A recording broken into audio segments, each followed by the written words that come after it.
like to call the meeting to order and welcome everybody to the LaVergne Planning Commission, October 25th, 2022 regular meeting at 6 p.m. We do have a quorum. Our first item of business is to approve the meeting minutes from September 27th, 2022 regular meeting. Motion to approve. We have a motion to approve. Do we have a second? I'll second. All in favor, we have a second. All in favor say aye. Aye. All opposed? Motion passes. First item of business, recommendation to the Board of Mayor and Aldermen for subdivision acceptance. Lieutenant Frank Walkup, Phase 1 and 2, property located off Jones Mill Road, requested by Womble and Associates, R1 Low Density Residential Zoning District. Mr. Logan. Thank you. So staff has been looking at items 1 and 2 today, and due to the applicant's inability to meet the city's standards, they haven't been able to complete what they're supposed to complete for these subdivisions. So this would be probably the 4th month, maybe the 3rd, that they've been on this agenda. So staff's recommendation would be to make a motion to withdraw these and take them off the agenda. Then at such time that they complete their end, they can resubmit to the Planning Commission. Very good, sir. Do we have any questions for Mr. Logan on this item? No questions. We'll entertain a motion. Make a motion to withdraw items 1 and 2. We have a motion to withdraw items 1 and item number 2. We have a second. We have a second. All in favor say aye. Aye. All opposed? Motion passes. Just for the record, we're going to read item number 2. Recommendation. Item number 2 was recommendation to the Board of Mayor and Aldermen for subdivision acceptance, Minerva Village Phase 1, property located off Hollandale Ridge Road, requested by Womble and Associates, R3 High Density Residential Zoning District, which motion to withdraw passed. And item number 3 is deferred, Mr. Logan. Yes, sir, that's correct. And so we're going to item number 4. Site plan, Palm Commodities, new building addition totaling 5,400 square feet on 4.11 acres, requested by CIA LLC, property located at 1289 Bridgestone Parkway, tax map 17, parcel 28.04, I-2 Heavy Industrial Zoning District, property owned by Fiji Strategic Realty Investors LLC. Mr. Logan. Thank you. This is a site plan request for approval for the Palm Commodities building, and this building is located at 1289 Bridgestone Parkway. And you can see here on the screen that this area outlined in blue. Of course, this lot has double frontage. It fronts Howell Quaker as well as Bridgestone Parkway. Closer look here shows the building along with the 2 roadways. They do have parking, employee parking off the Howell Quaker side. And site plan for this passed last month, which was to make some parking improvements. So that site plan did pass in September. And the other site plan was for a building addition on this southwestern side of the building. And this building addition is 5,400 square feet. And that's being added to the existing facility, which is approximately 62,800 square feet. This site is not in an overlay district. The zoning here, you can see a large area of I-2 heavy industrial zoning. So this parcel that's roughly shaped like a rectangle is the subject property. And these pictures are of the building that's existing. And shows the site with the existing employee parking. And then this is the site plan that was submitted by the applicant. And they have taken care of all of their issues from the workshop 2 weeks ago. There really were not a lot of staff comments at that workshop. They had taken care of most of the items. And that completes the report. I'll be happy to answer any questions. Thank you. Thank you. Do we have any questions for Mr. Logan or the applicant? No, I just want to confirm I'm looking at on C2.00. Looks like both entrances are 40 feet. Is that correct for staff? That is, yes. Okay, wonderful. That's good to see. I know that's the standard that we try to use, so that's good. Good. That makes a motion, with everything being addressed, I make a motion to accept as submitted, Mr. Chairman. We have a motion to accept as submitted. Do we have a second? A second. We have a second. All in favor say aye. Aye. All opposed? Motion passes. Item number 5 has deferred as well, correct, Mr. Logan? Yes, sir, they have withdrawn. Withdrawn. Thank you, sir. And item number 6 is deferred. That's correct. On to item number 7. Site plan, Blair Ridge Phase 1, 2, and 3, townhome development totaling 141 dwelling units and 26 two-story buildings on 15.8 acres. Requested by SEC Inc., property located at 1289 Blair Road, tax map 29, PO parcel 21.01, R3 High Density Residential Zoning District, property owned by 303B Partners. Mr. Logan. This is a request for site plan approval at the Blair Ridge Townhome Development. This is phases 1, 2, and 3. So you can see this property here on the screen. It's on the north side of Blair Road, next to the High Point 24 site that's currently under construction. It's also neighboring the existing Van Winkle mobile home park. So you can see the property, it does have an existing home on the property that you'll see in the photos here in a few moments. So this is the property that's outlined in blue, again on the north side of Blair Road. So these photos are taken from the curve where roughly where the ingress egress would be for this new townhome development. So on the hill here in this photo is that's building 1 of the High Point 24 development. So there is a stand of trees that are mature that separates these two properties, and you can see that in the photos. This is the driveway looking back toward the northwest, and this driveway leads up to that existing home that's been on the property for some time. And you can sort of see it there in the distance. Again, this is the curve that would be improved, or at least it would be softened with this development as it proceeds. So this slide shows the master plan of the whole development, and this is a total of 141 townhomes. And I didn't mention, but across the road is also under construction, which is Portico Place, and that's all single-family homes that are being constructed. So that's the other neighbor across the road. So these are the site plan sheets that are in your packets, but basically they're giving you a closer look here of the development. So this is the first breakout of this site plan, and you can see the arrangement of the streets and also all the units.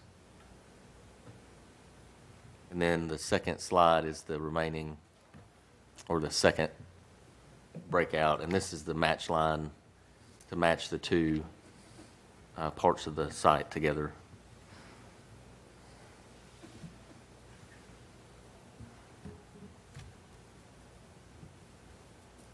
And this property also had just 2 weeks ago at the workshop, and just a few technical comments, and those have also been addressed. So that completes the report. Thank you. Thank you, sir. Do we have any questions or comments? Yes, sir, I've got some questions for that. Will the applicant please come to the podium, state your name and address for the record, sir? Matt Taylor of SEC, 850 Middle Tennessee Boulevard. Thank you, sir. I can see, it looks like the little picnic area was added, Yes, sir. but I wanted to ask about the trash compactor. That was supposed to be removed. Is it still showing on your plan set? Yes, sir, I'm looking at C 0.3, and it's there, and I believe it's on .2 as well. It still shows as being there. We can get that taken off. Maybe they printed the wrong set, but it was supposed to be taken off. We were gonna do the carts instead. That's what I worked out with my client. And that's what it looks like on here, so that's why I was confused and wanted clarification, because it looks like there's an area marked out with what looks like black carts all over, but then you also have the Yes. trash compactor. Yes, sir. That's the intention, is the carts. So we'll get the compactor taken off. I apologize.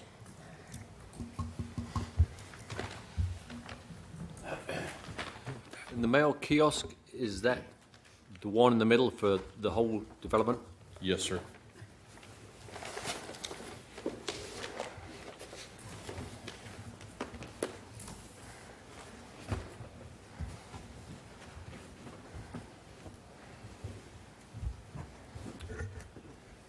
So, well, Mr. Chairman, that was it. Very I good. have a quick question. Please, Ms. Saunders. I know in the last meeting, we talked about an HOA for the property. Yes, ma'am. Would you be open to adding verbiage to your CCRs to limit the number of units that can be owned by rental companies and/or rented out? I know that's a big thing right now. I would have to ask my client about that. We've not gotten into writing the CCRs yet, to my knowledge. Because I know there's been an instance here in LaVergne where a company came in and bought the whole development to make it a rental Okay. community. So that's why I asked. I know our HOA is looking into it, Okay. changing our CCRs to I'll certainly talk to my client and percentage. see what we can do there. Thank you. Yes, ma'am. Any other questions or comments? None. With this being its site plan, with the compactor being on there, it can come off at final, correct? Mr. Brown? I mean, if he's willing to remove it, we'll just look at it as being removed. Very good. With that, we'll entertain a motion. Make a motion to accept, submitted? Motion to accept is submitted. Yeah, with the, With the understanding of the final comes back, the trash compactor will be removed. Very good. I will second that. A motion Well, to, please. So to accept submitted, removal of the trash compactor and qualifications from the applicant for the CCRs. Very good. Which would come out in final. Discussion, would that not go against us not allowing, This is a site plan, not the final. okay, that's fine. You're thinking contingencies. Yeah, our second still. So we have a motion and a second. All in favor, say aye. Aye. All opposed? Motion passes. Thank you, everyone. Next item. Site plan, Middle Tennessee Electric Membership Corporation, LaVergne Electrical Substation on 3.49 acres, requested by Reagan Smith and Associates. Property located at New Sanford Road and Industrial Boulevard, tax map 29, parcel 14, C2 Highway Service Commercial Zoning District, property owned by Middle Tennessee Electric Membership Corporation. Mr. Logan. So this is the request for site plan approval for the substation by Middle Tennessee Electric Membership Corporation. And this is the new LaVergne substation that would be built on Industrial Boulevard and New Sanford Road there at the corner. So you can see the property here outlined in blue. And there's a closer look at this property. It is currently vacant, and I'm sure it was mentioned 2 weeks ago that this is the neighbor to the BJ's Wholesale that's currently under development in the city. So this property is about 3.5 acres, roughly. And you can see there on the zoning, it is zoned commercial C2, and the red color signifies the C2 zoning. So it is the same zoning as the BJ's Wholesale store. And this lot is not contained in the overlay district. So you can see here the frontage. This is looking toward New Sanford Road, and the substation property is on the right. They're right at, or right before we get to the traffic signal at New Sanford and Industrial. So this is what they submitted for the workshop. that you saw 2 weeks ago. It's not vastly different, but they did submit this new one, which is on the screen now. And this is zooming into that latest plan they submitted. So you can see it's not vastly different from earlier in the month, but the detention pond's in the same place. They have noted that this screening wall would be 10 feet tall, and they're showing it now better on the perimeter. But the electric transformers and the electrical equipment, of course, is still showing the same, as is the retaining walls.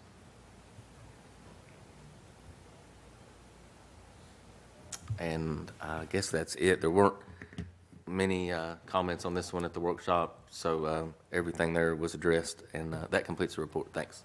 Thank you, sir. Do we have any questions or comments? Mayor Cole? Mr. Chair, I do for the applicant. Will the applicant please come to the podium? State your name and address for the record, sir.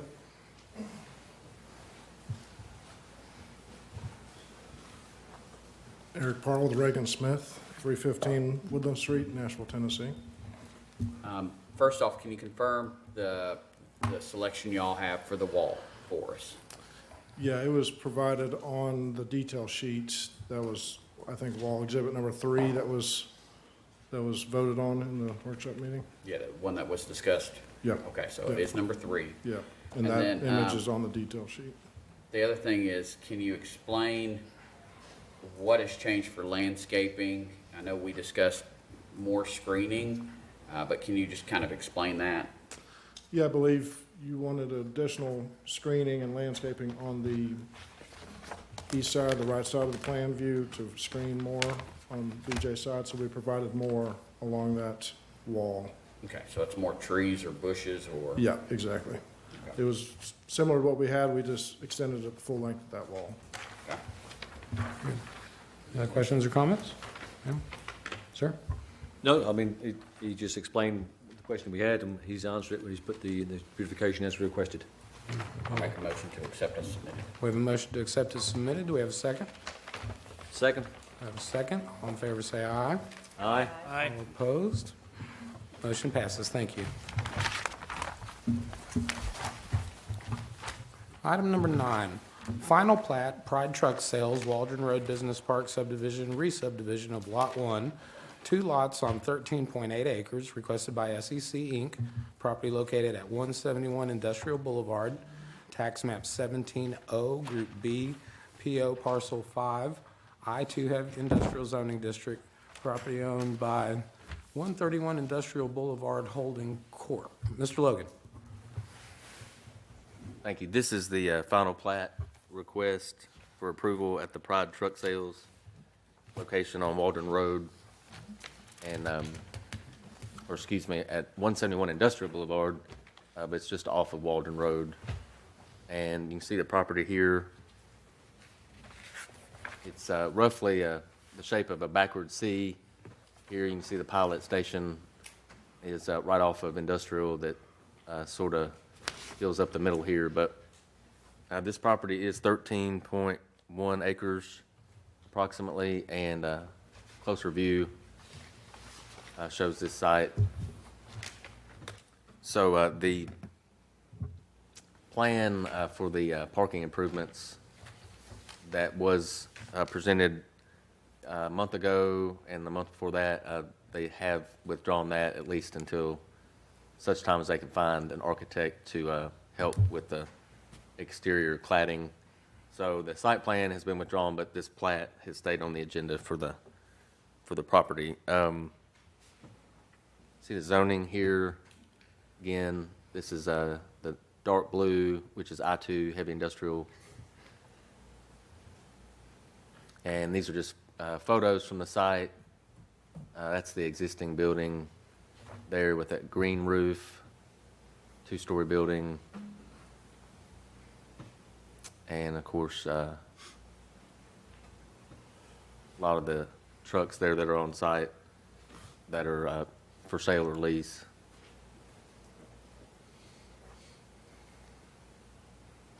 So this is the plat that was submitted for this item, and they have fulfilled all of the staff's technical comments, and there's not anything left outstanding from the workshop. So I think that will complete the report unless Mr. Brown has anything to add. Thank you. Thank you. Anything, Mr. Brown? No, everything's good. Thank you, sir. Is the applicant here for this project? Name and address for the record, kind sir. Matt Taylor of SEC 850 Middle Tennessee Boulevard. Thank you, sir. I think the only question I remember from workshop was the 1 and the 3 on the lots. Yes, sir. So there is already a lot 2. I think it's to the east of us, if I remember correctly, but we did look into that. So this was a lot 1 of that plat, so we skipped over 2 because it already existed. Very good. I just had just a very basic question, so just to make sure I'm understanding this right, bless you. Yes, sir. Lot 3 is basically that whole front building and the front parking lot. Yes, sir. Lot 1 is essentially everything else, is that fair to say? Yes, sir. Okay, that's what I just wanted to make sure of. I don't have any other questions. So where is lot 2? Just explain that, because it's a busy. I believe it was to the east. I went back the next day and we pulled it up. I think it was to the east, if I'm not mistaken, Alderman. But it was originally part of a larger subdivision, and so I believe it's to the east, though. No, that's the next one. To the east. Yes. Gotcha. Any other questions? I make a motion to submit, to accept as submitted. We have a motion to accept as submitted by Mayor Cole, I'll second. second by Alderman Coates. All in favor, say aye. Aye. All opposed? Motion passes. Next item.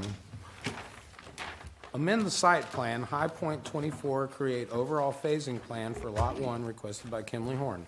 Property located on Blair Road, tax map 29, parcel 20.06, I-2 Heavy Industrial Zoning District. Property owned by High Point 24, Phase 1 LLC. Mr. Logan. So this is the request for High Point 24 to amend their site plan. So the reason this is an amendment, this site plan got approved about 18 months ago. It was April of 2021, so right at a year and a half ago. And at that time, that site plan that was approved by the Planning Commission did not have any phasing shown, probably because they may have not realized at the time or even thought down the road about how these buildings would receive a CO. So the purpose then, coming back later, is that this, if you've been out there, and I know in my photos, there's several buildings that are basically ready to be occupied, and they're not able to get COs for multiple buildings on Lot 1 because as the site plan was approved, it's a very large lot. I'm just going to jump ahead. Well, these are the pictures. You probably saw these 2 weeks ago, but so yeah, these buildings are constructed and almost, some of them are close to 100% finished. They've just, we went out there last week and developed a checklist for the buildings, but essentially what they're trying to do, so this is the latest that they submitted. So this is actually what's in your packet. So Lot 1, you probably remember, so this is Blair Road at the bottom of the screen, and Lot 1 is a really irregular lot that extends all the way to I-24 and then parallels 24, then wraps back around on the north side. So it's just an odd-shaped lot, and that happens sometimes. But the issue is that they had 4 buildings on one lot, and the COs could not be issued in that manner. So what this amendment does is it takes the entire Lot 1 and puts it into phases. So you'll have Lot 1, Phase 1, Lot 1, Phase 2, Lot 1, Phase 3, and Lot 1, Phase 4. So 1 and 2, now that you've got an idea of that, I'll go back and show. So this is Building 1. So we're on Blair Road here. So that's the building that sits up high on the hill. So that's Building 1. So that would be Lot 1, Phase 1 in the plans that you have in your packet. And then as you drive in, this building is building 2, so that would be lot 1, phase 2, and so on and so forth. So that's how this became an item, and that's how this became on the agenda the way it did.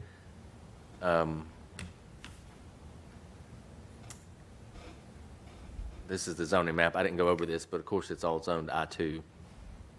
And this image shows how Lot 1 is shaped, again, with its irregular lines. Other than that, that's the change. It's not an engineering change to the site plan or an architectural change. It's just the phasing plan. And so that's the amendment, and I'll be happy to answer any questions. Thanks. Thank you, Mr. Logan. So with the phasing plan, they'll have to come back for us for approval for each phase. Is that correct? Let me see. So Phase acceptance, rather? No, this would just basically be, if you approve this, then we will know at the building codes that when he asks for a CO for lot, or building 100, which is lot 1, phase 1, we will go out and what's in the shaded area, we'll make sure all that is completed on the site plan. And then whenever he gets ready for building 200, that'll be lot 1, phase 2. When he does building 300 and so forth. And as of right now, he's ready for building 100 and 200. So basically, lot 1, phase 1 and lot 1, phase 2 is pretty much done. Very good. Any other questions? Anyone? Thank you for the answer. Make a motion to accept as submitted. We have a motion to accept as submitted. Do we have a second? A second.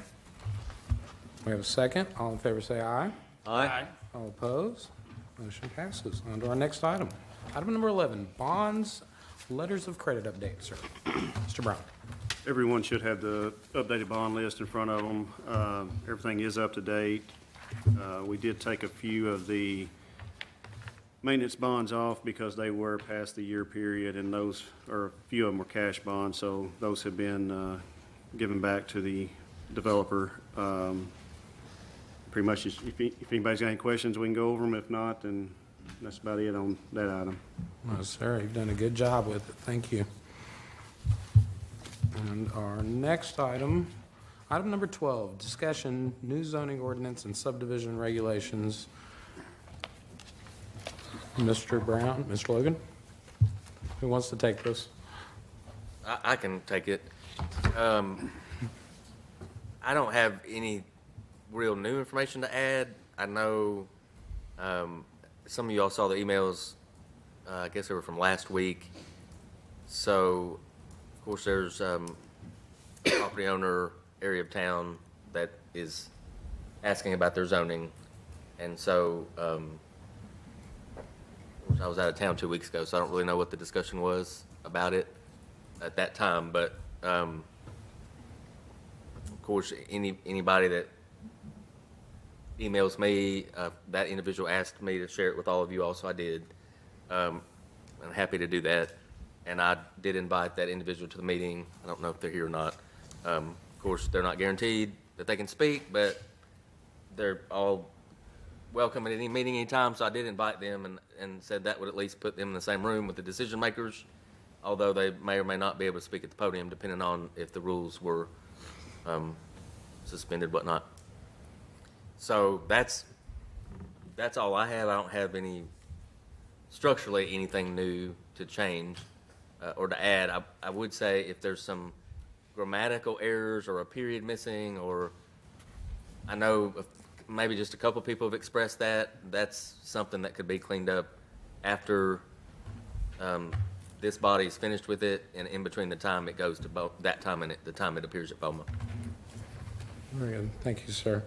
So with it being a discussion, let's have a discussion amongst ourselves in regards to the emails that were received. And is that something we can technically do? Okay, very good. You can. Um, So, Ms. Sanders, if you'd like to start, we'll just go down the I've line. got a couple pages of things that I wanted to go over.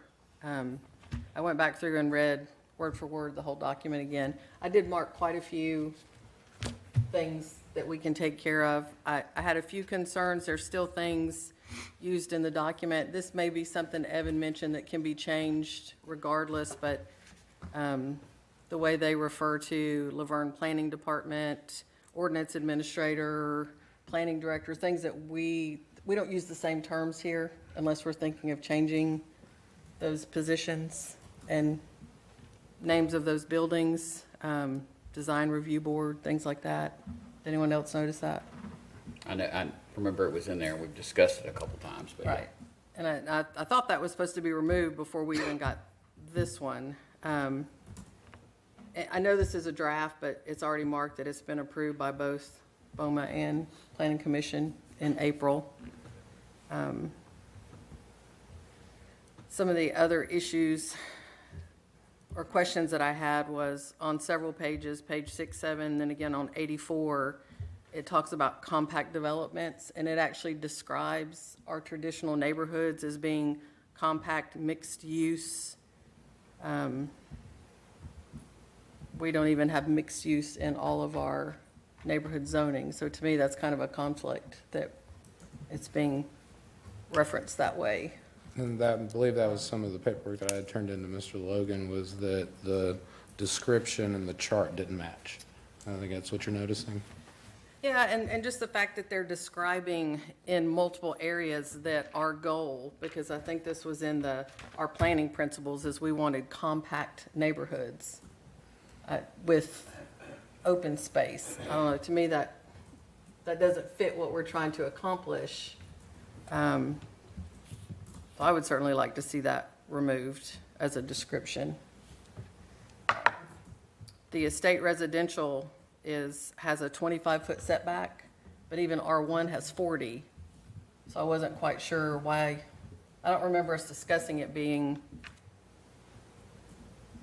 25 when you have that large of an area. I would think you would want it put back even further. On page 165 for bed and breakfast, it references that the owner or manager has to reside there. I thought we had discussed that the owner had to reside there, so I would like to see manager taken out, so it matches home businesses where the owner, like live-work, the owner has to live in that live-work unit. So to me, I think manager should be stricken from multiple bullet points under bed and breakfast. I also thought we did away with signs in residential areas, and it has, I think, up to a 6-foot sign. And then we left out, we had discussed that meals could only be served to the guests that were staying there, and that's not in the description in here. On page 167, carnivals are allowed in the commercial, or the central commercial district, as well as the civic institutional district, and the hours are listed from 9 a.m. to 12 a.m., but group homes and independent living facilities are allowed in those areas as well, so I would think being able to stay open until midnight might be disturbing to those two particular entities. Maybe we should adjust those hours, at least if it's Monday through Friday, what might be considered work or school type hours. On page 173, where they go through home occupation, the last blurb, it almost is like something's missing. It says and then there's nothing else. That could just be a typo. I couldn't recall any other items that we wanted added to it, but I didn't know if maybe someone else had wanted something added and it didn't go in. Then on 191, page 191, we talk about wrought iron fencing. Is the only type of fencing allowed in the overlay districts. So my question is, some of the overlay districts have some estate residential. If they want to put a fence up, is that saying that all they could do, would that also apply to homes? So they couldn't have any kind of privacy fencing if they wanted it? It'd be wrought iron fencing for the overlay. Yeah, that's not a privacy fence, though. There wouldn't be a way to make that a privacy fence, like if they had a swimming pool or something like that? Randolph, how does fencing with swimming pools work? 1 foot tall. And obviously, if you're looking at like wrought iron, you want to make it so that you can't pass through pickets, I guess, so to speak, between in the fencing itself, but, I mean, a lot of pools that you'll see are wrapped in wrought iron. So, you know, they're chain link, they're wooden privacy fence, they're vinyl privacy fence, they're all kinds of fences. So the only thing that is particular about the pool is the height. 4-foot barrier. That's just a really expensive fencing, so to put that on a resident, I thought that was a little extreme. On page 196, vinyl siding is allowed for live work, but nothing else. I don't remember us discussing that. I wouldn't think it should be allowed for live work if it's not allowed for the other types of structures. On page 198, common entrances, interior corridors for apartments and condos is part of the definition. I know that was brought up by Mr. Rutledge as safety issue.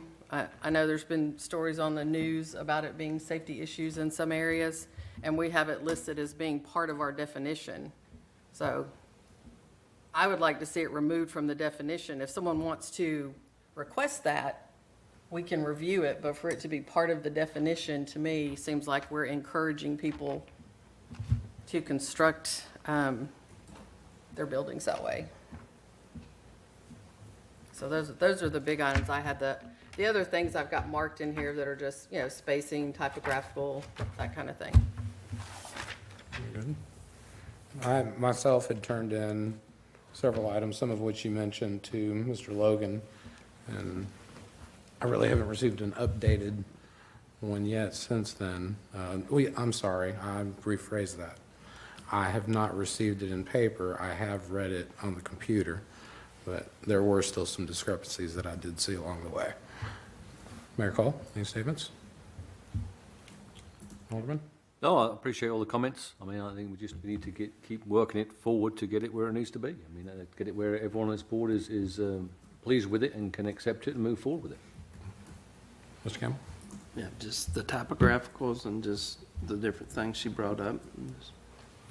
So board as a whole, should we ask for, we can either have a long workshop or we can have one more special meeting where we can dedicate to this hard. How does everybody feel in regards to that? Good either way. I'm fine with the workshop. I'm torn on the work. I think we possibly got more done in the special meetings than we can a workshop because our minds were able to focus directly on that, but we're all different. My comment would be is if you want to do a special, I'm okay with that. Let's concentrate on this and get this thing together where it needs to be and get this thing put to bed. As well, agreed. Sir? Yeah, special workshop. We'll go for one more special workshop and see if we can't get our I's dotted and our T's crossed, and we'll be in good shape. Looking at the 15th or the 22nd, if you're looking at Tuesdays. For December, November? For November?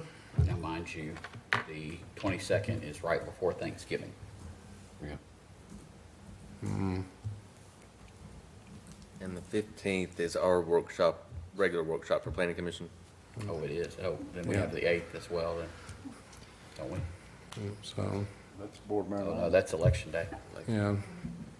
Election day.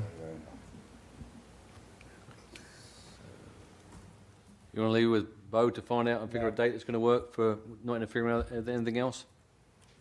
Does Melissa need to be present? That's up to you all.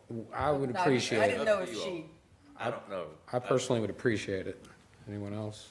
I think we need to get this pushed through, and Yes. we've been dragging on. Let's get everyone together and get this thing, go through it, and then let everyone mark up what we need to do, and then we get a final draft quote put together.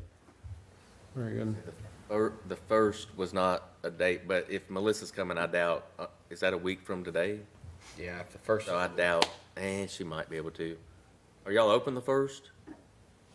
We also have the 14th, 21st as well, which are Mondays. I don't see anything on my calendar. I think with the changes already that Ms. Sanders has brought up, we definitely don't need to do it the first. I mean, we need to, Yeah, I mean, it won't be ready the first. no. I was are you talking about this Thursday? Tuesday the first, the day after Halloween, Next week. A week from a today. week from tonight. That'd be for a special meeting. Yeah, that's, we don't. We wouldn't have time to get the advertise that. changes made and then get back to y'all to review again, and We don't have the legal requirements to advertise that either, so the first would not be an option. Okay, and let me back up on that, because I don't have all the changes anyway. This is new, some new information for staff. And we need to get I'm- information to you. I just need page number, because what I'm doing is sending it to her in Knoxville or Jefferson City. So I can't make the changes. So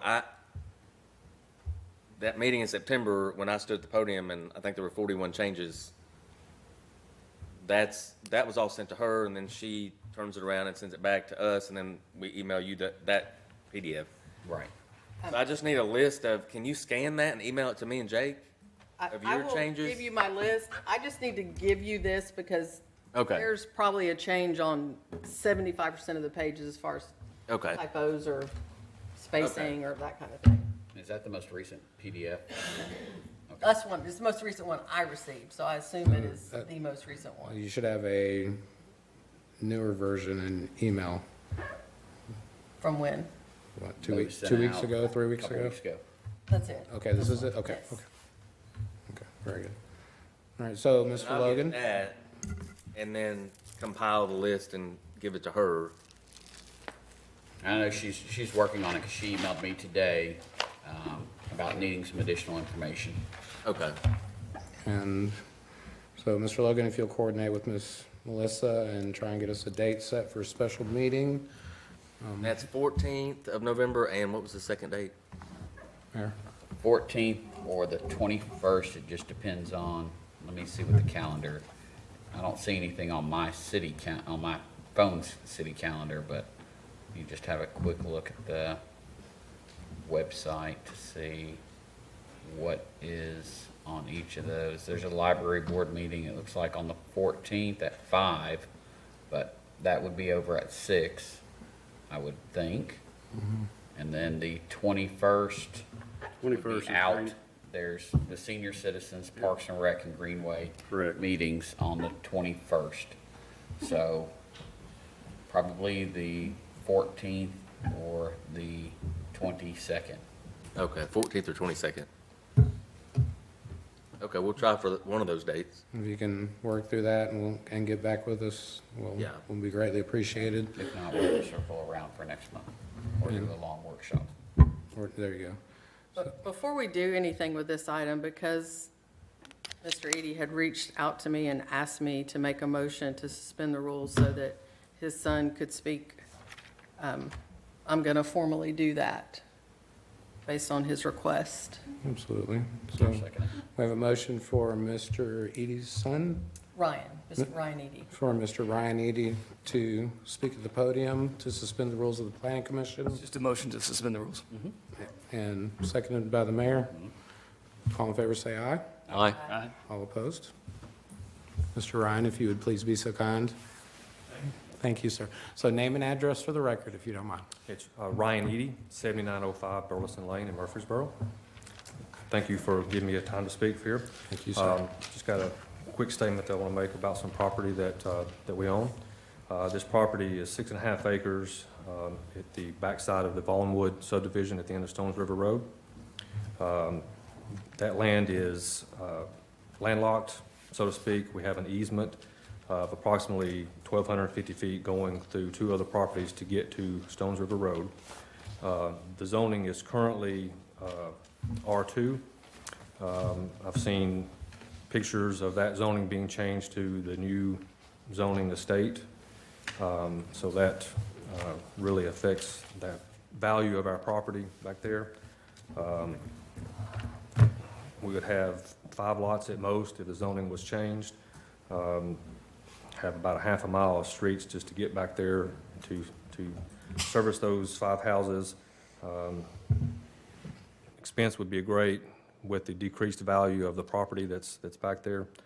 The property is currently surrounded on 2 sides by development that has 4 houses per acre approximately. I don't know that anybody would want to purchase that property. It's an investment property. If somebody wanted to purchase that, or if we decided to develop it, would want to put a house next to high-density residential area like it's currently there. And also, if it's changed to the 1 acre, the city will lose as far as taxes coming off of that amount of property, more houses. So we're asking that that be removed from the estate back to the R2, which is currently is zoned now. I have, may I? Yes, sir. This is the property question. Thank you, sir. Just make sure our staff gets one for the record. Thank you, Rob.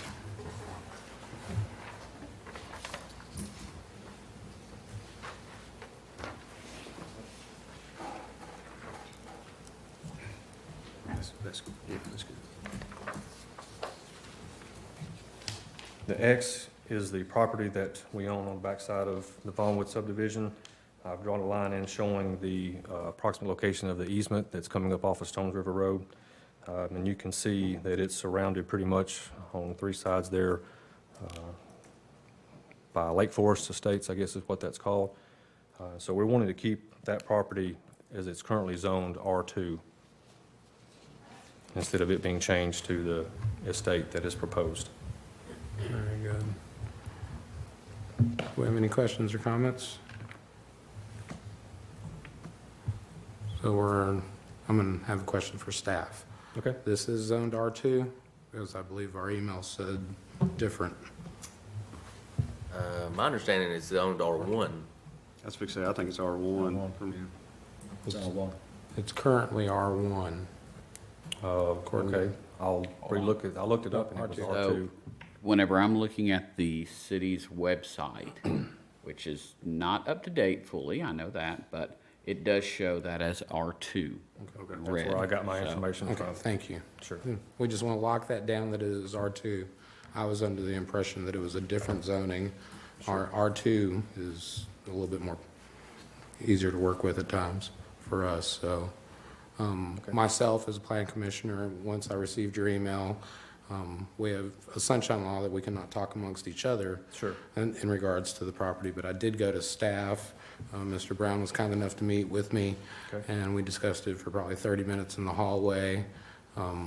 And we'll proceed forward accordingly. Okay. So we are listening and we are hearing you, so just Thank bear you, with that's us. all we ask. Please keep in touch with Mr. Logan. Okay. So that if we have a special workshop, which we just discussed, that you and your father can be there. Sure. And we will happily take any input from you, and you can know firsthand what's going on with your property, not only just for yourself, but any citizen is welcome to participate and give us input. Okay. So, but thank you very much. That is Thank you for your exactly time. Appreciate what we you. needed. Thank you. So we will carry that discussion on to workshop. Need to move back into regular rules. Oh, You don't have a vote. You just say we're gonna go back into regular rules. Oh, okay.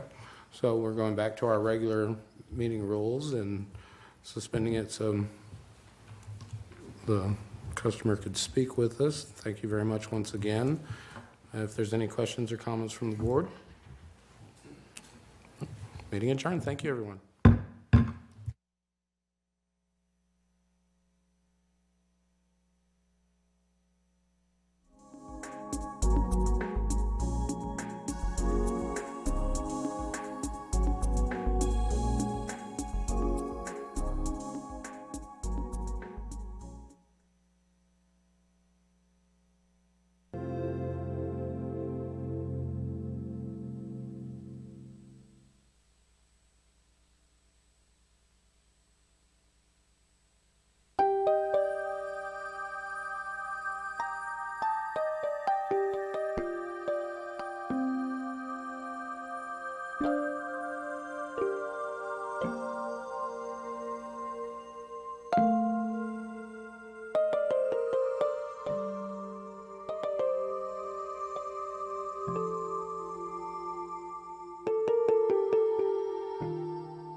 gonna be great. Oh, it's gonna be so much fun. But reading Foreman, did you know summer reading's almost over? Already? I know, we just started, it seemed like. Wow. But we have all next week. You can keep reading books and getting prizes, or listening to books. You can listen to books too and get prizes. Now, what's our last day of summer reading? Do you remember? Oh, maybe she would know. Yes, you got it. Yay, you.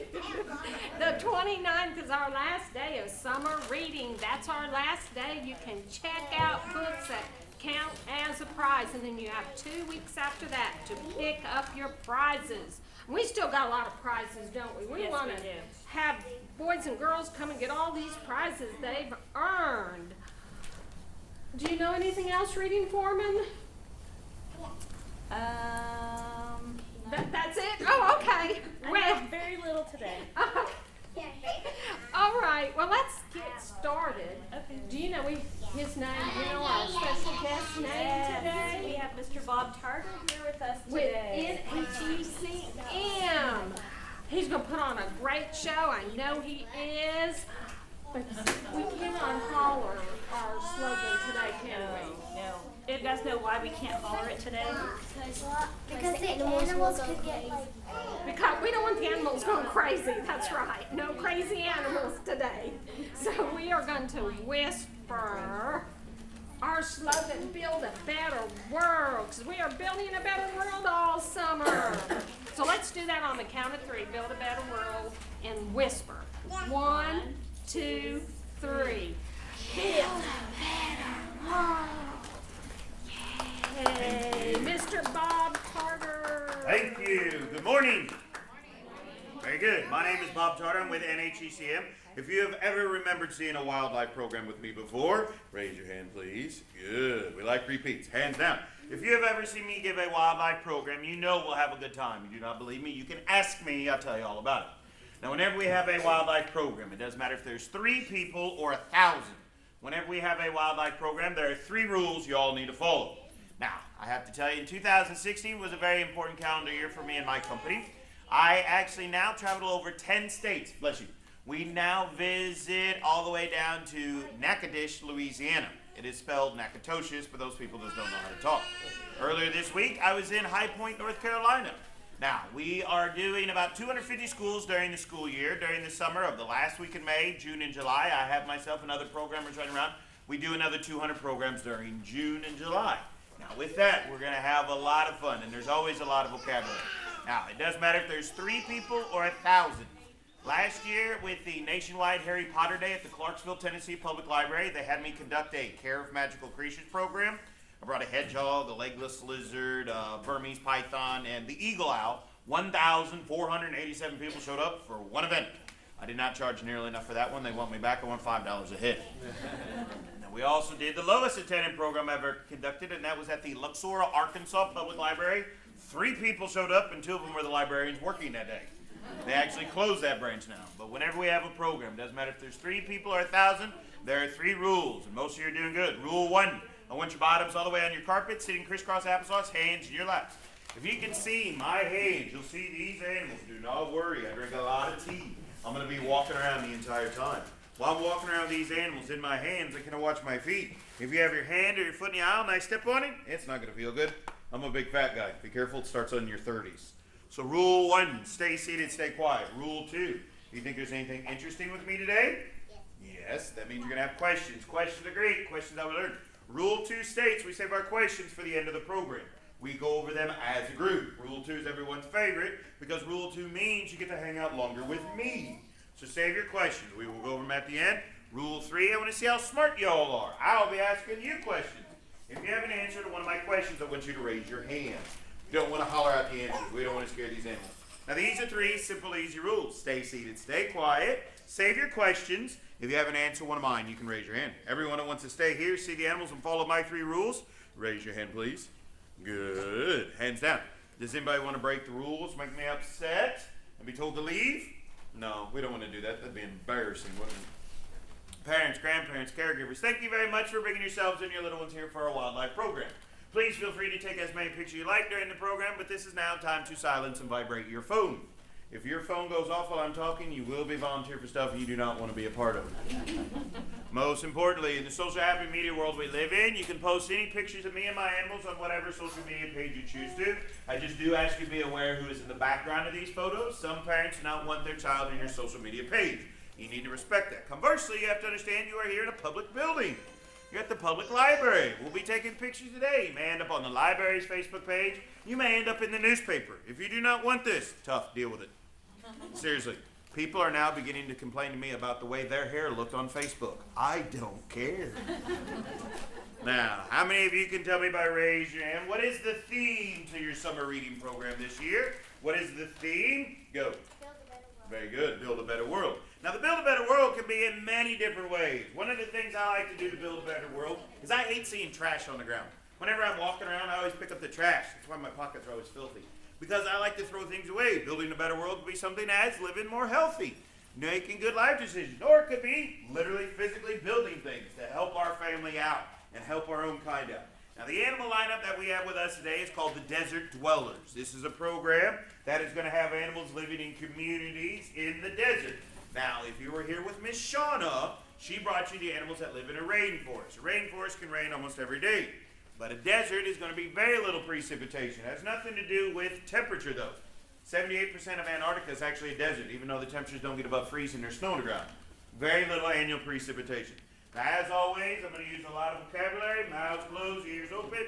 Save your questions. If you haven't answered one of mine, you can raise your hand. This first animal we're going to get out today is special because he's been in my collection for over 3.5 years, and I've never seen him drink water, ever. He doesn't even have a water dish in his enclosure. This creature has a very odd-sounding name. This is the Egyptian Uromastyx. That is spelled U-R-O-M-A-S-T-Y-X. We call him Euro for short. Now, everything in the wild has a job they're supposed to do. There's a term for this. Open ears. New word, niche. Say it, please. Niche. And when you look at this animal, you can theorize their niche or the job. The first thing I always like to look at is an animal's eyes.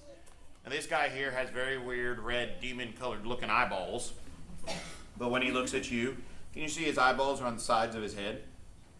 That's telling you this animal is not using depth perception to find his food, meaning his food is not going to run away from him, but he's looking around, trying to make sure that he doesn't become someone's food. Now, do plants get up and run away from you? No. So this animal here is going to be a consumer of only plant material. Plant eater's good. Who can give me that better term? What do we call the consumer that eats only plant material? Go. Help him out. Very good. Herbivore. Say it, please. Herbivores are consumers that eat only plant material and meat. When you think about vegetarian and vegans, those are confused people, and I've never met one I like. I think they're all a little crazy. Now, this animal here is an herbivore, meaning he eats only plant material. He is found in the Middle East and the Sahara Sudan deserts of Africa. And that's going to be important because he's built to survive in that desert. He has a very long body that is wide, but he's also very flat. And that flat body is going to help him survive. Now, besides being an herbivore, he is also different from us. Take 2 fingers, touch the skin on your neck. Are you warm or cold? Warm. We are a warm-blooded creature. Everybody, your hand. Warm or cold? Cold. Cold. He is a cold-blooded creature, meaning he's only going to be as warm as the environment around allows. The warmer he is, the faster he can move, the more food he can eat. Every time a cold-blooded creature raises their body temperature up 10 degrees, they get to digest 4 times more food. This guy right now is about 7 degrees Fahrenheit. When he's as happy as he is at home in his enclosure, he will be right underneath the basking light and he will be 150 degrees Fahrenheit for 12 hours during the day. If you're 150 degrees for 12 hours, you're going to be a piece of jerky and dead. Where this animal's actually very happy with it. The warmer he is, the faster he moves, the more food he can eat. Every time a cold-blooded creature raises their body temperature up 10 degrees, they get to digest 4 times more food. Think about this with yourself. If you were a cold-blooded animal and you ate 3 meals a day in the middle of winter, come summertime, when you're running around outside, your body temperature's over 100 degrees, you'd have to eat 164 meals in one day. 1.75 million calories in a 24-hour period. What would you eat? Chocolate, cheesecake, ice cream? I'm more bone and ribeye kind of guy. Now, what you gotta understand, this guy, when he wakes up in the morning, the first thing he's gonna do is he's gonna pop his head out of wherever he spent the night. And the warm solar radiation will start warming up that throat. And that sunlight will warm up his throat. And then he will use his circulatory system, his heart, his arteries, his vein, to start pumping that pre-warm blood around his body. And then he'll have enough energy to climb all the way out of where he spent the night and sit in the full sun. And sitting in that full sun, he will warm up his body to 150 degrees. And then he'll start roaming around looking for food to eat. Now, these chubby cheeks right here are important because this animal lives in a very dry environment, the desert, and the desert plants are going to be much thicker cell walled than our plants here. So those chubby cheeks are actually full of muscles. You can even see he's got a serrated lip edge to it because the plants in the desert are going to be much tougher to be able to keep that moisture in their body. Now, as a warm-blooded animal, when we get hot, we sweat. Now, I know ladies don't sweat, but you glow, glisten, spritz, sparkle, shimmer, shine. You're taking that fluid from the inside of your body to over your skin. Feel that? No moisture is leaving that area right there. Reminds me of like pleather. Now, in the afternoon, the desert sands can actually get too hot, and they can reach up to 225, 250 degrees. He'll climb back in underneath that ground again, underneath that burrow. These front limbs here will dig the hole even farther. Any predator that comes up behind him gets a face full of this medieval mace-like tail. And that tail's used as a weapon to smack things that he doesn't want to have. You're okay, I was getting her in the back. What you gotta think of here, this animal's tail, bring your finger down, feels kind of nice. Go up, sometimes he thinks he's a cat, he's the weirdest thing. That tail right there is used as a weapon. There was one day in the fall of the year, he was in his enclosure. He didn't know it was me, his eyes were closed, but I reached in and grabbed him by the midsection. He smacked me so hard, so fast with his tail, looked like I took a cheese grater across my arm 6 times. I was dripping blood from that. Now, classroom household pet, the Euromastic will do very well, survives on a diet of dried black-eyed peas and kale. If you've ever had a dried black-eyed pea that hasn't been soaked properly, you chew it, you can crack a tooth. When he eats it, it sounds like he's crunching ice. Those powerful jaw muscles do it. A little bit of moisture he needs to survive on, this animal gets from that green leafy kale in our diet for us. Now, this is our herbivore. Say it again. Herbivore. You can always look at an animal's anatomy and theorize their niche, that job in the wild forest. Now, there are smaller herbivorous lizards. There are other Euromastics that will actually be more brightly colored. And these animals are going to be blending into the background of the deserts that they live in for us. Now, we're going to go ahead and put him up. Euromastic is actually a pretty nice, easy pet. We're going to get out the next animal. The next animal here has a different niche and a different anatomy for us. This next animal is a creature that eats only other animals. Meat eater's good. Who can give me that better term? You got the last one. You're doing good, though. Help him out. Go. Consumer. No. What do we call the consumer that eats only meat, only other animals? Carnivore. Very good. Carnivore. Say it, please. Carnivore. Now, if I get out of carnivore, do you all need to act properly? Yes. Now, what you got to remember, like I said, I now own and operate my company. I've had my company about 15 years. I do about 500 programs annually. Now, what you have to think about, the cool thing about my job, if I find an animal I want, I pretty much just buy it, make up a program with it. Now, it is illegal in the state of Tennessee to have a venomous snake in captivity. You have to remember I married my attorney, and I brought a venomous lizard. Your bubble. Now, what you got to think of here, if you can raise your hand and identify him. What is this, hon? I was watching a lot of shows about those. And what is it called? I forgot what it's called. Okay, help me out. What's his name? Very good. Catch a bubble, buddy. This is the Gila monster. This is one of 2 venomous lizards we have in North America. Now, look at the anatomy again. We have a very long-bodied lizard that is wide but flat. The key difference is when he looks at you, you see his eyeballs are closer to the front part of his head. That means he's using his eyesight to judge distance. You got to be able to look at the target with both eyes to be able to judge the distance for you. Animals that have their eyes on the side of the head are not judging distance because they're making sure they're not going to become someone's food. The other cool thing about this animal, you see how he's already sticking out his tongue? You see with your eyes, you hear with your ears, you smell with your nose, you touch with your skin. What sense do we use our tongue for? What do we use our tongue for? Taste. This animal here is tasting the air, looking for food, looking for predators. Try an experiment with me. Underneath the black tablecloth, I brought a surprise. Stick your tongue out at it. Can y'all taste the chocolate chip cookies I brought for you? No, I didn't bring it. It's a joke. Your tongue doesn't work like that. You don't get a cookie. This animal here takes his tongue, flicks it through the ear, where he then pulls that scintillated particle tongue to the inside of their body. Once it's on the inside of their body, there's a hole to rip them out. Feel like a brand new basketball or beads? Which one do you feel? Basketball. I grew up on a farm. I think it feels like Indian corn that's dried on the cob. Again, a very thick hide that's keeping that moisture in his body. Now, when you see a brightly colored, slow-moving animal that is not afraid of you, that is Mother Nature telling you not to mess with it. This creature is venomous. Sit on your bottom legs, you're doing good. Venomous is something that gets injected into your body. Poison is something that is ingested in your body. There's a difference for that. Now, this brightly colored carnivore will be found in the desert Southwest, Utah, New Mexico, Arizona. And he will be walking around tasting the air.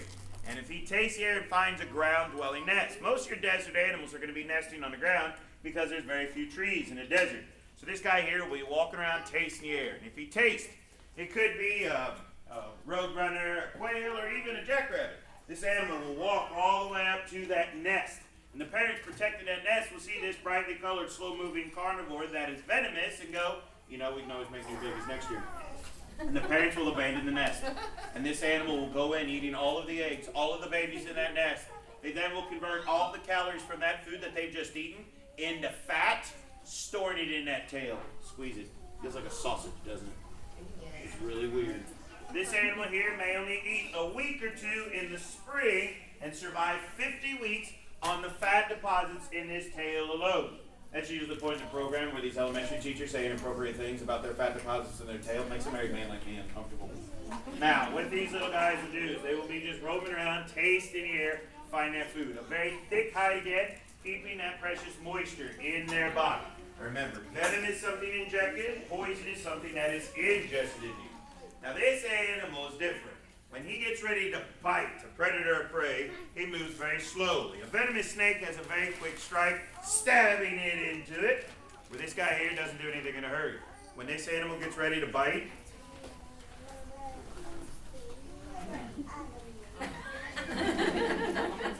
he moves very slowly. If you can't get yourself out of the way of it, you deserve to get bit by it.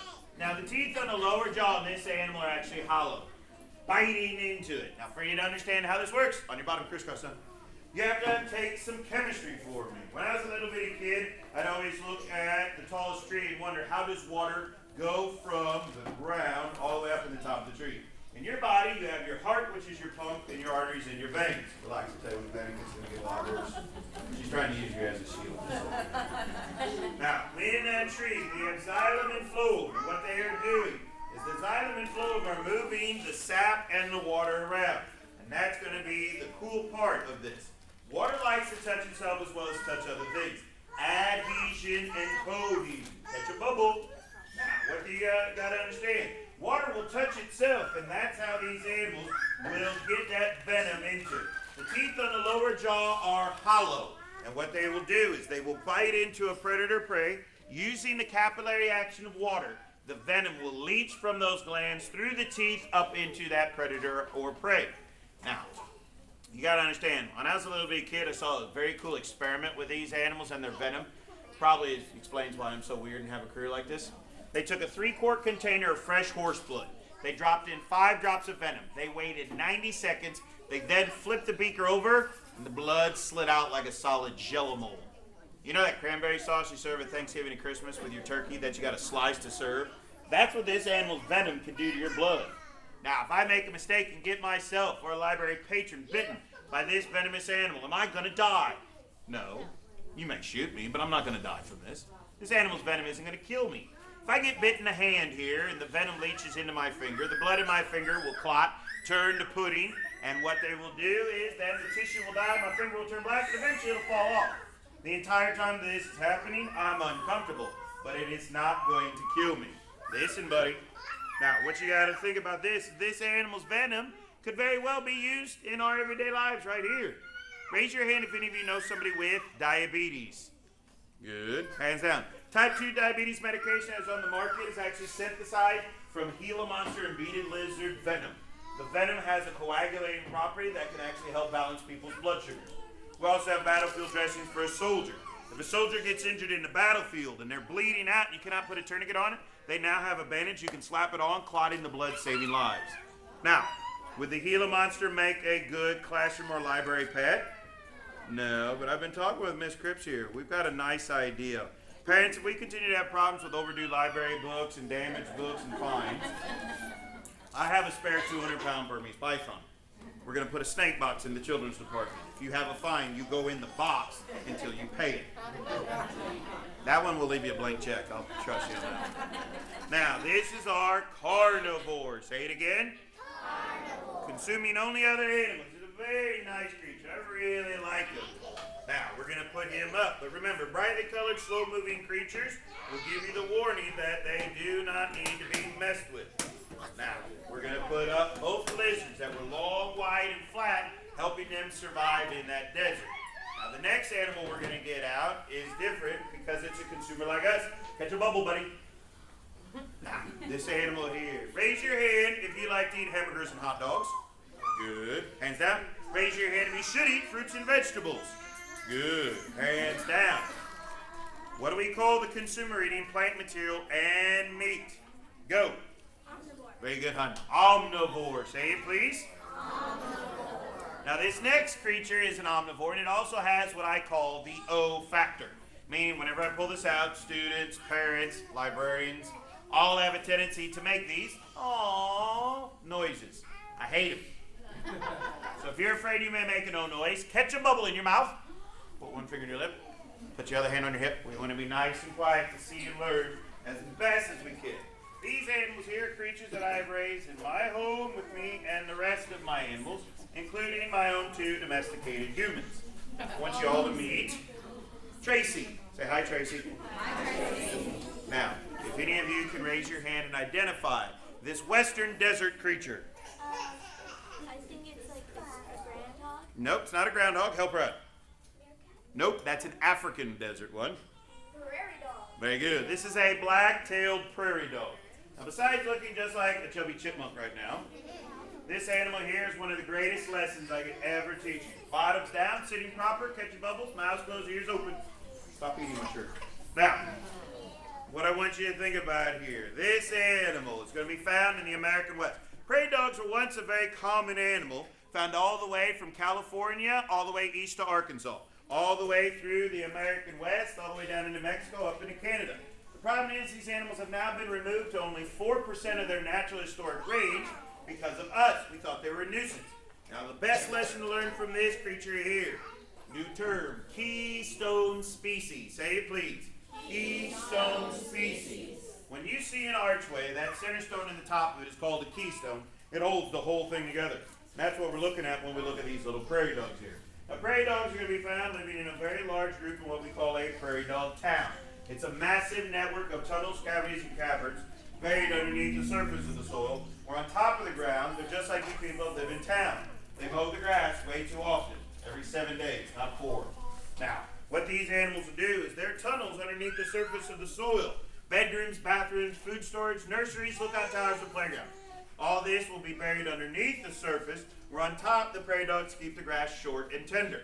Now, when you're this big, there's a lot of predators that are going to eat you. So if you keep that grass short and tender, that's going to attract other herbivores in the area. First time I found a prairie dog, I was hiking through the desert badlands in North Dakota. I came in out of a drainage on the flat part of the ground. As far as I could see, I thought I walked into a golf course. There was short, tender green grass and holes and rodents running around everywhere. And it was full of life. We had prairie dogs, jackrabbits, antelope, deer, all the way up to 3,000 pounds. You can't pet this one, I'm sorry, honey. Now, what you gotta understand, these prairie dogs here will be able to use these other creatures. When you're this big, lots of predators. But if your best friend is a 6.5 foot tall, 3,200 pound bison bull, do you think the prairie dog's worried about a coyote anymore? No. But these animals here make habitat that is going to feed the other herbivores. They keep the grass short and tender. That's going to help them see farther. And that's also going to feed the herbivores. Hush, hush, hush.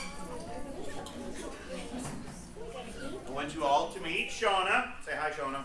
Hi, Shauna. Shauna is the more athletic sister of our prairie dogs.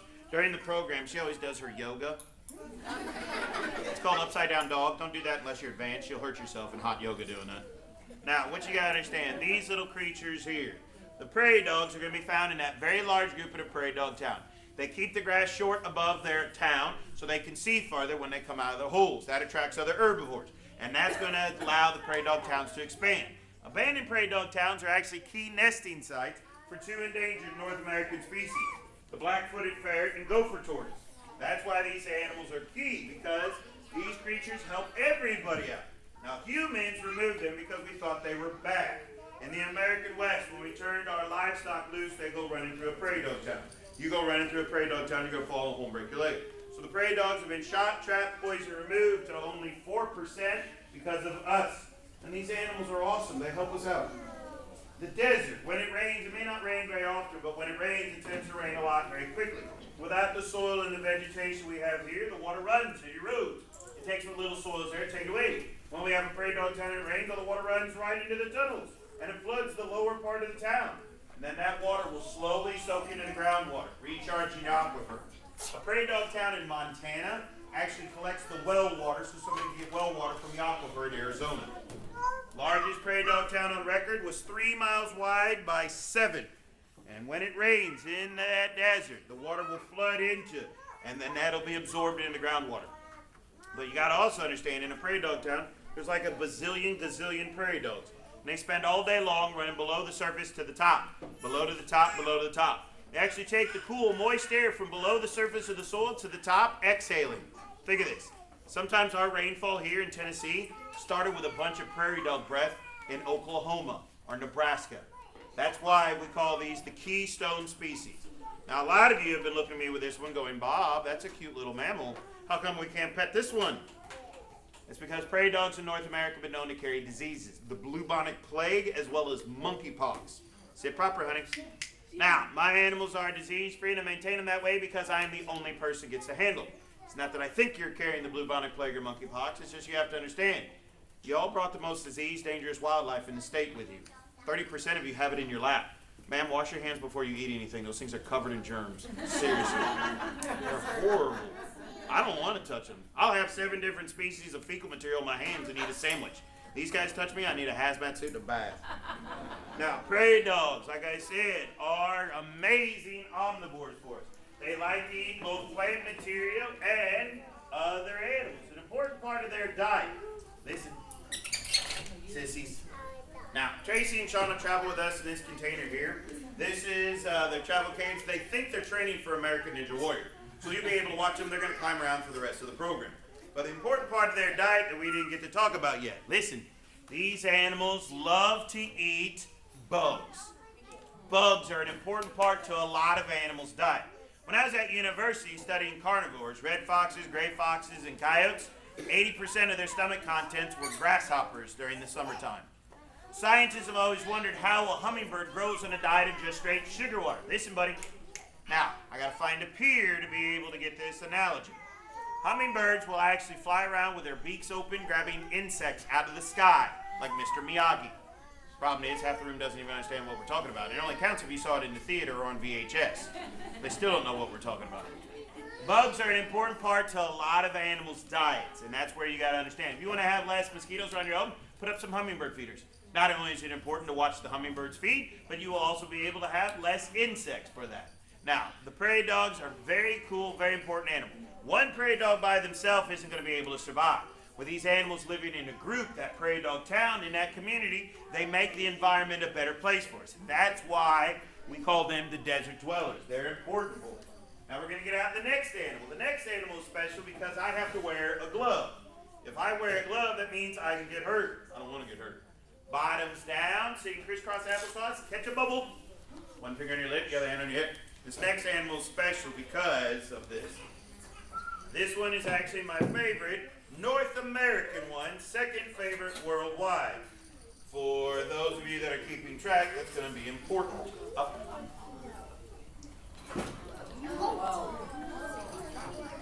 Listen, I want you all to meet Mark. Say hi, Mark. Now, when we look at the anatomy and physiology of Mark, does this bird here look like he's going to eat earthworms out of the ground like a robin? Yes. No. Does this bird here look like he's going to eat hummingbird food from a feeder? No. Do you think this animal here wants to rip the flesh off the prairie dog sisters and swallow it? Yes. Like a kid on a donut. This animal right here has 2 eyes on the front of the head, using it for excellent depth perception. That is a flesh-tearing beak right there. That beak rips the flesh from the bone so he can swallow it. Even though he's not a very large animal, this guy has a very large, fast, powerful wingspan. Listen. Now, it's one thing to be fast, it's something else to be fast and maneuverable.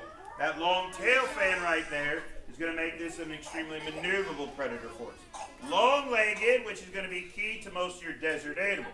Your resources are farther apart, so if you have longer legs, you take the least amount of steps. That's why my wife wouldn't do well in the desert. She's got short little legs. Now, the toes here are tipped with these extremely sharp talons. The talons actually grab a hold of killing the prey, where the beak is just the knife and the fork, cutting it into chunks. We got a walker here. Now, what you got to understand here, Mark is the Harris hawk. The Harris hawk is my favorite North American bird of prey, not just because of his looks, but he has a gorgeous color to him. Almost all black, nice chestnut accent on the wings and on those legs, long black tail fan, white band on the bottom, white band on the top. Now you can actually see he's growing a new third feather right there. These guys here will change out their feathers once a year. Now it'll take them months. You change them out a couple feathers at a time, but these guys will be able to do that. The Harris hawk is my favorite North American bird of prey, not just because of his looks, but because these are sociable animals. Most of your birds of prey are going to be singles or pairs if they're rearing young. Harris hawks are going to be found living in a group, in a collective. Now that's going to be important for us. Listen, in the desert, the quality habitat is going to be dependent on available water sources. Spring, a river, a creek, or a tank. A tank is what a Texan calls a pond. And that's where these animals living in that collective have an advantage. The smaller, younger, more eager birds fly into the thicket, chasing the prey. Prey can be everything from large insects, lizards, snakes, songbirds, game birds, all the way up to jackrabbits. Sit down, hands you your cell phone. Now what these animals will do is the smaller, younger birds will drive the prey around and around and around, and when the time is right, they push it out of the thicket to where the adults are sitting there. These birds do a coordinated group hunting attack like a pack of wolves, all with a little bitty bird brain.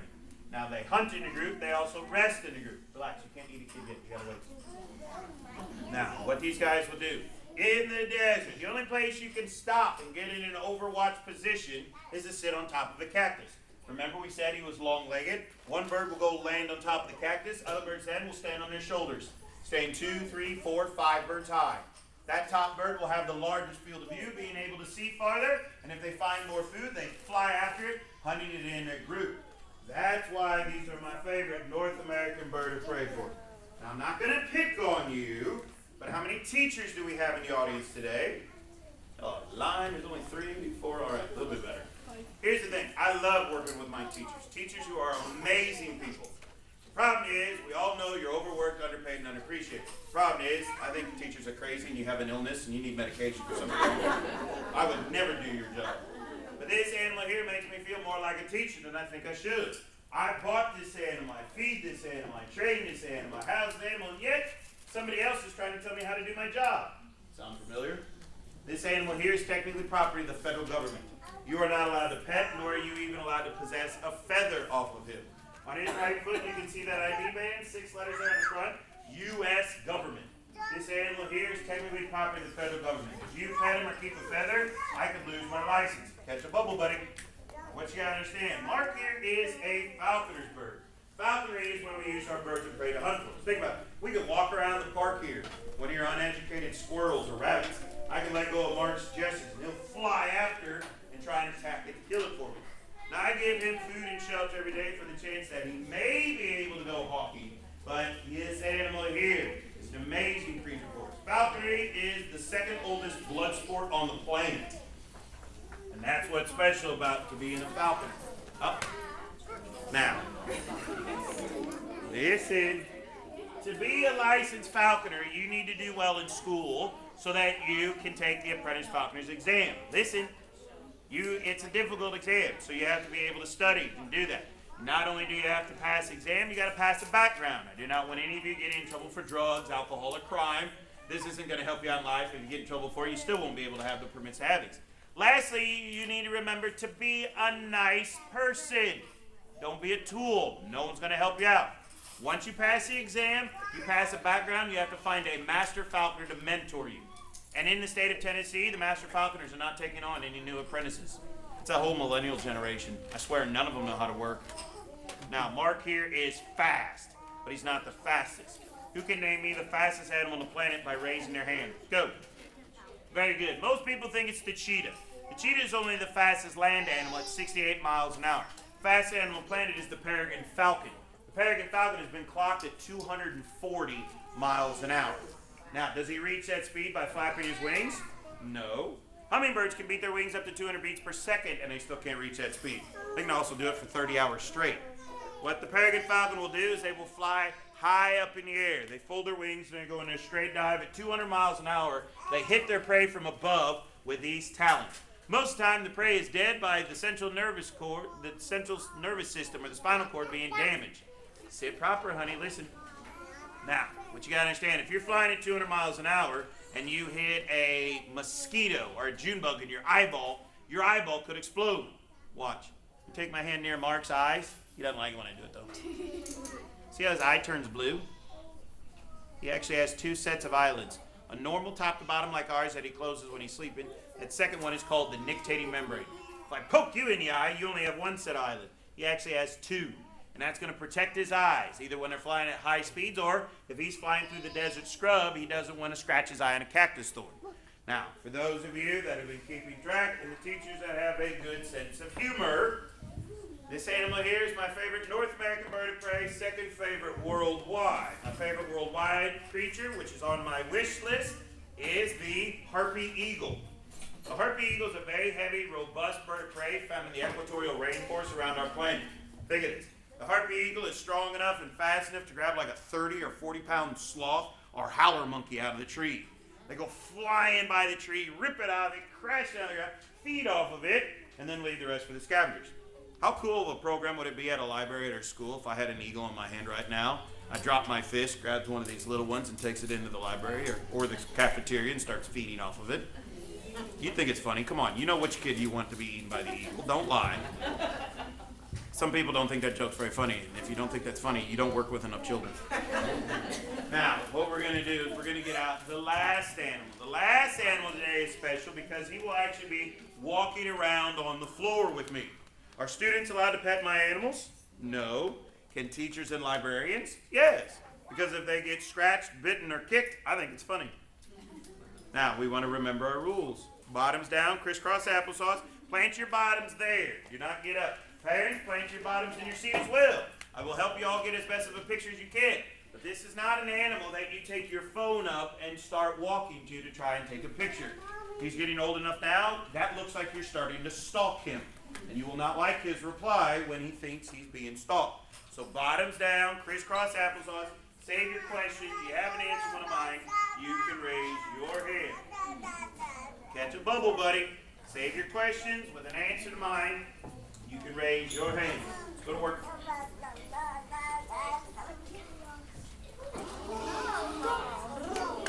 I'd like you all to meet Toby. Say hi, Toby. How many of you can raise your hand and identify Toby? What do we got here? Go. We got a kangaroo in the library. How awesome is that today? Now listen. Catch your bubbles. Mouths closed, ears open. Now, Toby here is a red kangaroo. Why are you climbing the steps with me? Now, this animal here is a red kangaroo. Now, as a kangaroo, he is a mammal. Now, there are 4 characteristics that make mammals mammals. I need you to name them for me. Sit still. What's one of the 4 characteristics of a mammal? Go. Very good. Live birth. Did any of you hatch out of an egg to get here on the planet? No. Did your mother cough a thumb and you grow from that? No. You got here as a baby, even though you think some of them are the spawn of Satan. They were all babies. Now, back when you all were babies, you'd be a lot cuter than you are right now. That's not true of Toby here. When Toby here was born alive about 15 months ago, he didn't look anything like this. When Toby was born alive as a baby, he was about this big and he looked like a gummy bear. Now, what's another characteristic of our mammal? Live birth. Give me another one. Go. You have to have hair or fur. Look at me. Am I losing mine? Yeah, I don't care. I'm married. I've given up. I haven't paid for hair. Mammals have to have hair or fur. We may not always have it, but we have to have hair or fur. When Toby was born alive as a baby, he had no fur on his body. And his eyes were closed, his ears, his limbs, his tail. None of this was even formed yet.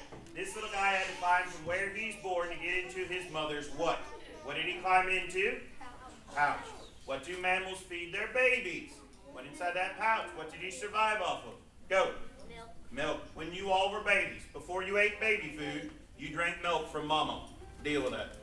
Now Toby here climbed inside his mother's pouch and was drinking milk. He came to live with us when he was very young. Toby came to live with us at approximately 4 months of age. Now, what you gotta understand, when Toby came to live with me, he was 2.7 pounds. My wife and I did not co-sleep with our human children, but Toby spent months in bed with us. Until he could thermoregulate, he had to sleep next to a human body.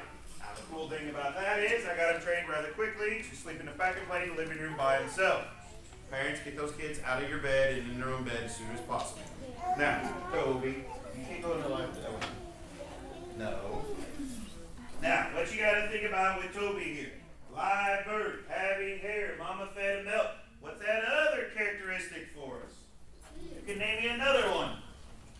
Take 2 fingers, touch your skin. Are you warm or cold? Warm. I'm actually trying to sweat already a little bit in here. Now, what you gotta understand about Toby here is Toby is warm-blooded underneath of that fur coat. Now, technically, he is no longer a Joey because he is weaned. He doesn't drink milk anymore. This is just watered down apple juice. You're looking at a toddler running around with a sippy cup and a diaper.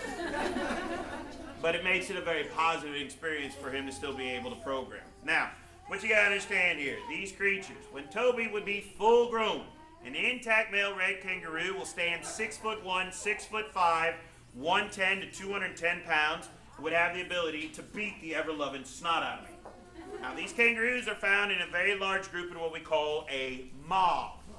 Now, what they're going to think of this. In Australia, it's pretty much a very hot, dry continent everywhere. So these animals will be asleep during the day and awake and active at nighttime. What do we call that? Sleeping during the day, awake and active at nighttime. Go. Very good, nocturnal. So we have a nocturnal sociable creature. And what these guys will do, have a little bit more. Pick it up from him. If he doesn't do it like that, then you got to burp him if he gets too much air. Now, what you got to think of here is these little guys will be living in that group, that mob, that collective.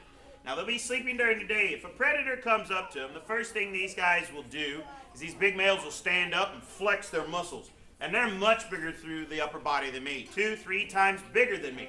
And what these guys will do is if they cannot chase those predators away by flexing muscles, the next thing he will do is these guys will start boxing. Listen, that's your bubble buddy. Now, you can see he's got 5 good claws on that front hand. Now, he can box closed or open fist to chase those predators away. Now, an intact male red kangaroo's hands will be as big as mine and then get those claws. Boxing closed or open fist to chase those predators away. If that still doesn't work, now, it's kind of, he's being lazy today because he had a big breakfast. This tail right here is nothing but a strong group of muscle. And that tail right there is going to be important because this guy can lean all the way back on the tail. You've seen him use it as a kickstand. They can actually lean all the way back on that tail, sit, honey, holding his entire body weight where he can kick you with his hind feet. Now, I did 12 years of Catholic education with nuns that taught me Latin. I have to teach you Latin or they'll haunt me. They're nuns. They know how to do it. New word, macropod. Say it, please. Macropod. Macro means big, micro means small. We can remember that with a microscope. Pod is the singular version of peda, not pea. Think of millipede, which means feet. So if I use the term macropod, some of you are looking at me going, Bob, are you talking about Bigfoot or Sasquatch? Those do not exist, and those are really stupid TV shows, to tell you honestly. But you're looking at a 15-month-old, about a 22-pound baby right now. Look at the size of that foot. That's his ankle. That's his knee. There's one toe here on the outside most people don't normally get to see. That big toe right here is the second digit with 3 and 4 on the inside. This guy can lean all the way back on that tail, kick you with those hind feet. If an intact male red kangaroo kicks me square in the chest, I can fly across the room. Or they can change the angle of this ankle. And with that second toenail right here, here's your descriptive language for your writing today. A kangaroo can disembowel you, meaning it slices open your stomach and your intestines spills out on the floor. A kangaroo can eviscerate you, slicing a femoral artery in your thigh to bleed out in 90 seconds. Go pet him. Does it remind you of a rabbit? 5 digits on the front feet, 4 digits on the back feet. You're basically looking at a 6-foot-tall killer bunny that can disembowel a human. Monty Python didn't get that one right. Now, what you gotta understand here, Toby will be able to be retired by the end of the week. We will be wrapping up our summer reading program for us. Now, we are considering not getting Toby neutered. Most of the time when I get my red kangaroos, I neuter them. They'll be, an adult male will only get to be about this tall, 60 to 80 pounds. The neutering keeps them smaller. But Toby came to us at such a young age that he bonded very well with us. Now, being the father of a son and then the father of a daughter has been two totally different experiences for me. And that's where I have a master plan. Here's this. My 2-year-old daughter thinks Toby is her baby. And Toby thinks that's his mama and I'm dad. Let's leave him intact. Fast forward to about 10 years when she starts thinking about dating. These boys start showing up around my farm. 6'4", 240, 32-inch biceps. If I don't like the guy, I go, honey, go feed Toby. If the guy doesn't get the hint, we can stand in front of the judge and go, Your Honor, I don't know how his intestine got streaming all over the pasture. Come on, jump in. I know. I need to sew him a bigger bag. He's too big for this one now. Now, the kangaroo is part of that special group of mammal that has a pouch or a pocket for their young. What do we call that group of mammal that has a pouch or pocket? Go. Very good, son. Marsupial. Say it, please. Marsupial. Now, do we have kangaroos hopping around the wilds of Tennessee? No. Mine only got out of the gate once, and it was a very interesting phone conversation somebody had with the Murray County Sheriff's Department. Y'all ain't gonna believe this. There's a kangaroo on Sawmill Pike, and I ain't been drinking. Luckily, the sheriff knows me. He sends me a text. He goes, Bob, the gate's open, the roo's in the road, making a scene. Fix it. Now, we do not have kangaroos hopping around the wilds of Tennessee, but do we have a marsupial here in Tennessee? Yes. Name me the only marsupial in North America. Possum. Ladies, when you think about reincarnation, do not look past being a possum. When a possum gives birth, they give birth to 30 babies at one time. Labor is so intensive, you sleep during the entire process. You give birth to 30 babies, they're going to be born roughly the size of a grain of rice. Now, you give birth to 30 on average, 8 make it inside your pouch, the rest die within the first few minutes. This is all right, because you actually don't even know your mother. You don't even know your mother till months later when they climb outside of your pouch, spooking you one afternoon. By this point in time, they're toddlers, so you don't have to worry about that pesky newborn care. The best thing I think about being a possum, you're only pregnant for 13 days. See, now you're sold. You're the most toothed mammal in North America with 52 sharp teeth. You have a 95% immunity to rabies. You are a carrion eater, so you always know where your next meal's gonna be. Just walk around the roads. Now, what you gotta think about Toby here, me and my animals. Hi, buddy. I love my job, it's a great job. Everybody thinks that this job is awesome. You like it when he sucks his thumb? He looks like a little baby, doesn't he? Now, raise your hand if you want to get a job like mine. Good. Hands down. Raise your hand if you think this is a good job. Good. Now, if you want to get a job like mine, you have to do well in school. You have to do well in school so you can go to high school. You have to work hard in high school to go to college. You have to work extremely hard to get a job that you're never going to make a lot of money. Most importantly, you cannot get in trouble for drugs, alcohol, or crime. These do not help you out in life. If you do get in trouble for it, you will not be able to have the permits to have these animals do this job. Now, I love my job. It's a great job. Everybody thinks that teaching little ones is the best part of my job. It's not. I enjoy it. It's just not the best part. Some people think it's raising the animals. I've raised all different types of creatures. This is actually the 4th kangaroo I've raised in my home. I love raising animals. It's still not the best part. You got to think about this. The best part of my job is every day I get paid to aggravate principals, teachers, librarians. Now, is it more fun putting little 20-pound bale babies on Miss Laura and watch her rocket like a crazy lady? With her pink hair. That's her little grand room now. Now, is it more fun putting bottle babies on diapers on Miss Laura, or do you like it when we put the 200-pound python on her? Python. I think the python's the easier one. Now, what you got to think about these animals. These are wonderful programming creatures. They are not pets, though, even though that one thinks he's part of a family. He actually doesn't even know that he's a kangaroo. Now, he has transitioned very well. He is now either traveling with me on the road or living full-time in the pasture with the other ones. And we have another kangaroo that was almost 3 times his size already, and they've bonded very well. They live in the pasture with the muntjac. If y'all remember the little fanged deer from Indonesia, the muntjac, the kangaroos, the potbelly pigs, and the goats all get along very well in the pasture. Now, You all have done very good. Unfortunately, as usual, we've talked too long, and I got to load up and hit another library for this afternoon. So if you have any questions, let's remember, you're in a library. Go check out a book. You can't find the right book, ask the librarians to help you out. Parents, if any of you all are Facebookers, you can fan the company. That'll tell you when we're doing other public programming in the area. For the quirky teachers that have a good sense of humor, we've started this with a partnership with Tennessee State Parks. They're very popular. It's called Wildlife and Wine with Bob Tarter. Teachers need medication, seriously. It's a good medication. Come on now. Now, you all have done very good. On your way out the door, the volunteer will be able to hand out the coloring sheets that have the correct spelling for all the animals' names, as well as we've got our reading foreman that will have the bookmarks right in the cubby hole on your left. And the bookmarks have the red kangaroo information on there, as well as you can find us more online. The thing that I like most about that bookmark one is you will see a very distinctive male standing on the right side of the picture and the females on the left, and you'll see how much bigger these guys are. You have done great. I am proud of you. Parents, give yourselves a big round of applause. And we'll see you all again. I'm coming.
Life for a penguin can be harsh, but for this colony off the coast of South Africa, life is about to take a deadly turn. The question is, can they survive?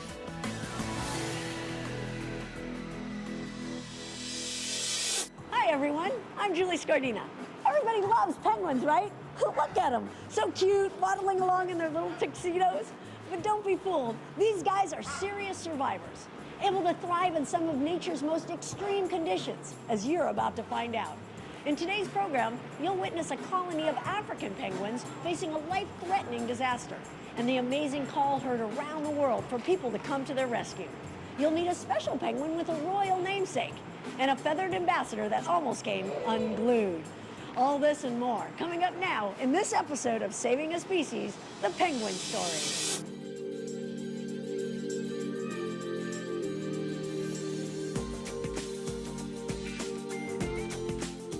Some people might think Africa is an unlikely place for penguins. But the southern tip of the continent is home to a fairly large colony of African penguins, at least by today's standards. Like most other species of penguins, the African penguin numbers are in decline. Less than 10% of the original African penguin populations remain. And with a worldwide total of about 56,000 breeding pairs, the African penguin is the only penguin species that breeds in Africa, and it's found nowhere else on the planet. They're listed as vulnerable for a variety of reasons. From early factors like the harvesting of eggs for food and habitat alterations, to more current threats such as pollution and overfishing, which jeopardize the penguins' food supplies. Today, African penguins are a major source of pride and entertainment for the residents of South Africa. Colonies found in seaside villages on the mainland, like Simonstown, bring tourists and their cameras to the area for year-round amusement. So it's no small wonder that when a tragic disaster threatened their beloved penguin population, locals and tourists alike responded in astounding numbers. Cape Townians, we're a great bunch of people, we rock! June 23, 2000 marked a tragic day off the coast of Cape Town, South Africa, when an ore carrier called the Treasure developed a hole in the hull and sank 6 miles offshore. 2 of its fuel tanks ruptured, spilling over 1,000 tons of oil, and the resulting slick quickly hit Robben and Dasson Islands, both major breeding sites for African penguins. And to make matters worse, the spill occurred in the middle of the penguins' breeding season, putting thousands of birds at risk. This was to become the biggest evacuation and rescue attempt of wild birds in history.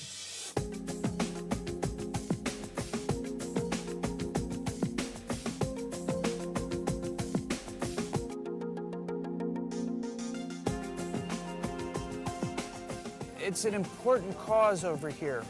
The call for help was heard around the world. And within hours, governments, agencies, businesses, and individuals partnered to save the oiled penguins, headed up by 2 organizations well known for their rescue efforts. Salt River Station, an empty railroad maintenance warehouse in the industrial heart of Cape Town, was chosen as a viable rehab site. And within 1 day, water and electricity were installed, dry pools were set up, crushed shells were trucked in, and the rescue facility was up and running. Workers and volunteers captured the oiled birds and transported them from Dasson and Robben Islands by air, boat, and by truck to the facility where they would hopefully find refuge. Including the African penguin, there are 17 total species of these specialized seabirds, just like this rockhopper with the adorable yellow crest. And here's a chinstrap penguin, named for obvious reasons. And here's a couple gentoos. And this is a king penguin, just slightly smaller than the largest species, the emperor penguin.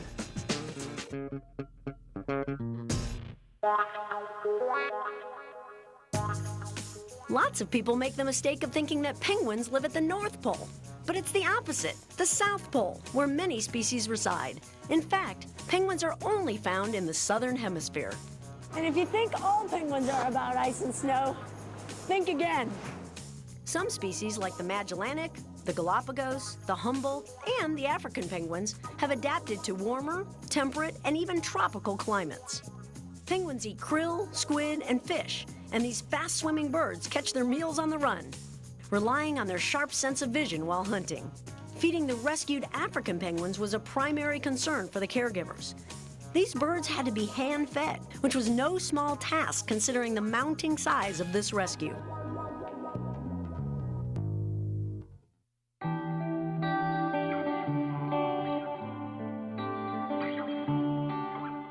SeaWorld was one of many to respond to the African penguin disaster, sending 2 of their aviculturists halfway around the world to offer their services.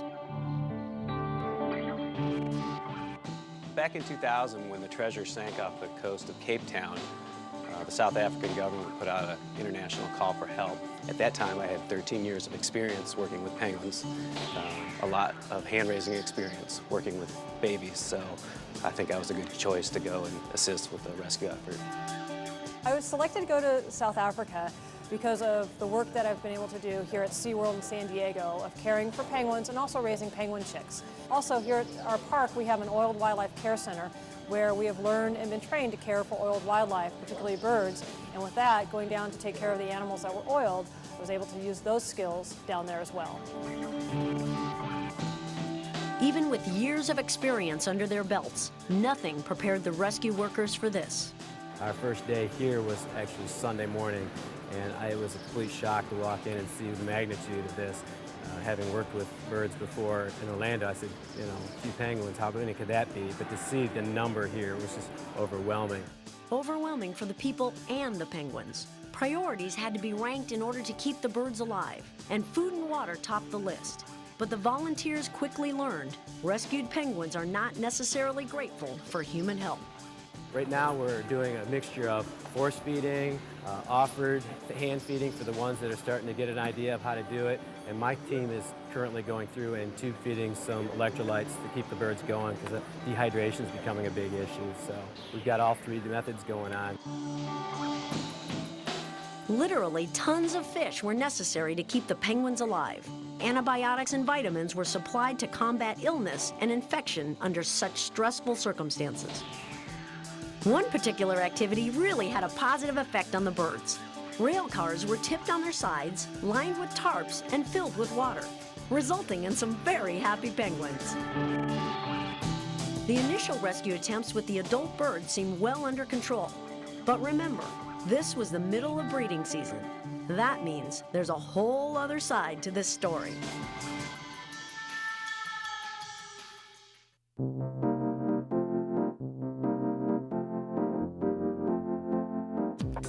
February 28, 1982 was a special day at SeaWorld San Diego. It marked the hatching of the first hand-raised king penguin at the park. Since that time, Tut, as he came to be known, has sired several chicks. And today, at nearly 25 years old, he's still an important family member at SeaWorld. How's that for a penguin encounter?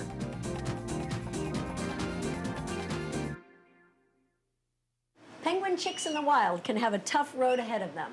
Luckily, they have 2 attentive parents they can depend on. This Gen 2 chick hatched out at SeaWorld has a little bit easier time of it. There you go, buddy. With an entire staff of attentive caretakers looking after it.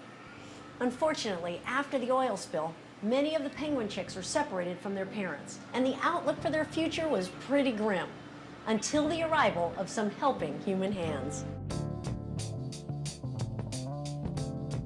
Most species of penguins lay 1 or 2 eggs at a time, and generally only one of the chicks survives.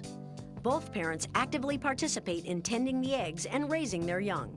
This actually created a problem for the African penguins following the oil spill. This spill wasn't big in comparison to other spills, but since it occurred during the penguin nesting season, it interfered with their feeding process. Penguin parents regurgitate partially digested fish and other food items to their chicks. In order to hunt their prey, the African penguins had to swim through the slick, and oiled feathers eventually would keep them from being waterproof and able to regulate their body temperature. Also, the birds often ingested oil, and when they returned to their nests, the regurgitated food was contaminated. So between the feather coating and the toxicity, it wouldn't take long before both the penguins and the chicks would perish. Luckily, Lauren Dubois and a team of experts arrived on the scene.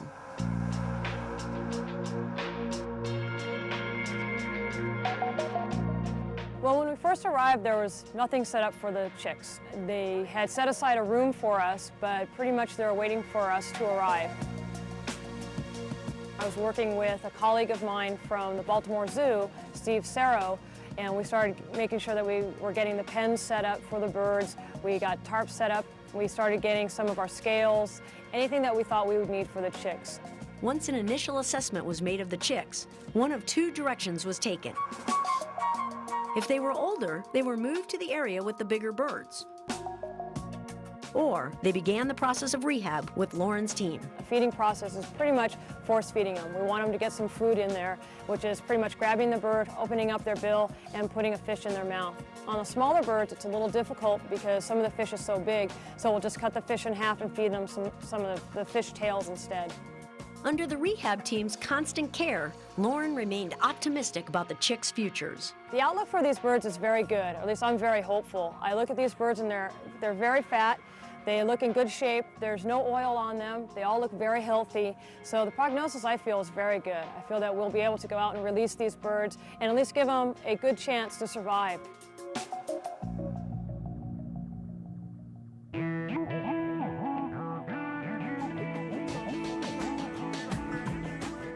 Penguins are warm-blooded seabirds that don't actually fly. Since they often have to endure frigid waters and extreme weather conditions, 4 primary adaptations help them survive.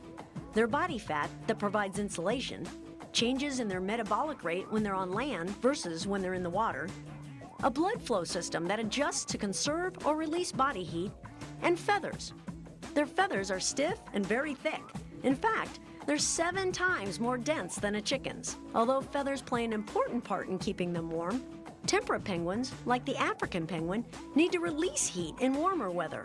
So unfeathered, bare patches around their eyes and beaks allow heat to escape. Left alone, the oiled penguin's feathers would no longer be waterproof, and eventually the birds would become waterlogged, unable to swim and unable to regulate their body temperature. Cleaning the feathers was essential before the birds could survive in the wild. We work together as a team to be picking animals for wash. It's important that the animal's strong enough and healthy enough to be washed. First, the birds were sprayed with vegetable oil to dissolve the tanker oil. The difference between when they go into the cleaning room and come out of the cleaning room is phenomenal.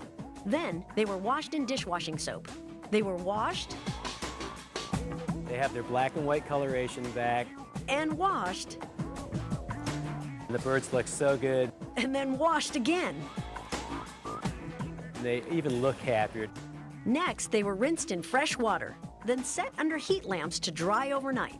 There is no long-term effects from the oil with regards to their feather coloration. It took 2 volunteers on the average of 1 hour to wash 1 penguin. So on a good day, 500 to 600 penguins were washed. Cleaned birds also received fluids, vitamins, and a flipper band for identification. The Cape Town rescue was a collective, massive effort. In the end, would it make a difference? Only time would tell.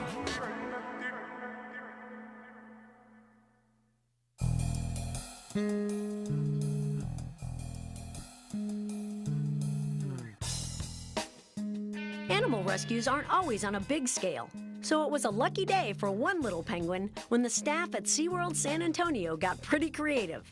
They discovered a crack in one of their penguin's eggshells and sealed it up with glue. Elmer, as he was appropriately named, hatched with no problem at all, and today is a SeaWorld celebrity ambassador, teaching kids all around the country about penguins and a caring staff's ingenuity. How's that for a penguin encounter?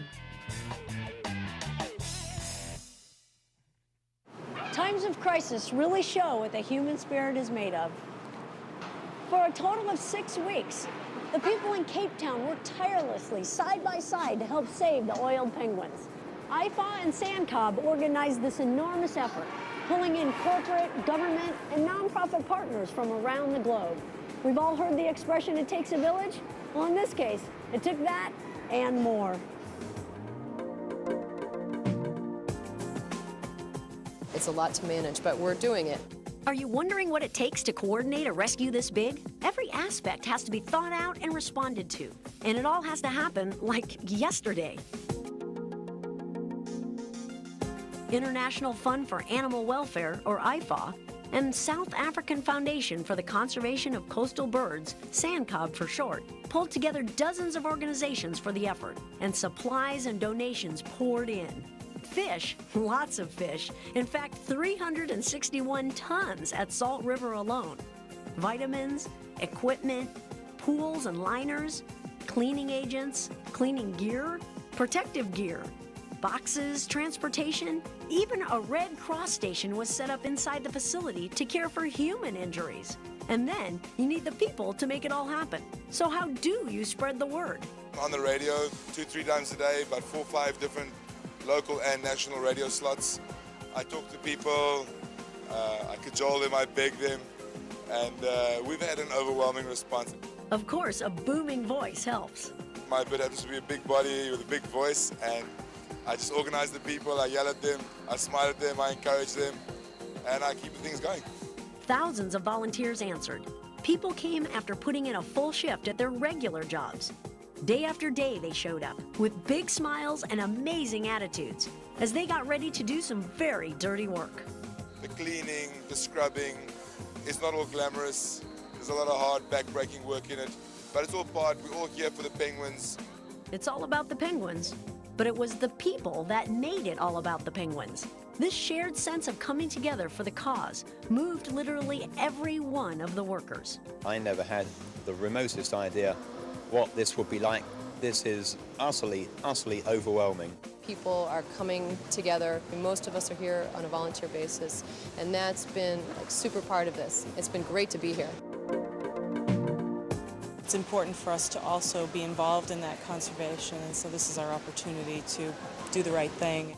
When you have a disaster like this, and I think that's an appropriate word, is a disaster, considering this is one of the largest animal rescues ever, to take a look at something, things that are involved, it's just getting the people here to help out. It's an important cause over here. But Big Mike said it best. If we had to factor in the cost of the manpower, it would be astronomical. And the only reason we keep the costs down is because the people are prepared to help. And Cape Townians, we're a great bunch of people, we rock! All the volunteers were a great bunch of people. All 40,000 of them. Because in the end, that's how many people showed up to help the African penguins.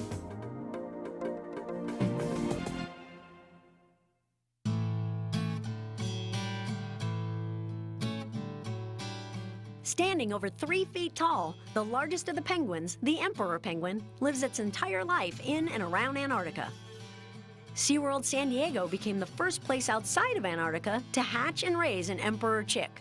Since then, all the SeaWorld parks continue to participate in comprehensive breeding programs for all of our penguins, welcoming many additions to our SeaWorld family. How's that for a penguin encounter?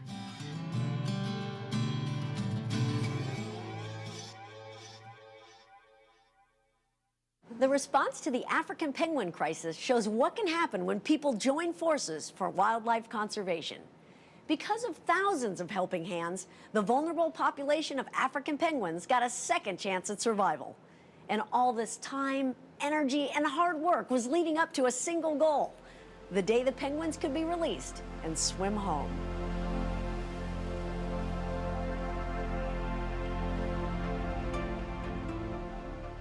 This spill in South Africa, in Cape Town, is probably, to the best of my knowledge, one of the largest responses in history to oiled wildlife.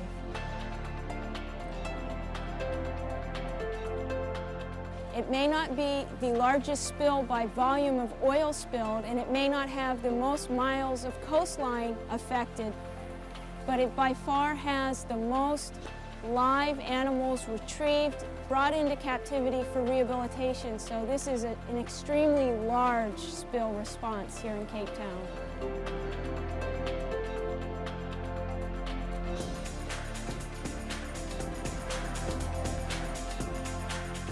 After 6 weeks of caring for the oiled birds, the last penguin rescued received his bath, and it was time to send the final birds home. Fortunately, these chicks right here were not oiled, so we didn't have to clean them. Several weeks had passed since the chicks had been rescued.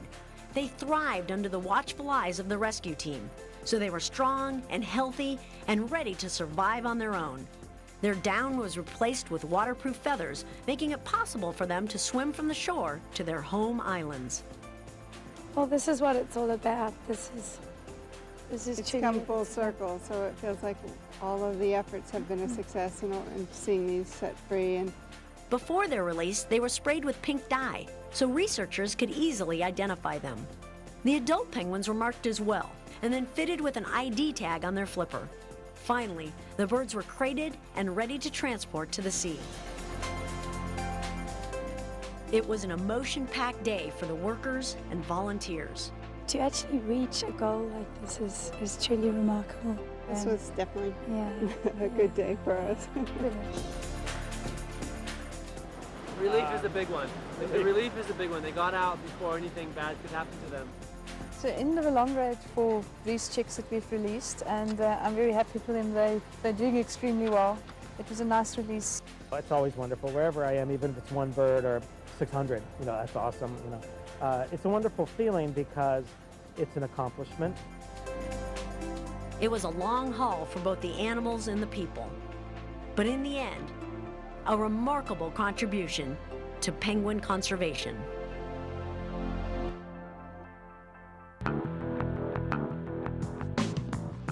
Not all of the birds taken off Robben and Dasson Islands were oiled.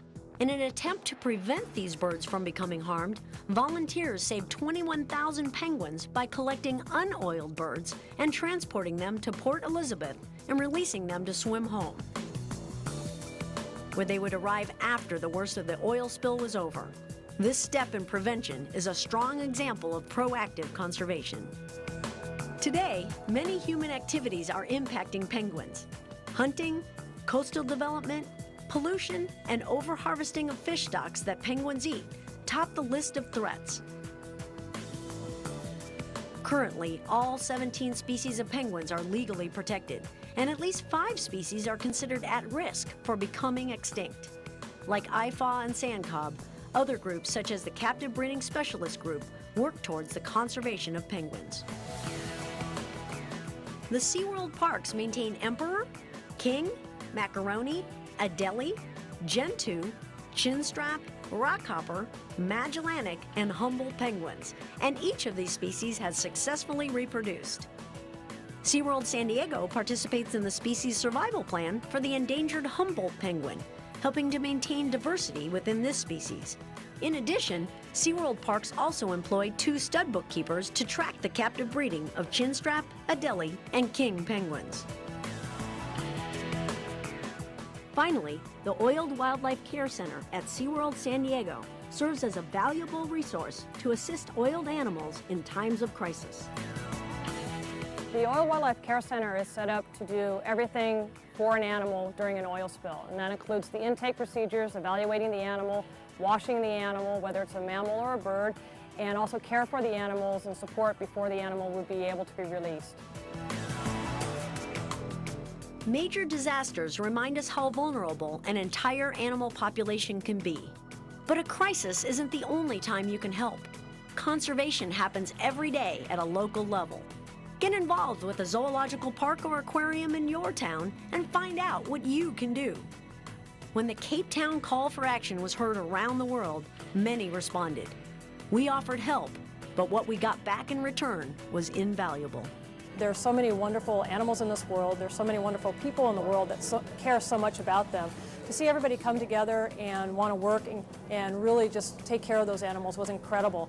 I think being able to come back and share that with the people here in the United States and just even at SeaWorld has been the greatest thing for me.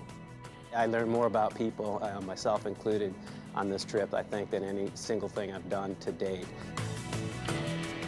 The sheer number of volunteers that showed up every day at the Salt River railway station was just overwhelming. It just kind of reaffirms your faith in humanity when you see how willing people are to donate their time. It really showed that people can truly be compassionate when there's another species that's in need of their help.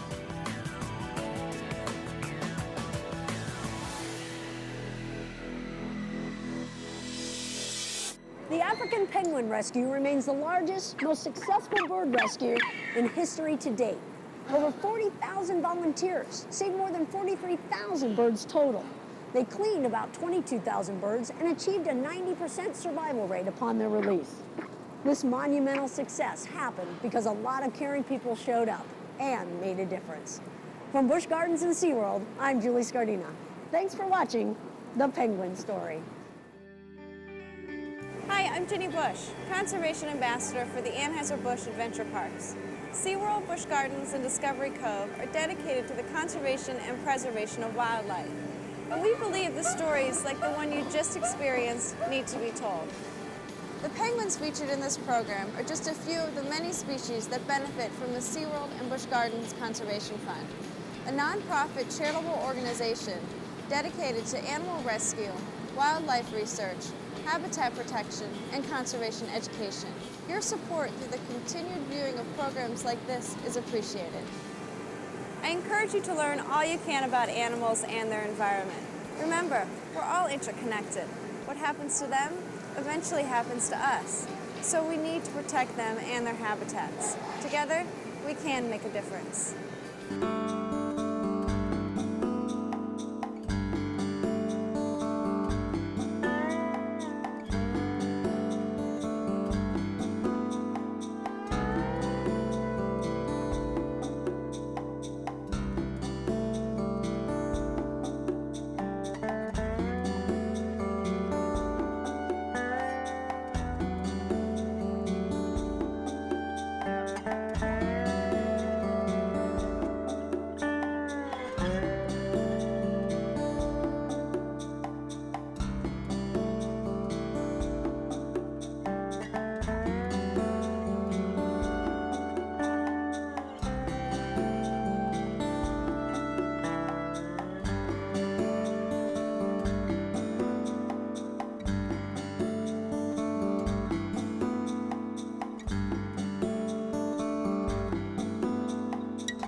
Bertelsen from the TV show Grounded for Life. On this episode of NASA Connect, you'll be introduced to the importance of good nutrition and exercise. You'll observe researchers and scientists using math, science, and technology to learn what we can learn in space about our bodies here on Earth. In your classroom, you'll do a cool hands-on activity to estimate serving sizes of different foods and estimate your average daily energy needs. And using the instructional technology activity, you'll develop an exercise program for Norbert and Zot. So stay tuned as Jennifer Pulley takes you on another exciting episode of NASA Connect. Better health from space to Earth.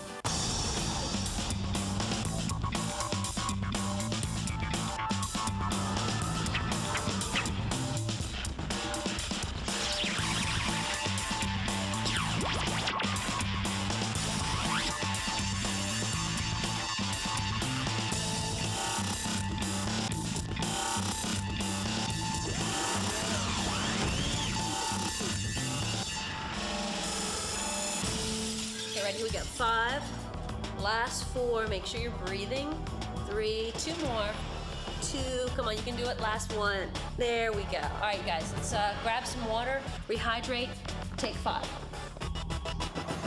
Hi, I'm Jennifer Pulley, and welcome to NASA Connect, the show that connects you to math, science, technology, and NASA.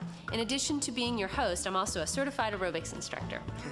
Hey, Jennifer, that was a great workout, but I never knew I had so many stomach muscles. We do. I hope it helps me in my training.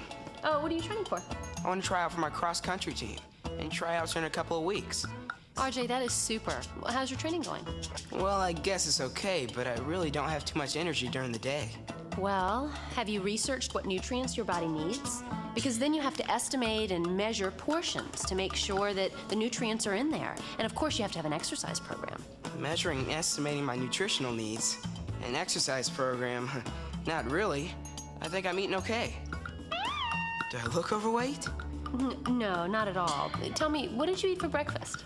I had a soda and a glazed honey bun. It's better than nothing. RJ, a soda and a glazed honey bun that's loaded with sugar.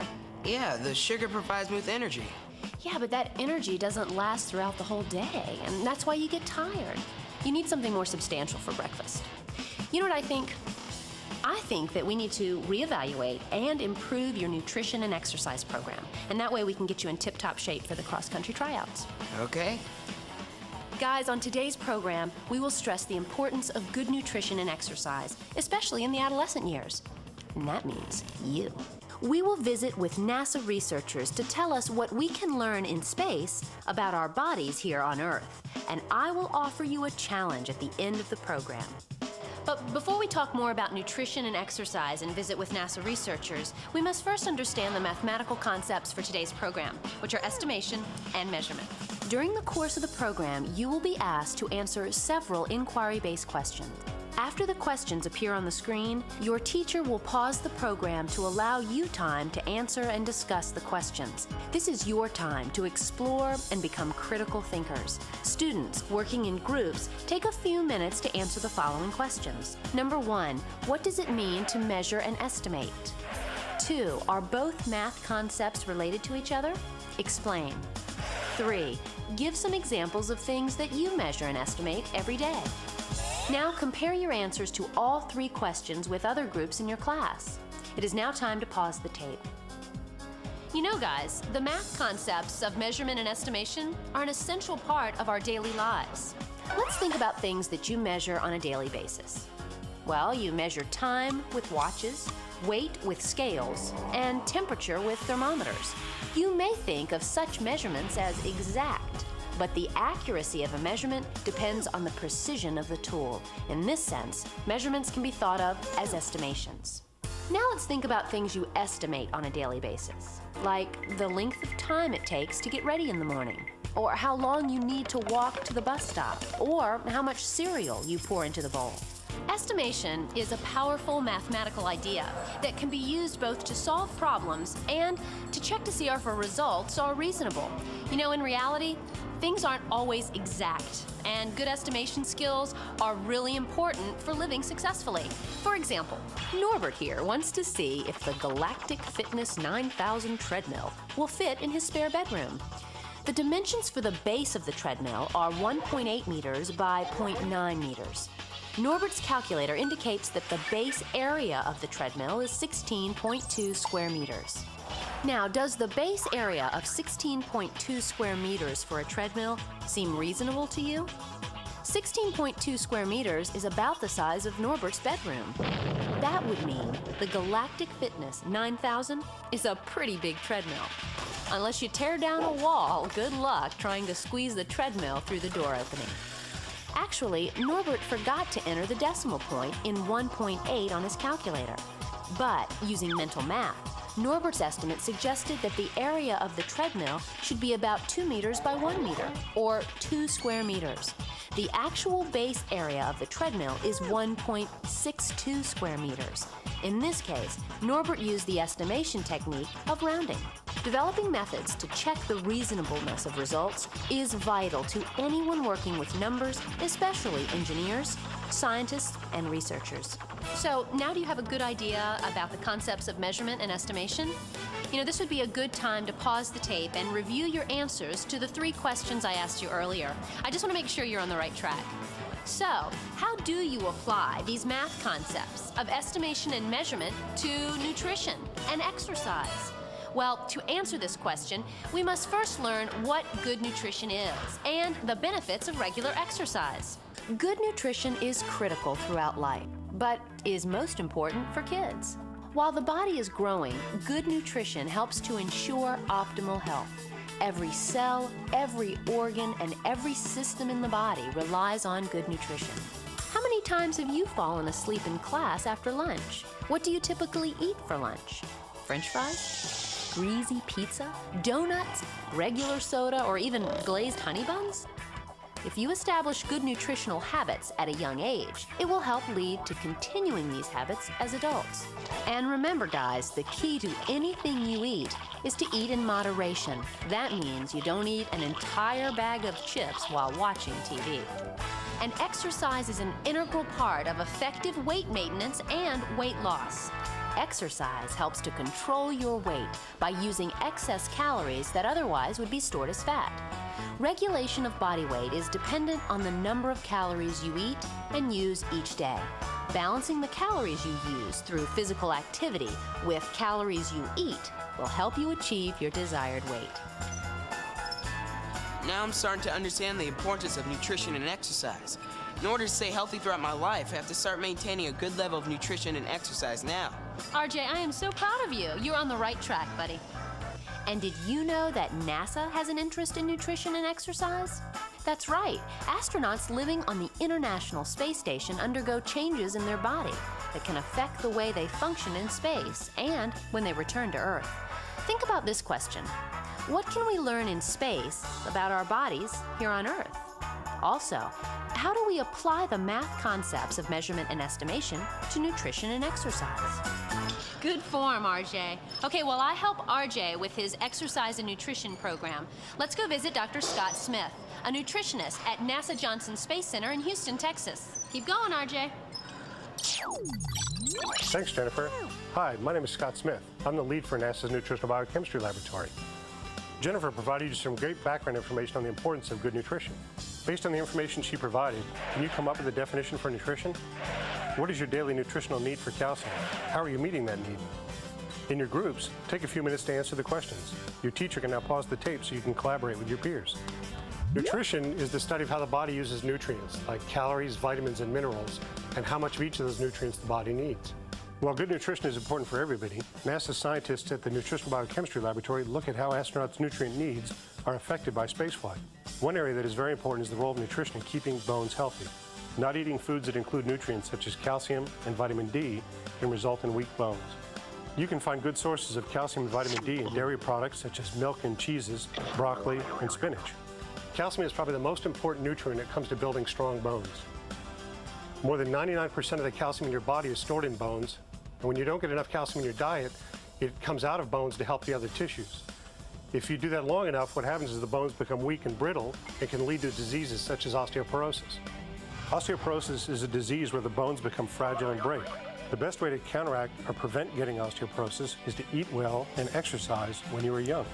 So why are we concerned about bone loss during spaceflight? Astronauts actually lose bone mass during spaceflight. This is especially significant for long missions, such as the astronauts that serve on the International Space Station or on future missions to other planets. When astronauts return from long missions, they have an increased risk of fractures and other health problems because they lose bone mass and calcium. Do you have any idea why this occurs? Does that mean they get osteoporosis while they're in space? The human body gets used to operating in Earth's gravity field. When humans are removed from this environment, as when they travel in space, many complex changes take place. While living and working in a microgravity environment, your body senses that it doesn't need as much bone mass to support the body, so bone mass decreases.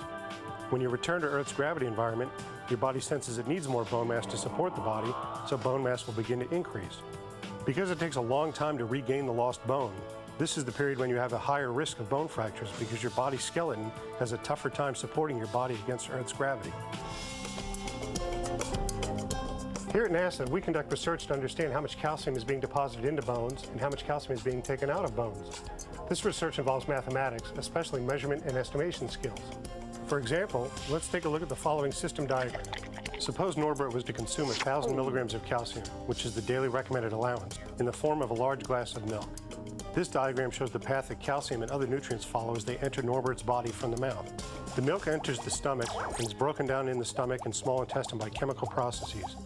Approximately 80% of the calcium, or 800 milligrams, leaves the body as solid waste. The remaining 20%, or 200 milligrams of calcium, enters your bloodstream. The calcium will help many of your body functions and, importantly, will prevent calcium from being taken out of bones. This is what happens when you don't eat enough calcium. About 5%, or 50 milligrams of the remaining calcium, enters your kidneys and is released as liquid waste. Some of the calcium will be taken up into bone, and some will also be released by bone back into the bloodstream. Finally, a small percentage of calcium flows from the bloodstream into the large intestine and out as solid waste. To estimate how much calcium bones are absorbing and how much calcium is being taken out of bones, we can give Norbert a tiny amount of a special form of calcium. For this case, let's call it blue calcium. Over time, usually 10 to 14 days, we collect biological samples of solid waste, liquid waste, and blood. We can determine how much calcium, regular or blue, is in each sample.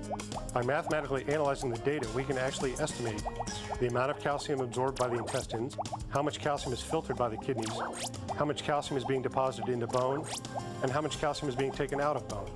By studying the flow of calcium before, during, and after spaceflight, we can tell how the body is changing during flight and what is happening to the calcium. From our estimates, we can conclude that the amount of calcium that is deposited in the bone and the amount of calcium released by the bone back into the blood is about the same. This changes when astronauts are in space. The amount of calcium absorbed by the bone is less than the amount of calcium released by the bone. Finally, when astronauts return to Earth and recover over time, the amount of calcium deposited into bone and the amount of calcium released by bone stabilizes and returns to pre-flight levels. Understanding the specific means of how bone and calcium use change during flight can help us figure out how to counteract it and also help prevent bone disorders on Earth, such as osteoporosis. Are you beginning to understand the importance of nutrition and how nutrition can be important for your health? Have you changed any of the answers to the questions I asked earlier? Now would be a great time to stop the tape and review your answers. Thanks, Scott. Okay, guys, it's time for you to become a scientist and apply your estimation and measurement skills with this program's hands-on activity. It was developed by the National Space Biomedical Research Institute. Hey, let's check in on the students at the New Mexico School for the Deaf in Santa Fe, New Mexico.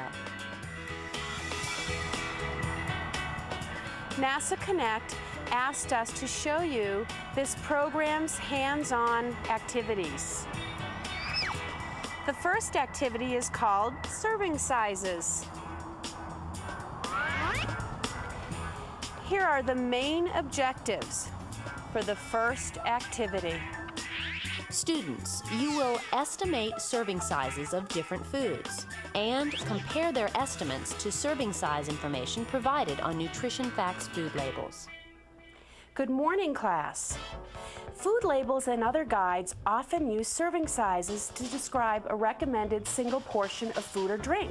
NASA Connect asked us to investigate the question, what is a serving size? Your teacher will provide you with the Nutrition Facts labels from these food items: 1 bag of frozen peas, 1 box of dry breakfast cereal, 1 bag of popped popcorn, and a 2-liter bottle of soft drink. Copies of the labels are to be distributed to groups. You are to determine appropriate serving sizes for the different foods. Write the word estimate onto 3 paper plates and onto 1 cup. Mark the other 3 paper plates and cup as food label. On the student handout, write the name of each food under the food name column. For each food, estimate how many cups or fractions of cups make up 1 serving size. Record your estimate in the second column of the table and measure the portions into the estimate plates and cup. Next, measure onto the food label plate and cup the serving size for each food based on the nutrition facts label. You are then to write a short paragraph answering the activity's discussion questions. If you have access to personal digital assistants or PDAs, the PDA is a great device for keeping a journal. You can use the infrared capabilities to peer edit journal entries with others. Later in the show, our students at the New Mexico School for the Deaf will show you the second activity called Your Energy Needs. Back to you, Jennifer. Now let's focus our attention on exercise. You know, exercise and nutrition go hand in hand. Dr. Don Hagen, the exercise lead in the Human Adaptations and Countermeasures Office at NASA Johnson Space Center, can tell us more. Hello. Jennifer is correct. Good nutrition and exercise are interconnected. My job as the exercise lead in the Human Adaptation and Countermeasures Office here at the Johnson Space Center is to work with a team of specialists to determine the exercise requirements for astronauts in long-duration spaceflight. A long-duration spaceflight can be anywhere from months on the International Space Station to years if we ever travel to other planets. Before I continue, let's take a look at the following questions. Why is it important for astronauts to exercise in space? Do astronauts have to be elite athletes to endure a long-duration spaceflight? Explain. What are some of the ways you measure your level of fitness? Students, as your teacher pauses the program, take a few minutes to answer and discuss the questions with your class. When astronauts work in the International Space Station, they are working in a microgravity environment. They appear to be floating in the ISS. The apparent weightless environment places a reduced load on the leg and back muscles. Astronauts hardly use their leg muscles in space. The lack of muscle activity can cause the muscles to weaken or reduce in size. We call this muscle atrophy. It is possible astronauts on long missions may lose up to 25% of their muscle mass while working in space. The loss of muscle mass and strength during these missions could pose dramatic problems when they return to Earth. Muscles support the bones in your body, and if you have a combination of weak muscles and weak bones, can you imagine the harmful effects your body could face?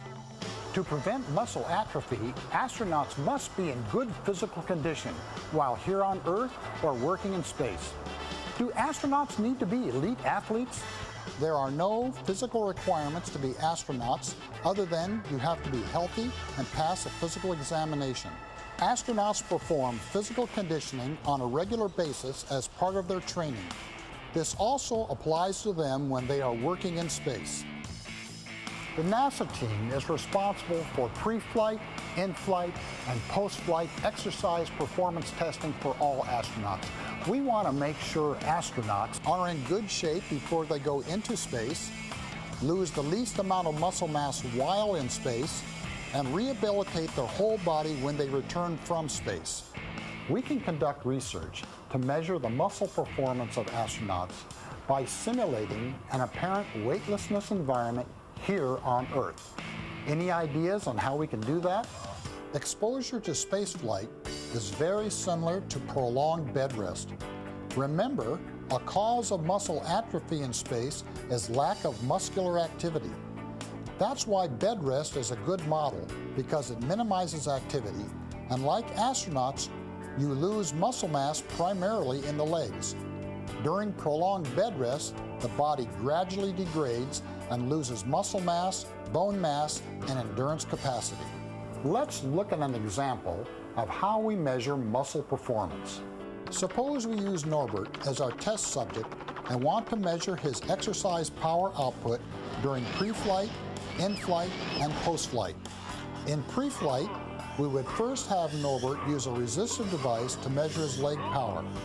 As you can see in the animation, Norbert's legs are pretty strong. He was able to lift 100 kilograms 10 times. Next, we simulate in-flight testing by putting Norbert in bed for an extended period of time, say 20 days. During that period, Norbert conducts all his activities in bed except for using the restroom.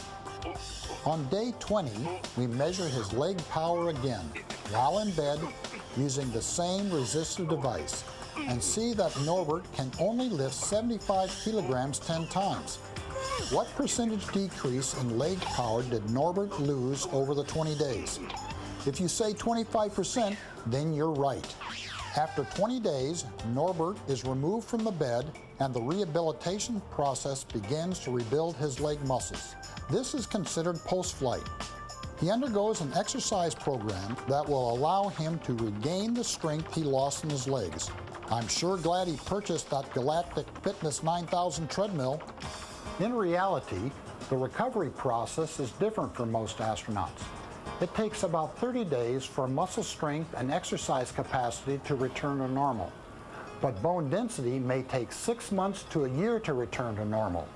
The research we conduct in space and here on Earth may one day benefit many populations, such as the elderly or people who have had major operations and are subjected to extended bed rest. The important thing for you is that exercise and good nutrition help to build strong muscles, bones, and endurance capacity, and that both are needed throughout your life in order to optimize your health and thus prolong your life. Well, Jennifer, back to you. And by the way, how's your friend's exercise and nutrition program coming along? Well, I think RJ really understands the importance of good nutrition and exercise and that they go hand in hand to maintain good health overall. At the beginning of the program, do you remember RJ saying that his energy level was pretty low? Well, energy fuels growth, movement, and all the processes in every cell inside the human body.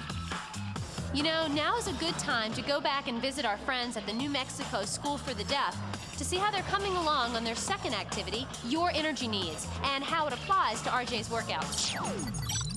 In this activity, you will estimate your average daily energy needs. We measure energy in calories. To help RJ figure out his energy needs, you have to calculate his baseline calorie need, also called basal metabolic rate, or BMR. BMR is estimated based on gender, age, height, and weight. You will work from the baseline energy needs handout and the total energy needs handout, which can be found in the Educator's Guide. The BMR value for men, well, in this case, RJ, can be calculated using the following equation, where W is the weight in kilograms, H is the height in centimeters, and A is RJ's age. The BMR equation for women is different than men, but it's also based on weight, height, and age. By substituting RJ's weight, height, and age into the BMR equation, the students estimated RJ's BMR value to be 1,645. This is his baseline energy need. Now, if we factor in his exercise level, the baseline value needs to be adjusted.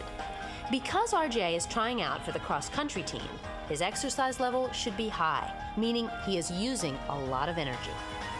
From the total energy needs handout, we can adjust RJ's BMR value by multiplying 1,645 and 1.9. The exercise level adjustments are found in the handout. It looks like the total estimated energy needs for RJ is 3,125 calories per day. Good luck to you, RJ. Good job. RJ is certainly on his way to improving his exercise program, and now it's your turn to develop an exercise program for Norbert and Zot.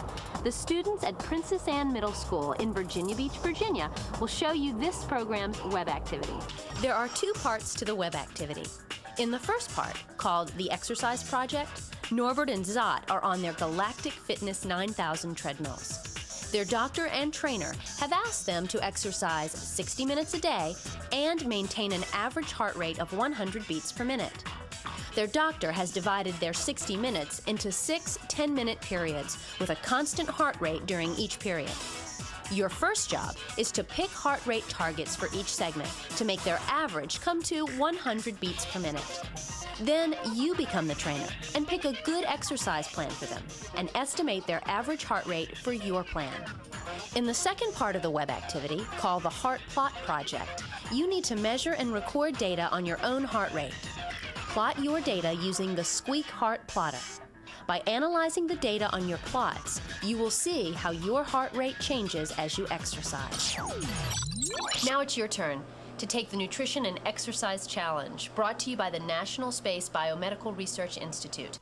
Working in groups, you will choose one of 7 specialty menu cards. Select from a person with hypertension, a strict vegetarian, a pregnant woman, a person who is lactose intolerant, a diabetic, an athlete in training, or an astronaut in space.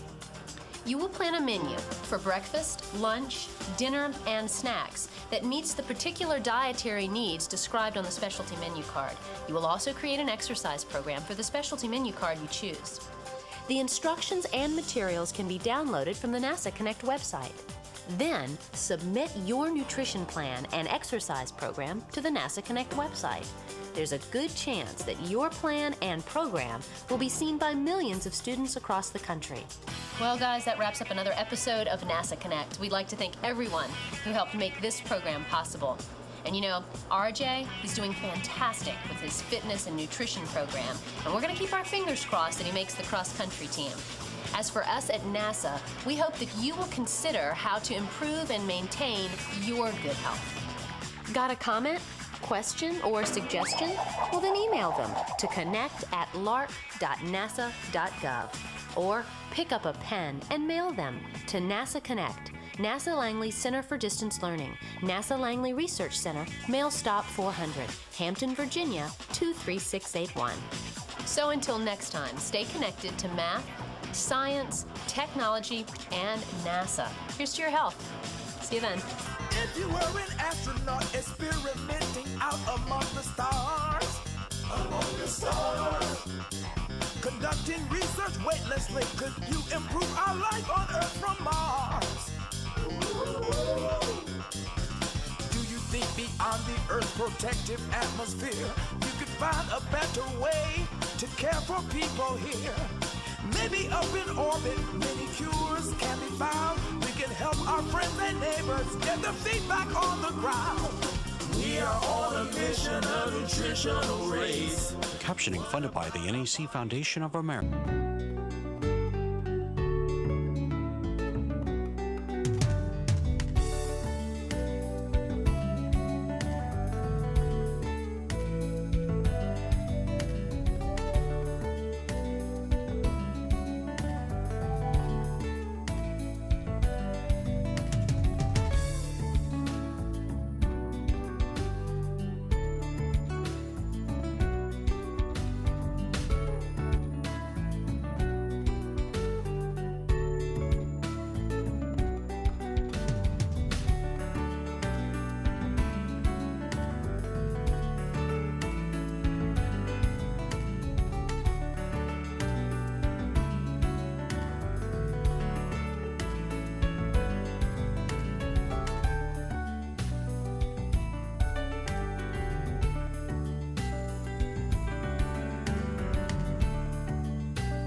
Coming up on this edition of Out of the Blue from Middle Tennessee State University. Looking for a scholarship? Apply to MTSU by December 1st, and if you meet the criteria, you could qualify for a guaranteed academic scholarship. Tony Strode from our undergraduate recruiting office gives us all the details. Dr. Sam Zaza of the Jones College of Business is a leader, not only in information technology, but the importance of diversity, equity, and inclusion in helping Nashville fill its tech jobs. She shares her insights and ideas. And remember this major at MTSU, Child Development and Family Studies. Dr. Rebecca Oldham talks to us about how it's a great fit for students interested in what individuals and families need to find for wellness across the life space. I'm Andrew Ottman, and this is Out of the Blue.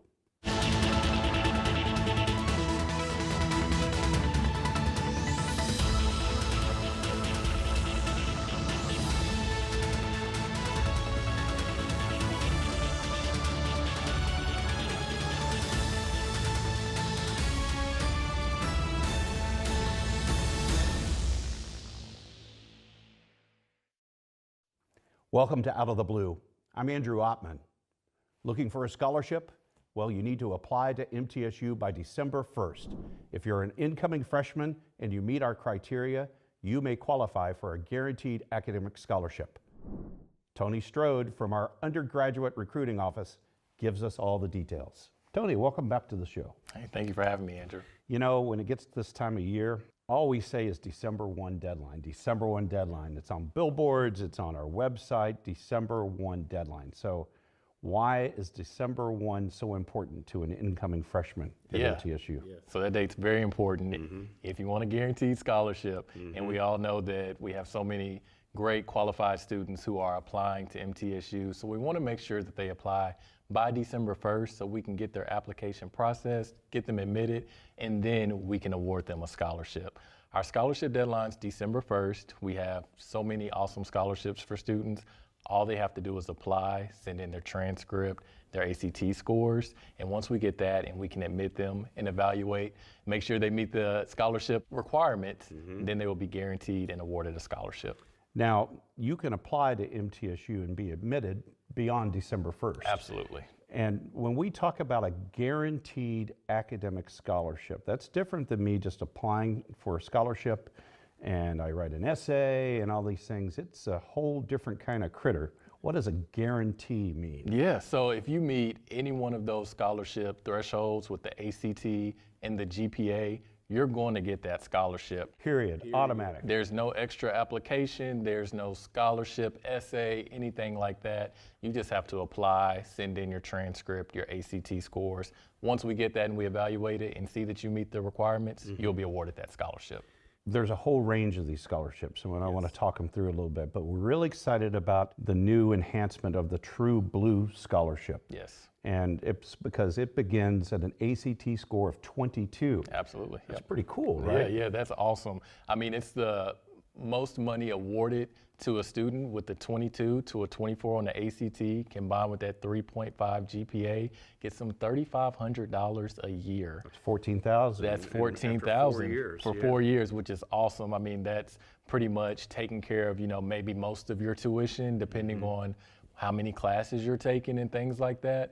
And the great thing about that is that it's stackable too. So if you qualify for the Hope Scholarship, which if you're a Tennessee resident and you have that 22 or higher, you're going to get that You've Hope got it, Scholarship. right. Absolutely. So you're stacking that on top of any federal money that you're getting, any outside scholarships that you may receive as well. You can stack that True Blue Scholarship on top of that too. You may even get some money back at the end of the year. It really is amazing, and it's the largest of its kind in the state. We're really proud of that. I love the fact that we're making these scholarships accessible to these great students in the 22 to 24 band. I also love the fact, like you mentioned, the Hope. The state recently expanded the benefit on the Hope. So combined with that, you talked about that plus the Hope. Yeah. It is almost tuition free. It's very, very close to it, very close, right? very close. And you know, every student is different depending on how much money you're receiving in scholarship. And that's just, you know, the starting band. So if you get higher on the ACT and still that 3.5 GPA, you'll get more money in a guaranteed scholarship. You are all about segues. That's good. So okay, the presidential scholarship, what is that? So that one is $4,500, and that same as the previously True Blue, you'll get that over all 4 years. And once again, stack it with the Hope Scholarship, with any Pell Grant, with any outside scholarships as well. All that combined together. And that one is an ACT band of a 25 to a 29.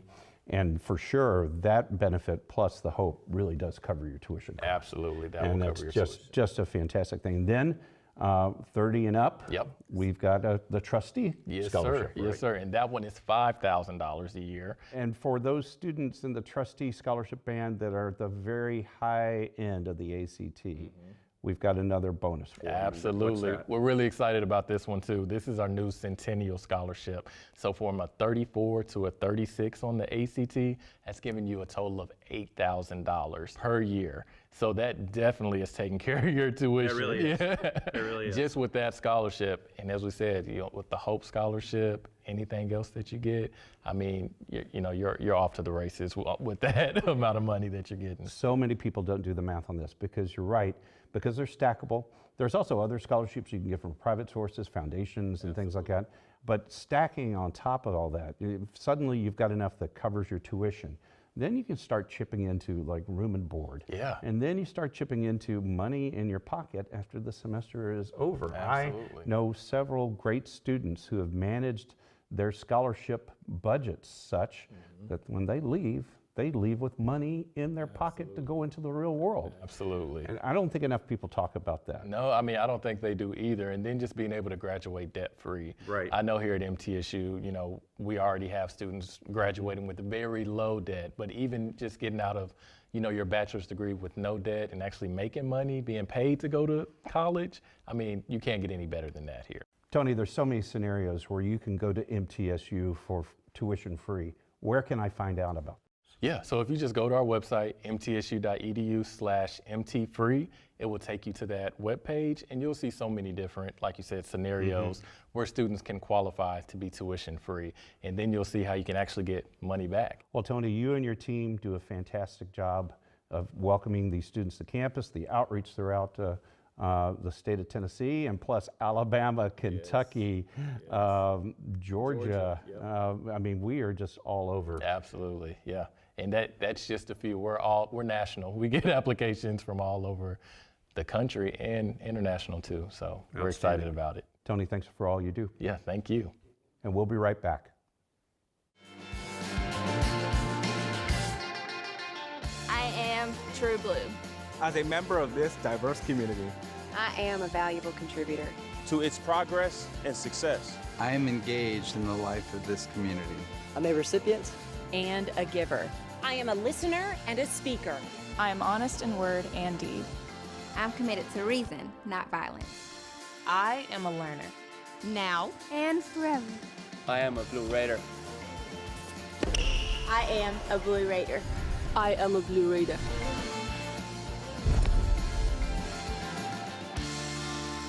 True Blue. Do you want more from your college experience? At Middle Tennessee State University, that's exactly what you get. More majors, more opportunities, more guaranteed scholarships. Up to $32,000 over 4 years. MTSU, Tennessee's University of Opportunities.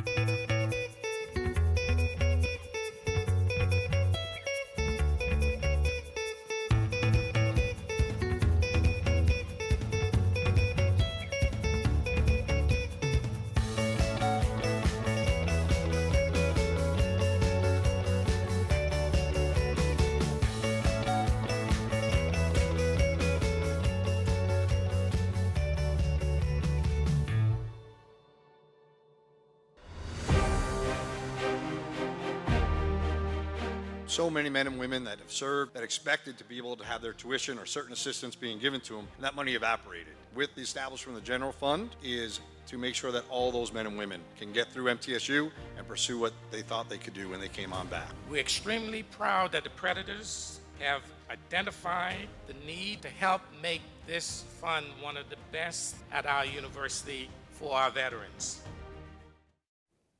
Welcome back to Out of the Blue. I'm Andrew Ottman.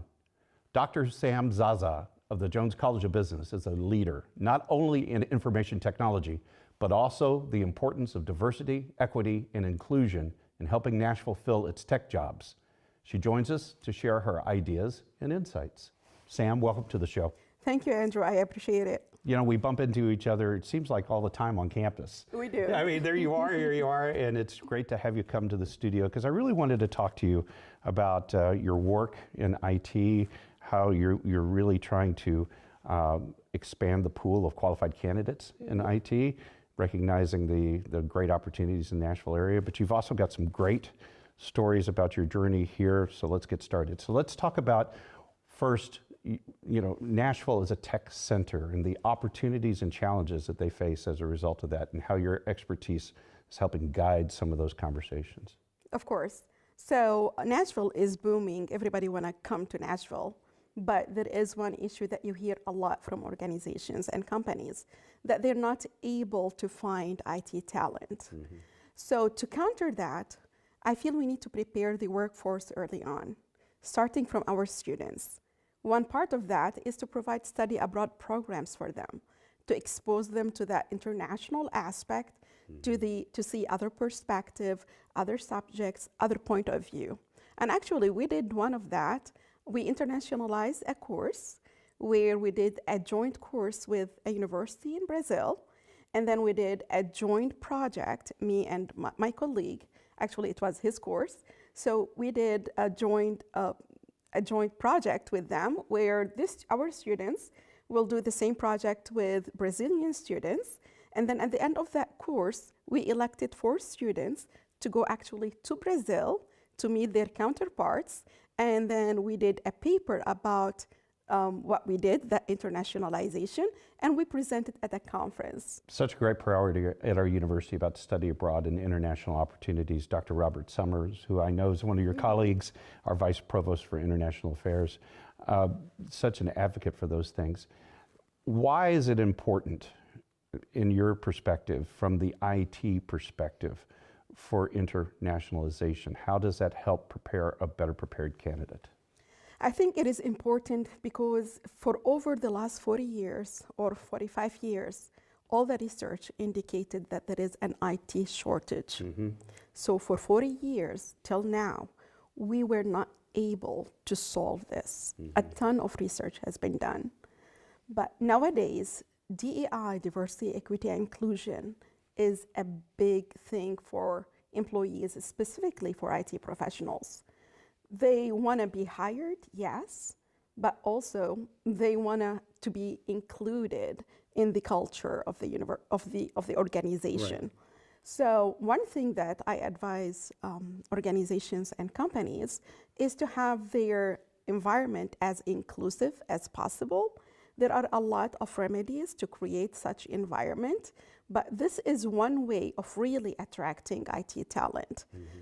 We, as higher education institutions, we are doing our part of trying to internationalize our courses, to expose our students to that aspect, to tell them that, hey, listen, there are other people who are also in the same domain.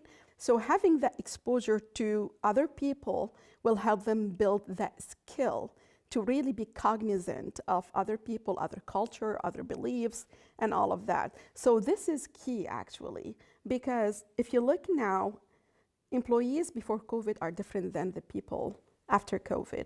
COVID changed people. Employees and IT professionals are thinking about their priorities. Yes, they want a good pay, they want a job, but they want quality of life too. Mm-hmm. And inclusion and diversity and equity actually help. While diversity is something that you can see and you can easily report it, inclusion is invisible. Mm. So unless you make dedicated practices and policies and intentional practices to make the perception of inclusion at your company visible and understood and well communicated among employees, it's gonna be hard for organizations to really retain, not just hire, to retain the IT talent that they have. We talked off camera briefly, and you talked about, yes, there's a lot of IT vacancies in the Nashville market. And it's easy to think, well, gosh, that means folks are just going to rush to fill those jobs. But there's such a competition for that talent, that experience. And one of the points you made to me about the international studies is that that helps give some of our students that might be just entering into that job market at least a little bit of a boost up from a resume standpoint and a perspective standpoint that might allow them to compete against someone that maybe had a little bit more time and grade and job. Correct. So one thing is that I do believe that I encourage every student to take study abroad.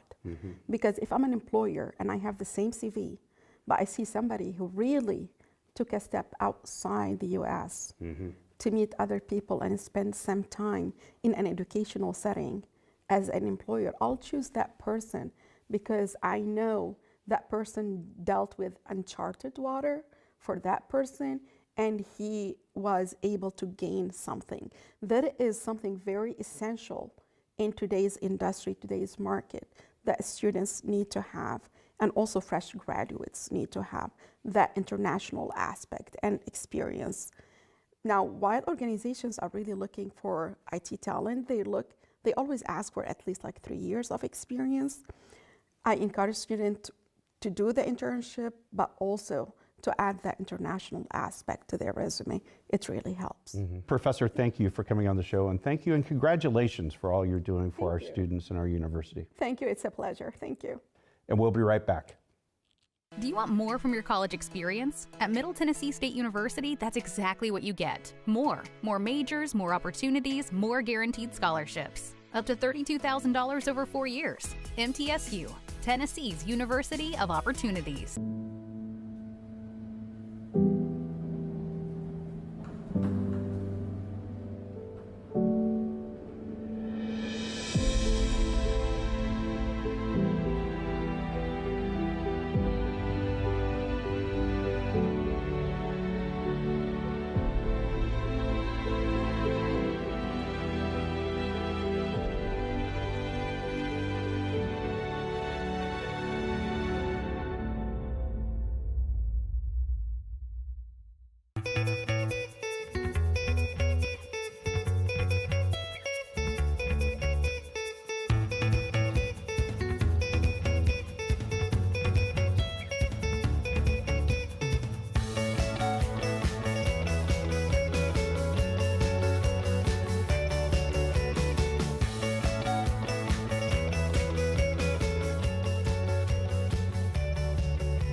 So many men and women that have served that expected to be able to have their tuition or certain assistance being given to them, and that money evaporated. With the establishment of the general fund is to make sure that all those men and women can get through MTSU and pursue what they thought they could do when they came on back. We're extremely proud that the Predators have identified the need to help make this fund one of the best at our university for our veterans.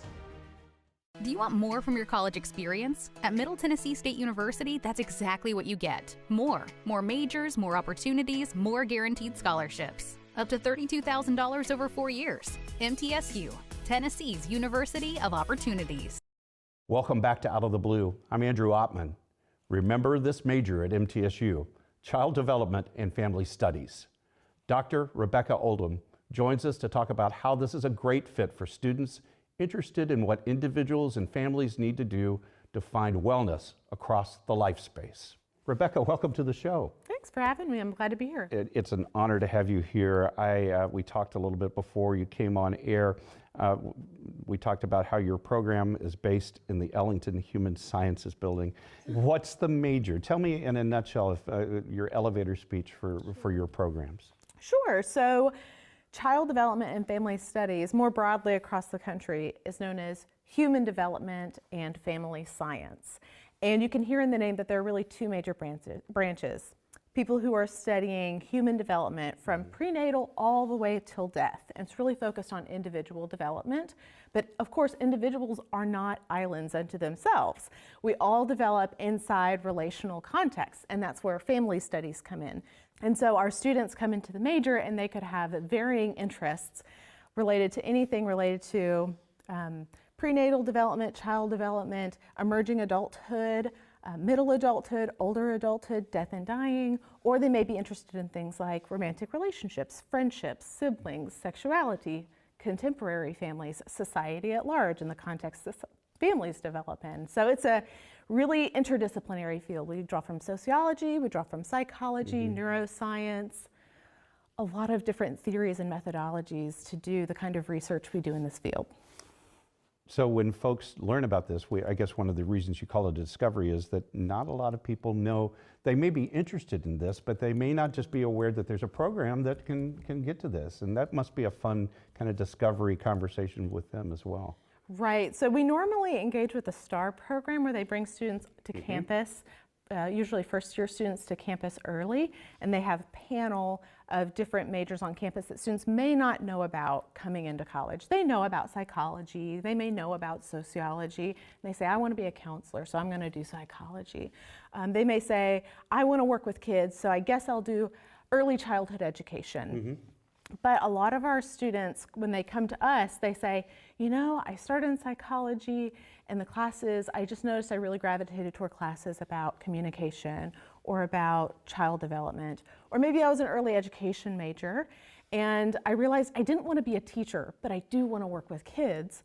And so in that process and talking with their advisors, they usually find us toward the end of their sophomore year, the beginning of their junior year, and we're trying to work their classes in. So what we'd really like is to increase our presence on campus so that students find us earlier in the process, because when they do come to us, they love it there. Right. They feel a sense of belonging. They feel like this is where I should have been all along. Our classes are super interesting, and it's about things that are relevant to really all of our lives. When we chatted a little bit, we talked about some aspects of your program that you're very proud of, and one of which was support and belonging. Can you give me that kind of nutshell of that?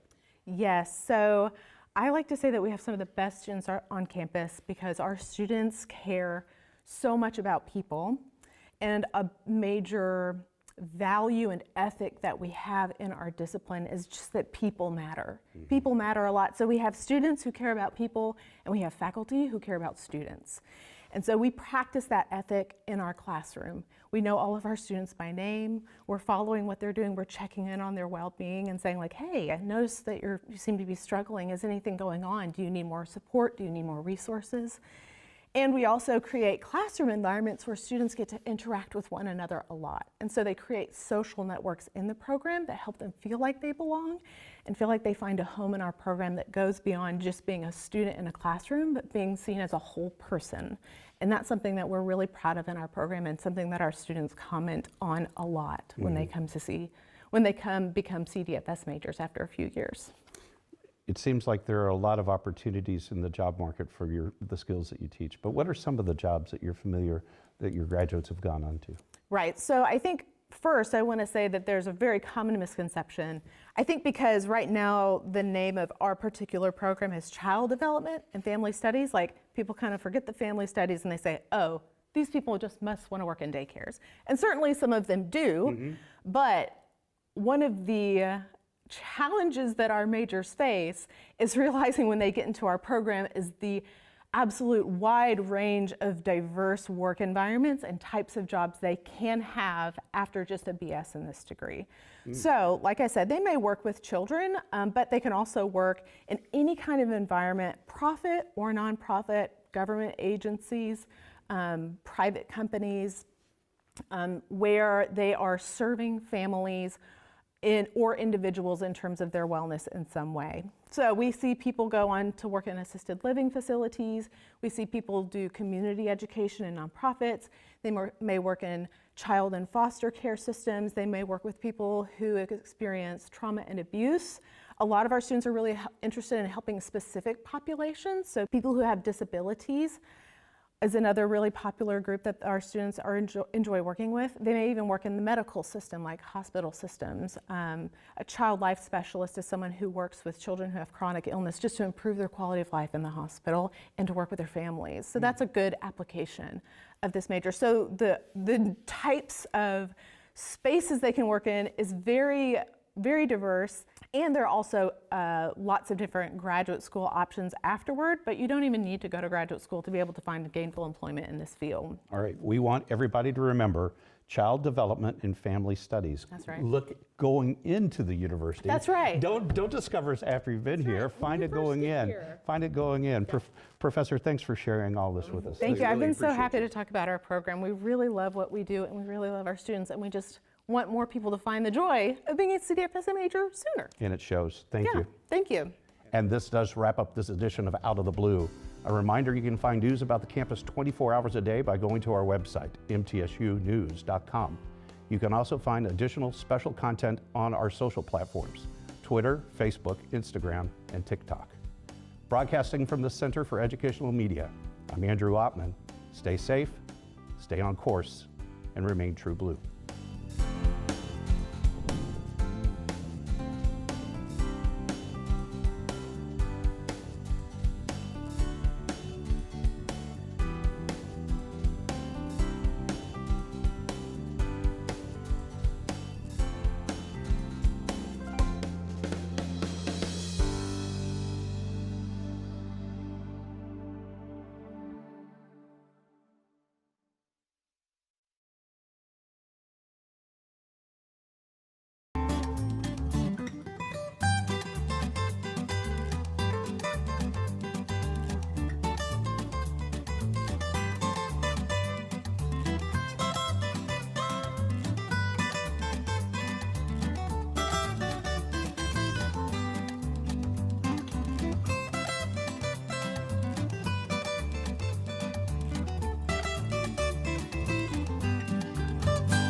award-winning Tennessee Wildcast is on the air with the latest on hunting, fishing, boating, wildlife watching, and all things outdoors. Make welcome your host, drummer and outdoor expert novice, Jason Harmon. Hello, everybody, and welcome to this edition of Tennessee Wildcast. Thanks for tuning in. We got a great show lined up for you today. We are back at the Holston General Store at the Morristown office, and we have the man who you said it was his vision for this Holston General Storefront here.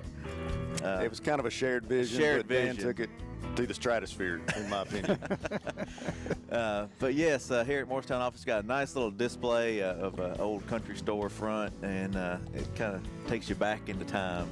And it's a great addition here to the hunter education room and other things that go on here at the regional office. But Mr. Dan Gibbs is with us. He's the bear program coordinator, and Janelle Musser is the black bear support biologist. And she's new to the agency, so we're going to get to know her today, and should be a fun conversation. Appreciate you guys being here. Thank you. This show's all about bears, if you haven't already figured it out.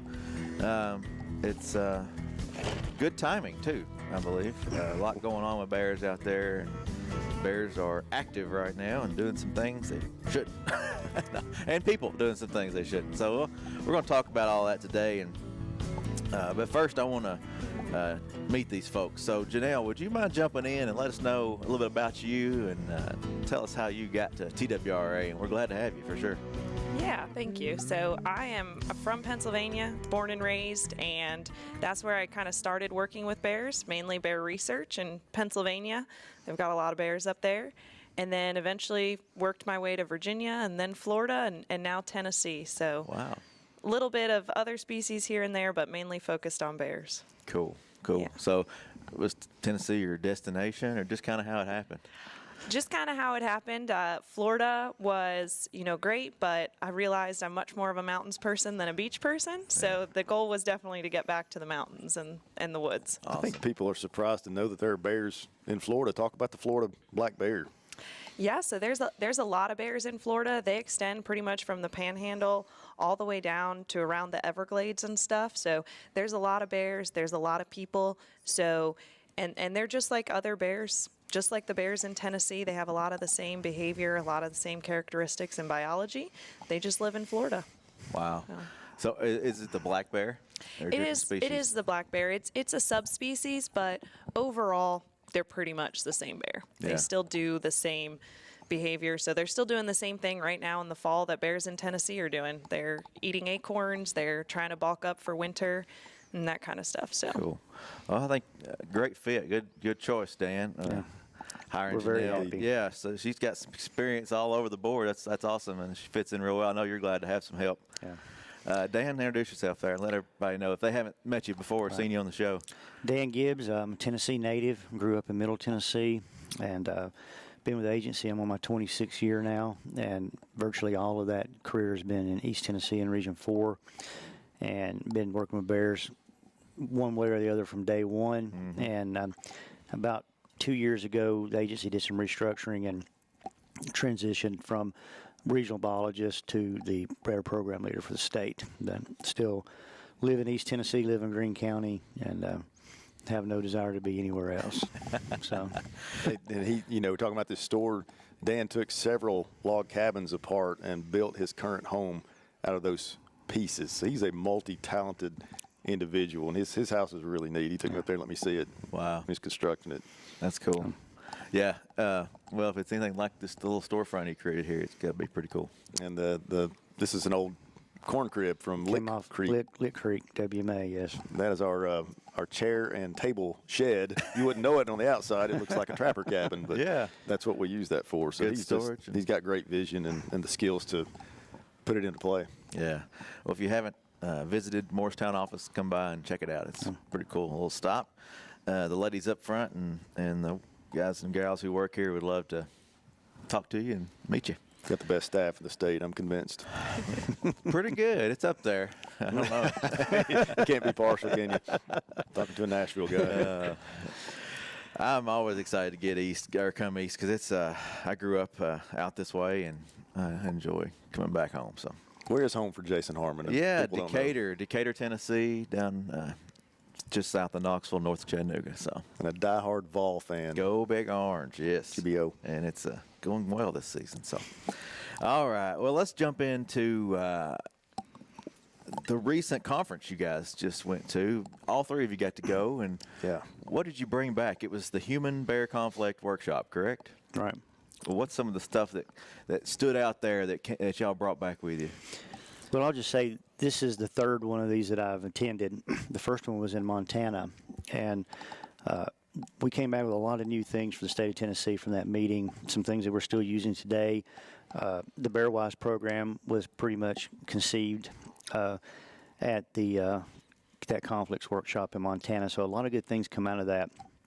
And then in the last one was actually hosted by the agency in the Smoky Mountains National Park. That's right, in Gatlinburg.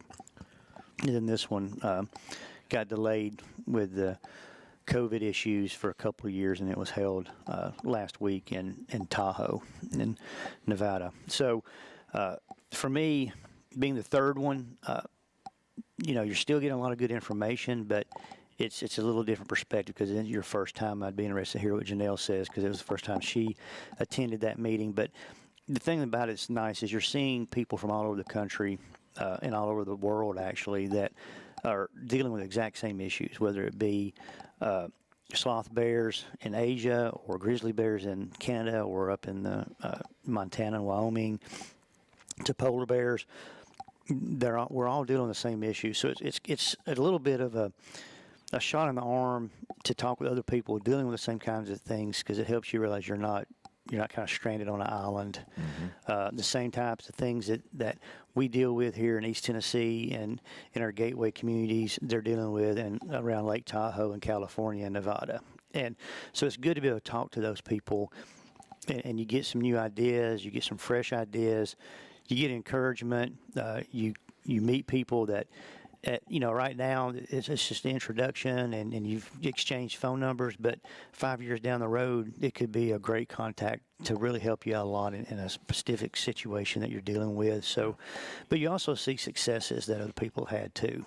And the thing you got to learn, you got to understand about bears is you're in it for the long haul. There's not going to be overnight. There are overnight successes, but overall it takes many, many years. And we saw some work that are beginning their third decade on programs that have been very successful, but it takes a long time to get buy-in from the community. The funding is always a challenge, but overall it's a great meeting. You come back pretty enthusiastic about what the future is and see that, hey, we're fighting a hard battle, but it's not a losing battle. Good. And we'll get there. Good to get back in person too, and those networking opportunities. Absolutely, it's great. Yeah, it's great to get those phone numbers and understand what people are struggling with, just like you. Right, but to see, and that was one of the fun, to see people that I haven't, I've been. Zoom is Zoom, but to be with your friends, and that's the best part about this job. But it's also the hardest part is working with people all across the country. And having those interactions, but you don't get to see them that often. So when you get to see them and sit down and have conversations about things other than bears, it's really nice. Mm-hmm. And you get to know them and help create those relationships that last a long time. So it was a great meeting. Cool. And really do. It's my favorite. By far, those are the three best conferences I've ever been to, those three conflict conferences. Wow. Well, Janelle, what were your thoughts? I know, Matt, you got to go to the one here when we hosted, but you got to go to this one as well. What were y'all's thoughts about? Yeah, so I think, bears have been bears. They've been kind of similar. And so there was a big emphasis at this conference of, but people have changed. People are living in a lot of different environments. They're taking more vacations than ever. So people have changed. They've changed their actions a lot.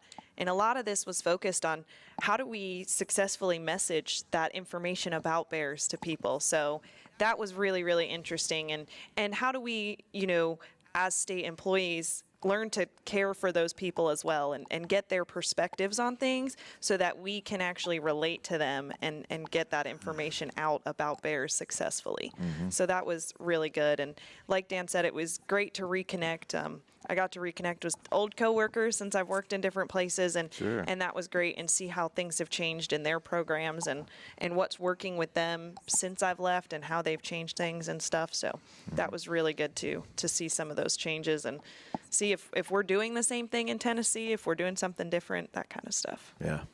Cool. Yeah. Always good to come back with some new ideas and rehash out the old ones and refresh. Well, there's been some recent events here in the area in East Tennessee, and we didn't really plan on talking about this today till it happened. So maybe we touch on some of the recent events that happened and kind of what's going on there. And I don't know who wants to jump in there and lead that. I'll just say it was a fitting welcome home from a human-bear conflict workshop and what all transpired. Dan, being the coordinator, I'll probably let him tell the story, but it's a reminder when we hit the ground here, this is a real issue, and it's an ongoing issue, and it's always going to be around just due to the number of people that visit areas around the park in Sevier County and the state up there, and just due to the number of black bears that we have, we're going to have interactions between bears and humans. And one thing I learned from the conference is to not refer to them as problem bears and nuisance bears. It puts the ownership back on us as humans for creating these conditions that habituate bears. So that's the biggest takeaway I got. But I'll let Dan jump in and tell what happened. So there was a true conflict here in Tennessee that we've had to deal with. Correct. Yeah, and I'll give the details, but Janelle was on site. I was not on site, but Matt said when you get back and you hit the ground, I mean, that's literally Janelle hit the ground, got out of the airplane, got in her truck at the airport, and got the call.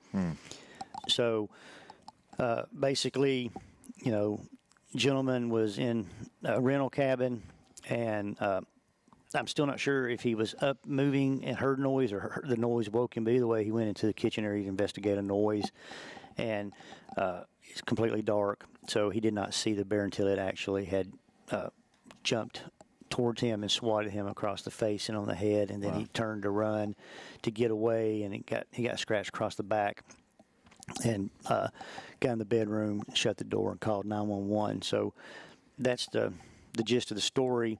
And Janelle can jump in here if she wants to add any details, and I'll let her do that real quick. But that's the result of obviously some other things that have happened prior to this that we really want to focus on more than we do the incident itself. But I don't know if Janelle has anything else she wants to add about the actual incident other than the bear we have caught. So. Yeah, I would just say, too, that it's very fast. Bears are fast. And so I think sometimes there's people underestimate bears because they are seen so frequently, especially black bears, and they want to see them. So they underestimate the speed that bears have and the strength that bears have.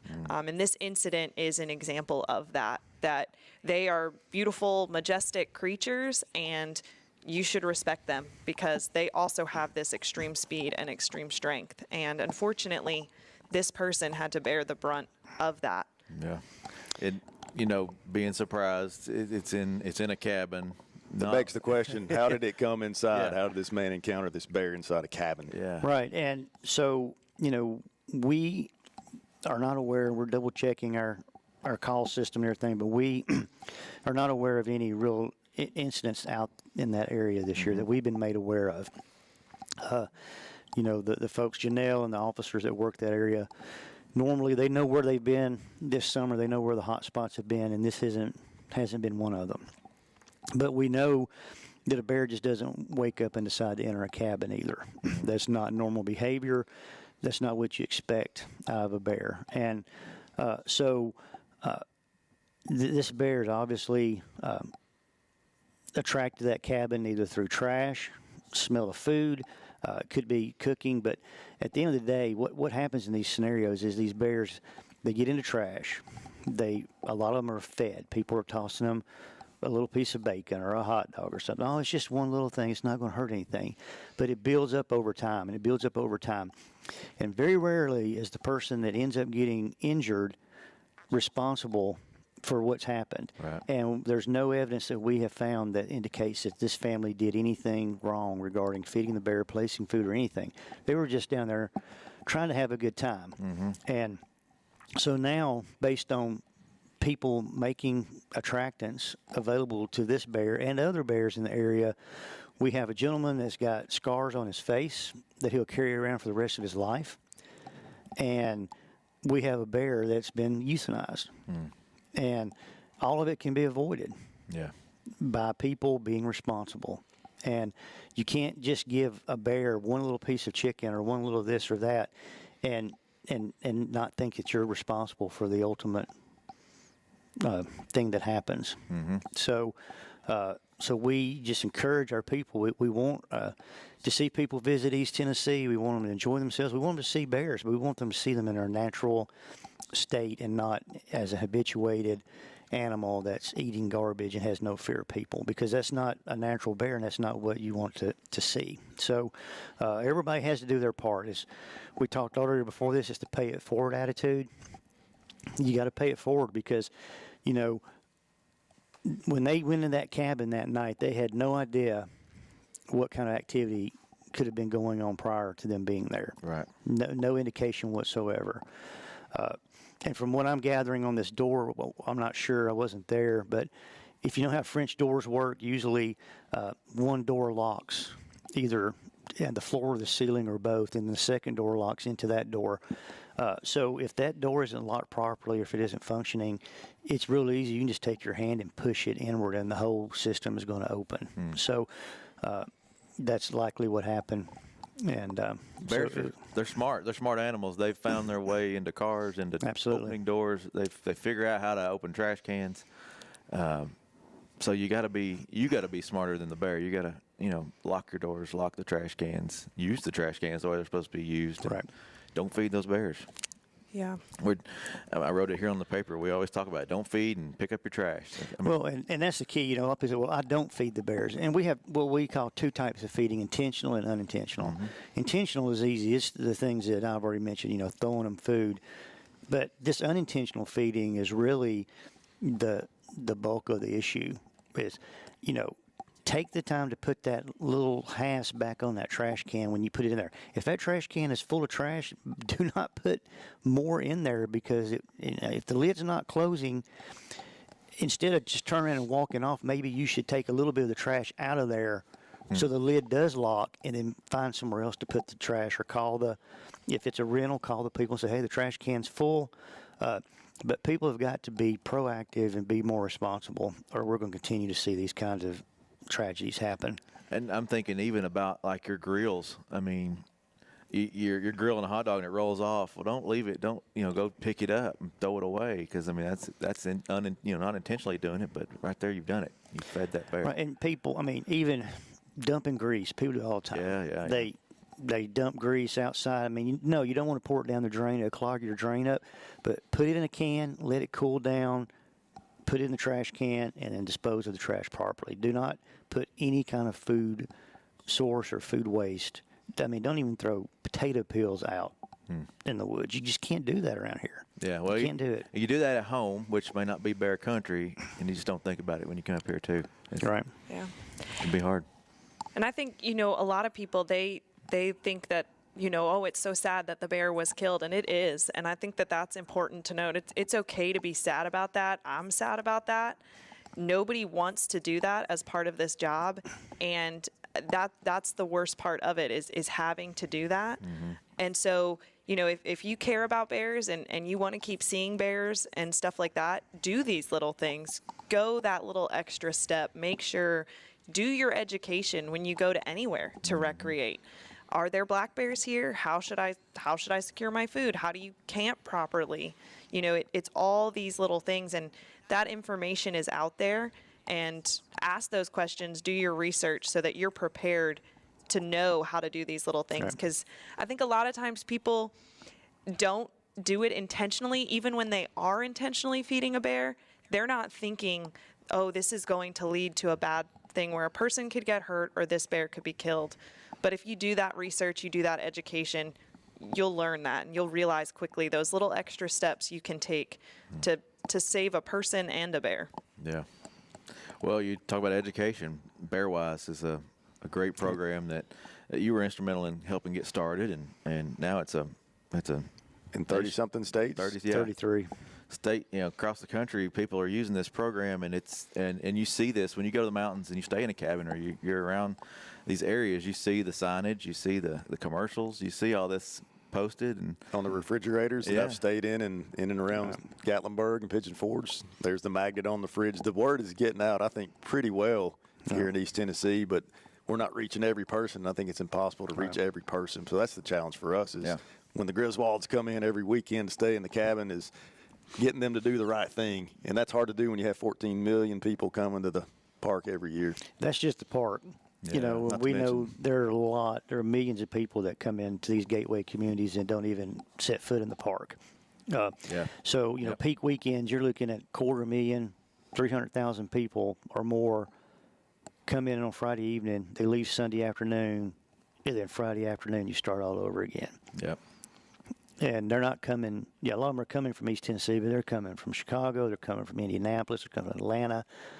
They're coming. I think people will be amazed how far folks travel to get to East Tennessee to spend a weekend. It's pretty amazing, and they certainly, a lot of these places do not have any idea at all about what to do with bears, regarding bears. So a lot of the responsibility comes back on the companies that are renting out cabins, renting out apartments, renting out hotel rooms, whatever it may be, is getting that information to those people, and we're really trying to work hard to make folks aware of the information that is available on BearWise, that they can get their people there. But it's a constant battle, and when you're doing educational stuff, you just got to keep hammering it because people have to see it multiple times.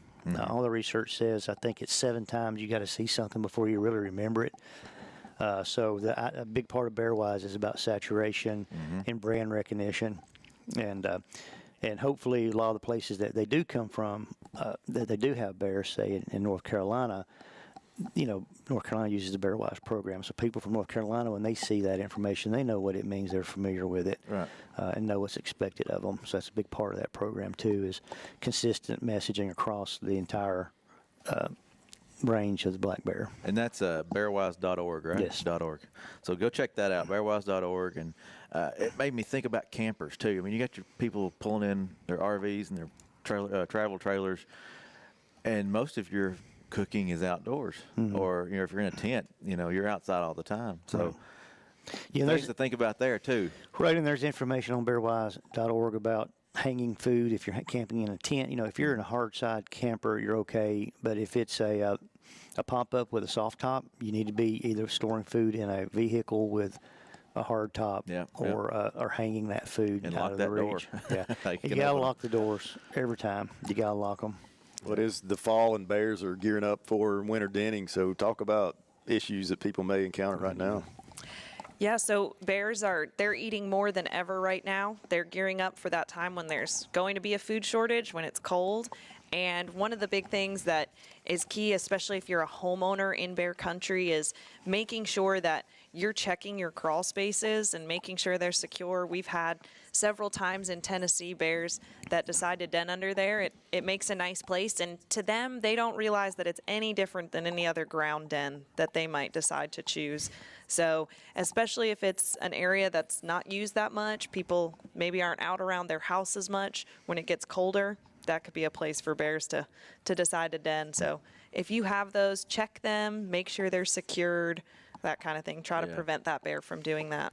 And I'll add, some people think, well, that'd be kind of cool to have a bear denning under my house. Well, I can tell you from the couple that I've been in to deal with, they can cause some pretty substantial damage under there. We had one last year, a lot of insulation damage, and I'm not sure why the bear did it, but it chewed through 3 or 4 of the floor joists almost to the point where it went. There was one that was within a half an inch of going completely through the entire floor joist. So there was some significant structural damage to that home as a result of that bear denning under the house. So even if you do it for no other reason to keep your house from getting tore up, make sure there's a door over the crawl space, and make sure you've got a lock on it, or you got a couple of screws in there that keep that door in place so they can't knock it down.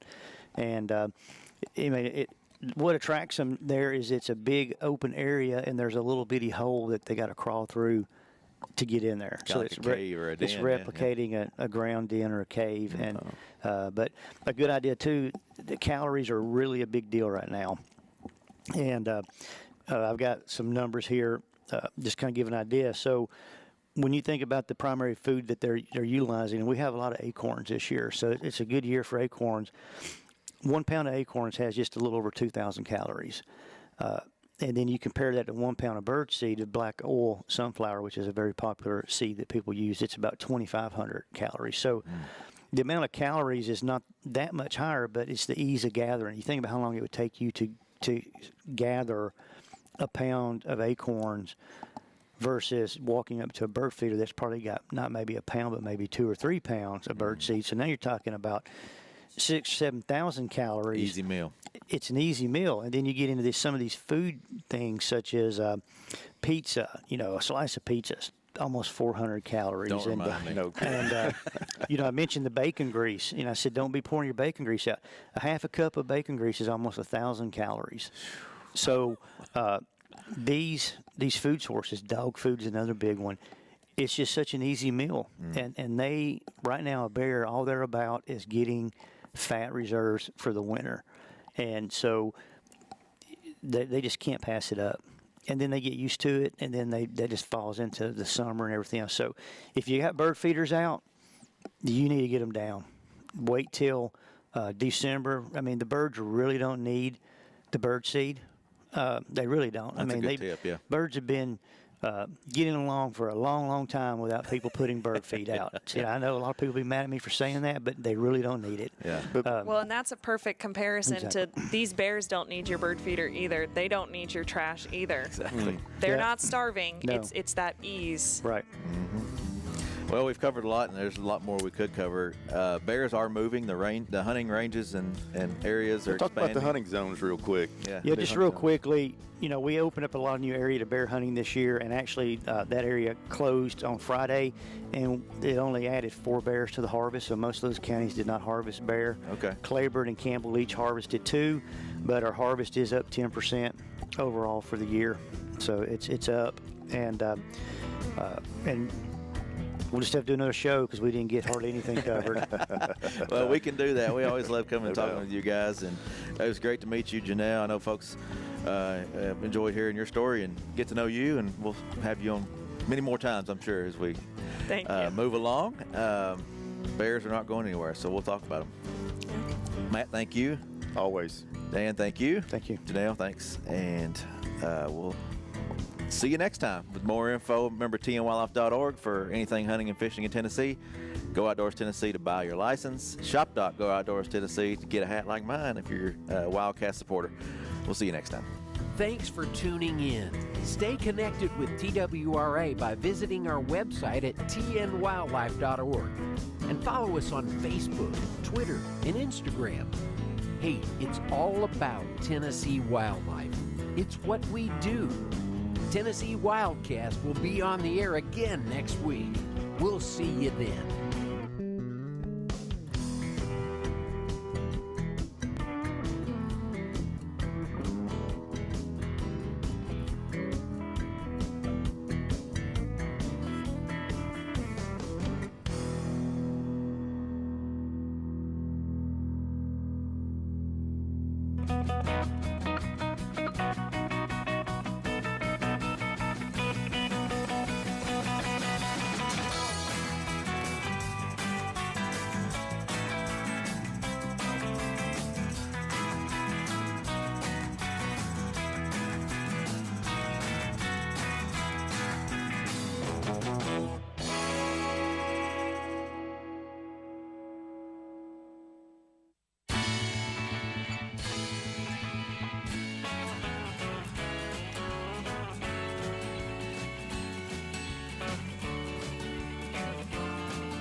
calling this meeting to order of the library board meeting, and we have a quorum. And can I get anyone to approve the minutes from September the 2nd to 2022 meeting? I'll approve. And a second? A second. And all in favor? Aye. Aye. And our order of business is to welcome our newest member, Miss Carissa Bitton. We also have outgoing members, Megan Honeycutt, our chairman, myself, vice chairman, and Gary Sutton to my left. At this time, if I may, yes. First of all, I'd like to say, Carissa, we are so happy to have you with us. It's exciting to have a media specialist on our board, and I know that you're going to bring some good things with you, so welcome. Thank you. I'm happy to be here. And second, appreciation to our outgoing members. As many of you know, there are term limits because of the state library. We have term members that you have to go by. So after so many years, you have to go off, stay off a term, and then you can apply to come back on. Well, we have two here with us tonight that I would like to recognize.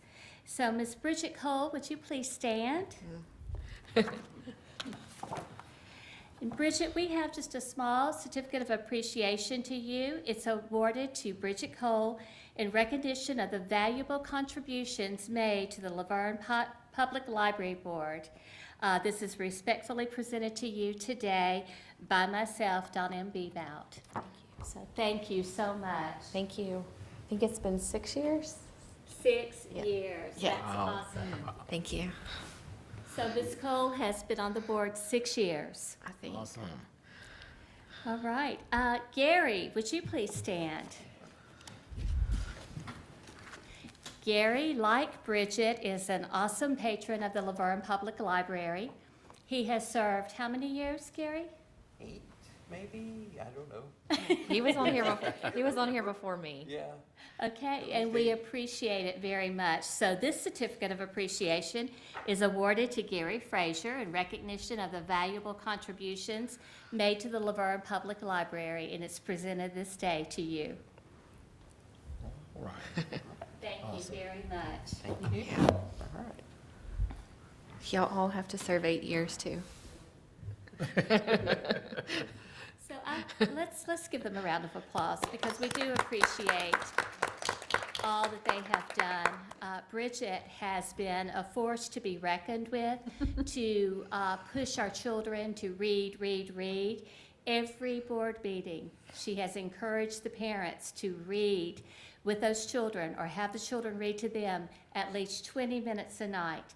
And that is wonderful. And she also has pushed to check out books at the LaVergne Public Library. So it's appreciated all that you all have done. And we do hope that you would consider in the future to applying back with us. Yes. Our November special events, did you participate at the Rock Springs Middle School Family Learning Night? Yes, we did. And you want to tell us about those other events as well? Sure. Well, the Rock Springs Middle School Family Learning Night, this was their first one that they want to have annual. They did a magnificent job. We were sitting across from the Smyrna Public Library, and one of the teachers said, "Uh-oh, rivals." And I said, "No, we are partners. We are partners in pushing those children to read and encouraging getting a library card." So we had a good time going back and forth. They had a lot of families there. They had a lot of great different stations for them to go there. And their Impact Club did a great job of helping people, show them where to go, handing out certificates, taking up some of their clipboard, what was it? Where they had to color where they got a prize. Okay. And they had a great time. So it was a good night. The second one that we have on this list is the LaVergne City Employee Veterans were honored by the city at the LaVergne Public Library. And we really appreciate the city using our meeting rooms. It has been an honor to help them honor our veterans and to have the different meetings that are held there. I believe they have I'm going to be wrong if I say it, I want to say 80 veterans employed, but it's probably a little bit more. So that was a good day. Yeah. VITA, and that's the Volunteer Income Tax Assistants, had their open house for 2023 VITA volunteers at the library on November the 10th. I think they had several new volunteers come in, and Debbie Curtis told them what to expect for the coming year, and they were very excited. And that's one thing sometimes VITA lacks, is having enough volunteers to manage the number of families that do come in for tax assistance. So I thought Debbie did a great job preparing this open house. Will you tell us about November closures? Sure. We were closed Veterans Day, Friday, November the 11th. This is a new holiday for the city employees, and it was very much appreciated. My husband, who is a Navy veteran, we were able to attend our grandson's Veterans Day service at St. Rose School, and then we were able to leave there and hurry down, and we were here at LaVergne. So we had two great ceremonies we were able to attend. The Thanksgiving holidays, we will be closed Thursday, November 24th through Saturday, November 26th. And of course, we are closed on Sunday, and then we'll start back with regular hours the following Monday. December special events, the favorite time of the year. Absolutely. So the first one we want to talk about is the Winter Festival and the Parade of Lights. And if you will see your attached folder, Kathy did a great job giving us a wonderful paragraph of what it entails. The Winter Festival is December the 3rd from 3 to 8. It will be at Veterans Memorial Park. The Parade of Lights, and I have heard that Santa and Mrs. will be there this year and will be riding the fire truck. So the Parade of Lights will start at 5 o'clock here at City Hall and then go the parade route to Veterans Memorial Park. Before the parade, Santa and Mrs. will be at the Veterans Park taking pictures for about an hour, and then they will be there afterwards for photos.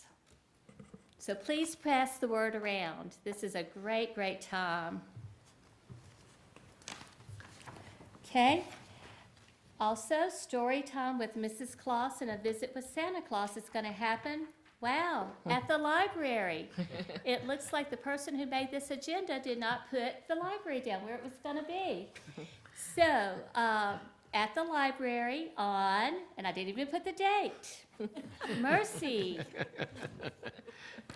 Hold tight. This is why I bring my life with me. Aha. Saturday, December 17th will be story time with Mrs. Claus, beginning at 1, and I almost said 1 a.m., but it's 1 p.m., and then Santa will arrive at 1:30 in the gallery to have photos made. The story time, the last time Mrs. Claus tried to do a story time, the electricity went out. So we are sure hoping that Mrs. Claus can get through this story time on December 17th with no problems at all. And then if you'll tell us about our December closures for the library? Yes. So in December, we will be closed for staff holidays, December 23rd through December 26th. And then we will be closed to the public for inventory December 27th through the 31st. And then we will be closed for staff holiday January the 2nd. And we will resume our regular hours on Tuesday, January 3rd, 2023. And then our library board schedule for 2023 is January the 9th, 2023, March the 13th, 2023, May the 8th, 2023, July the 10th, 2023, September 11th, 2023, and then November the 13th, 2023. Can't believe it. We're setting the schedule for next year. I know. It sounds funny to read. Our next library board meeting will be Monday, January the 9th, 2023, and I'll open it up for comments Ms. Benton, if you'd like to start us. I am just so happy to be here and am happy to be of service to whatever the library would need. So thank you for having me. It's just, it's always awesome to hear everything that the library does and how it's a key to our community here, and how wonderful it is that the kids can come to a place that's safe and it's wonderful. I've always loved the library and the staff there. Y'all have been awesome. Thank you very much. You're very welcome. Linda. I'm looking forward to festival this year. It was fun last year, and you and Don did a great job. Wonderful. I'm sorry, Mr. and Mrs. Claus did a wonderful job last year. What we do is we help them, those big coats are so hard to get on. Yes. So Don and I are helpers to Yes, Santa and you are Mrs. Santa's helpers, yes.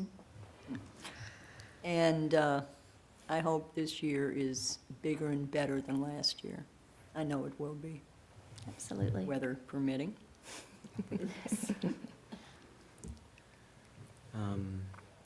Well, 8 years, wow. Yeah. It's been quite an adventure. I've enjoyed every minute of it, really I have. And Donna, you guys do a fantastic job over there, and it was just, I hope I was able to contribute in some way. Yes, you were.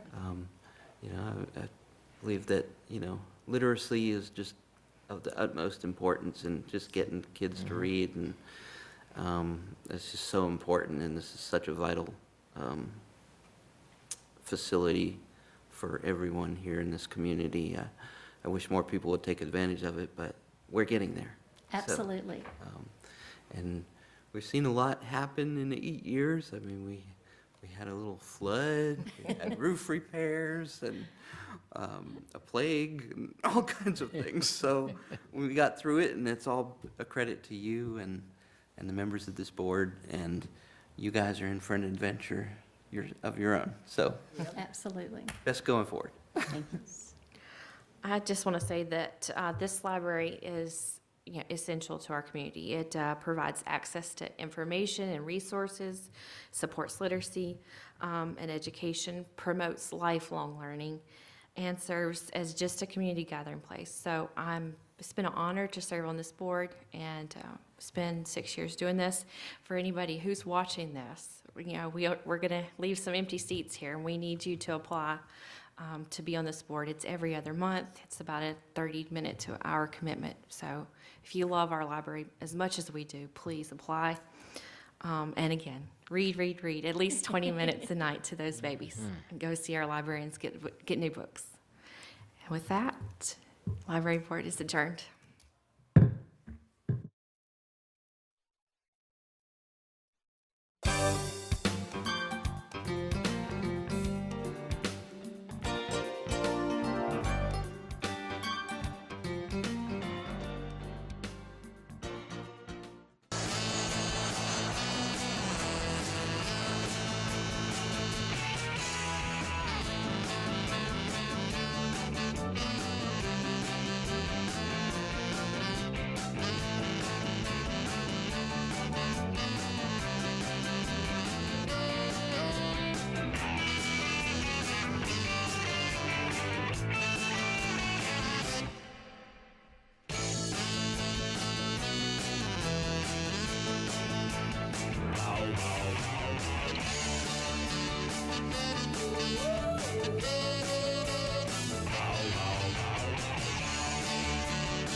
Good evening and welcome to the Board of Mayor and Alderman meeting. It is November 1st, 2022, and it is at 7 p.m. Call this meeting to order. We do have a quorum. Tonight, the prayer will be with Vice Mayor No, and the Pledge of Allegiance will be with Dr. Bill Burns. If everyone will please rise for the prayer and the pledge. Let us pray. Our most graciously and heavenly Father, we come before you this evening with humble hearts, open minds, bowed heads. Lord, we would ask that you watch over our fair city. Thank you so much for an incredible, beautiful day in your world, because we know that without you, nothing is possible. Lord, we ask that you help this board make decisions that will benefit all of LaVergne and its citizens. And these things we ask through your Son, Jesus Christ. Amen. Amen. Dr. Burns. Ladies and gentlemen, my name is Dr. Bill Burns. I'm a retired Army doctor with 12 years prior service in the Navy. If there are any veterans here tonight, would you please raise your hand and be recognized? Okay, thank you very much. Ladies, there's a small token of appreciation. I'd like you to take there and do that. Okay. All personnel in uniform and veterans, hand salute. I pledge allegiance to the flag of the United States of America and to the republic for which it stands, one nation, under God, indivisible, with liberty and justice for all. Thank you. Thank you, Dr. Burns. First item is to approve the minutes from the October 6th, 2022 regular meeting. Make a motion to approve. I have a motion to approve from Alderwoman Honeycutt. Is there a second? Second. All in favor? Aye. Minutes are approved. Moving on to departmental reports. Chief Davis with the Police Department.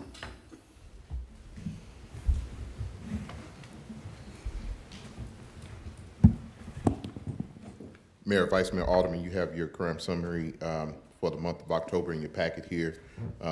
Just like a broken record here, same thing every month this month, we had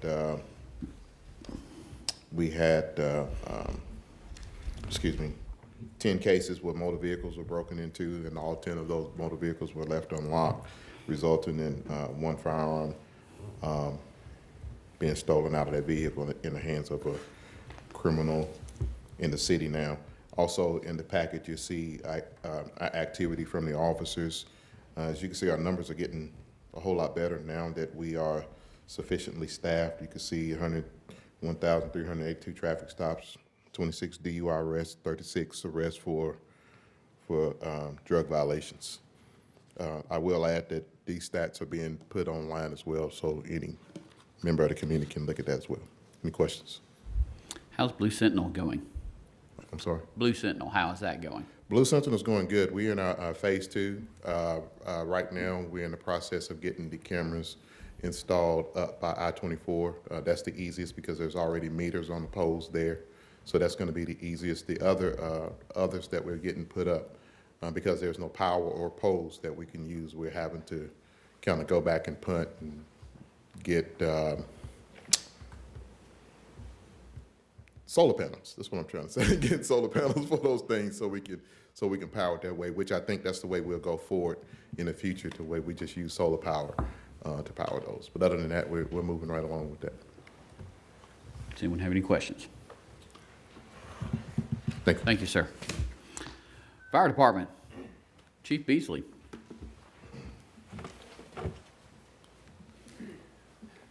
Thank you, Mayor and Vice Mayor, Alderman. I trust that y'all have had an opportunity to review the reports, and as you can see, there's no new trends. We're on par with everything that we do month to month. Nothing unusual to talk about within the reports. I do have a couple of things worth mentioning that are happening this week and next week, if y'all don't mind. Obviously, we know that there's a groundbreaking for new Fire Station 41. This week is a monumentous occasion. Obviously, it's long overdue, and thank you to the Board of Mayor and Aldermen for securing the funds to make that happen.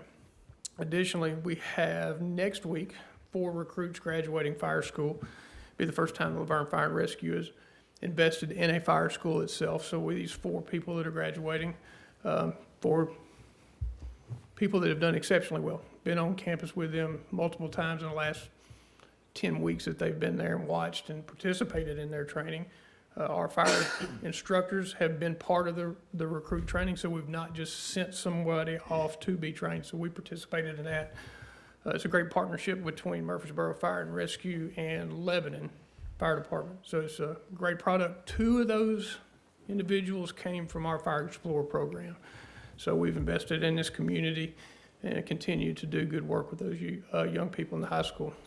It's great to hear. Do y'all have any questions? Thank you, sir. Parks and Recreation Department, Mr. David McGowan.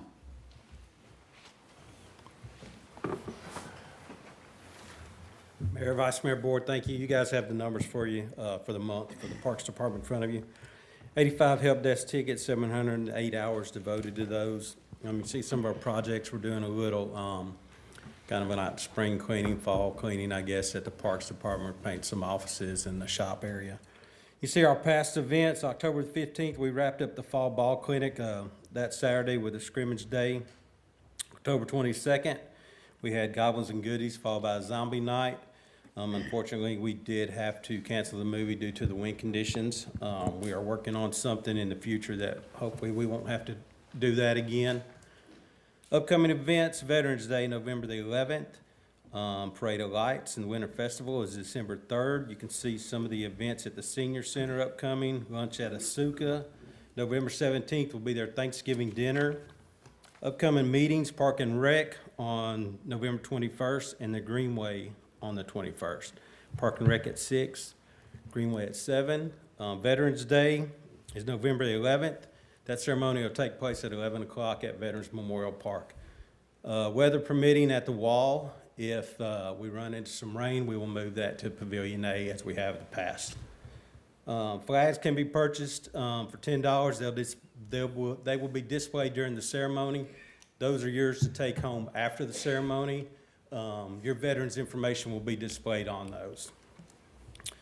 Bricks for the wall are still available. They're $35. Each brick, up to 4 lines, 21 characters per line. Forms are available on the city's webpage, or you can call the Parks office at 615-793-3224.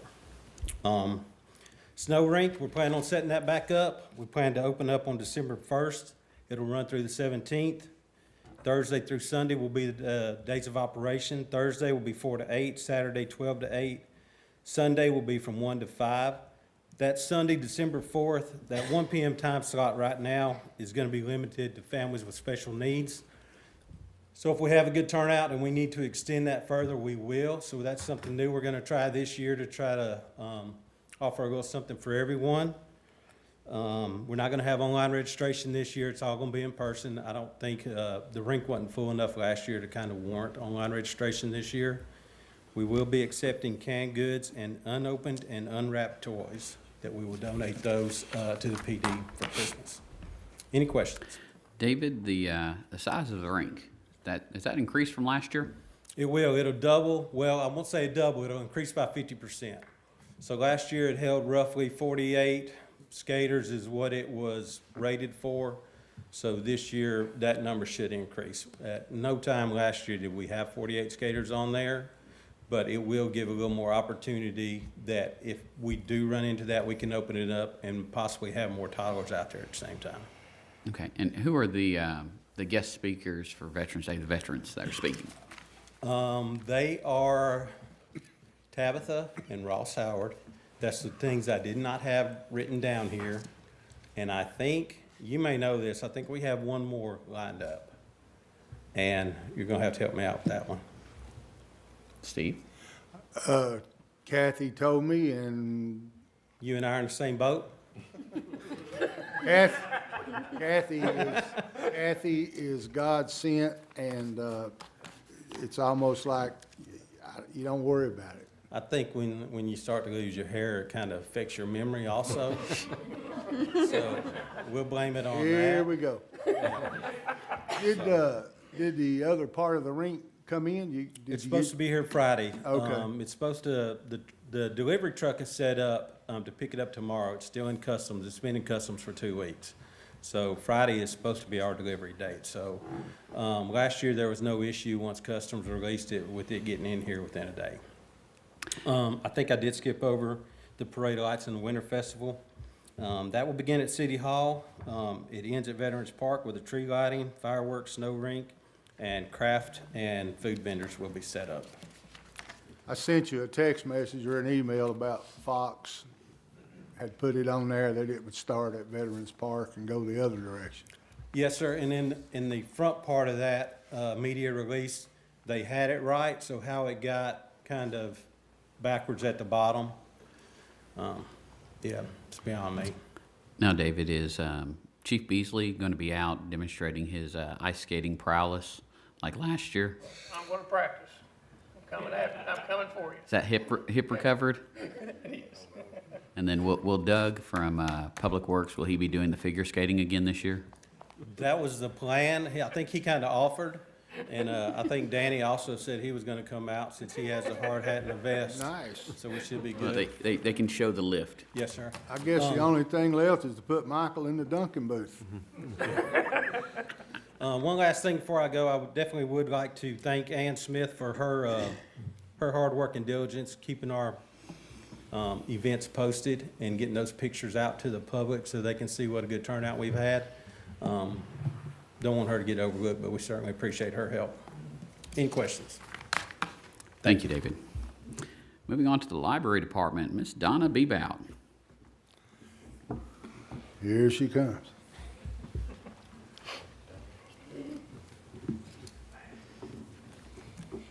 Mayor, Vice Mayor, Alderman, good evening. For the month of October, our attendance was up. We were so excited, 2,857. And our circulation was also up, 3,115.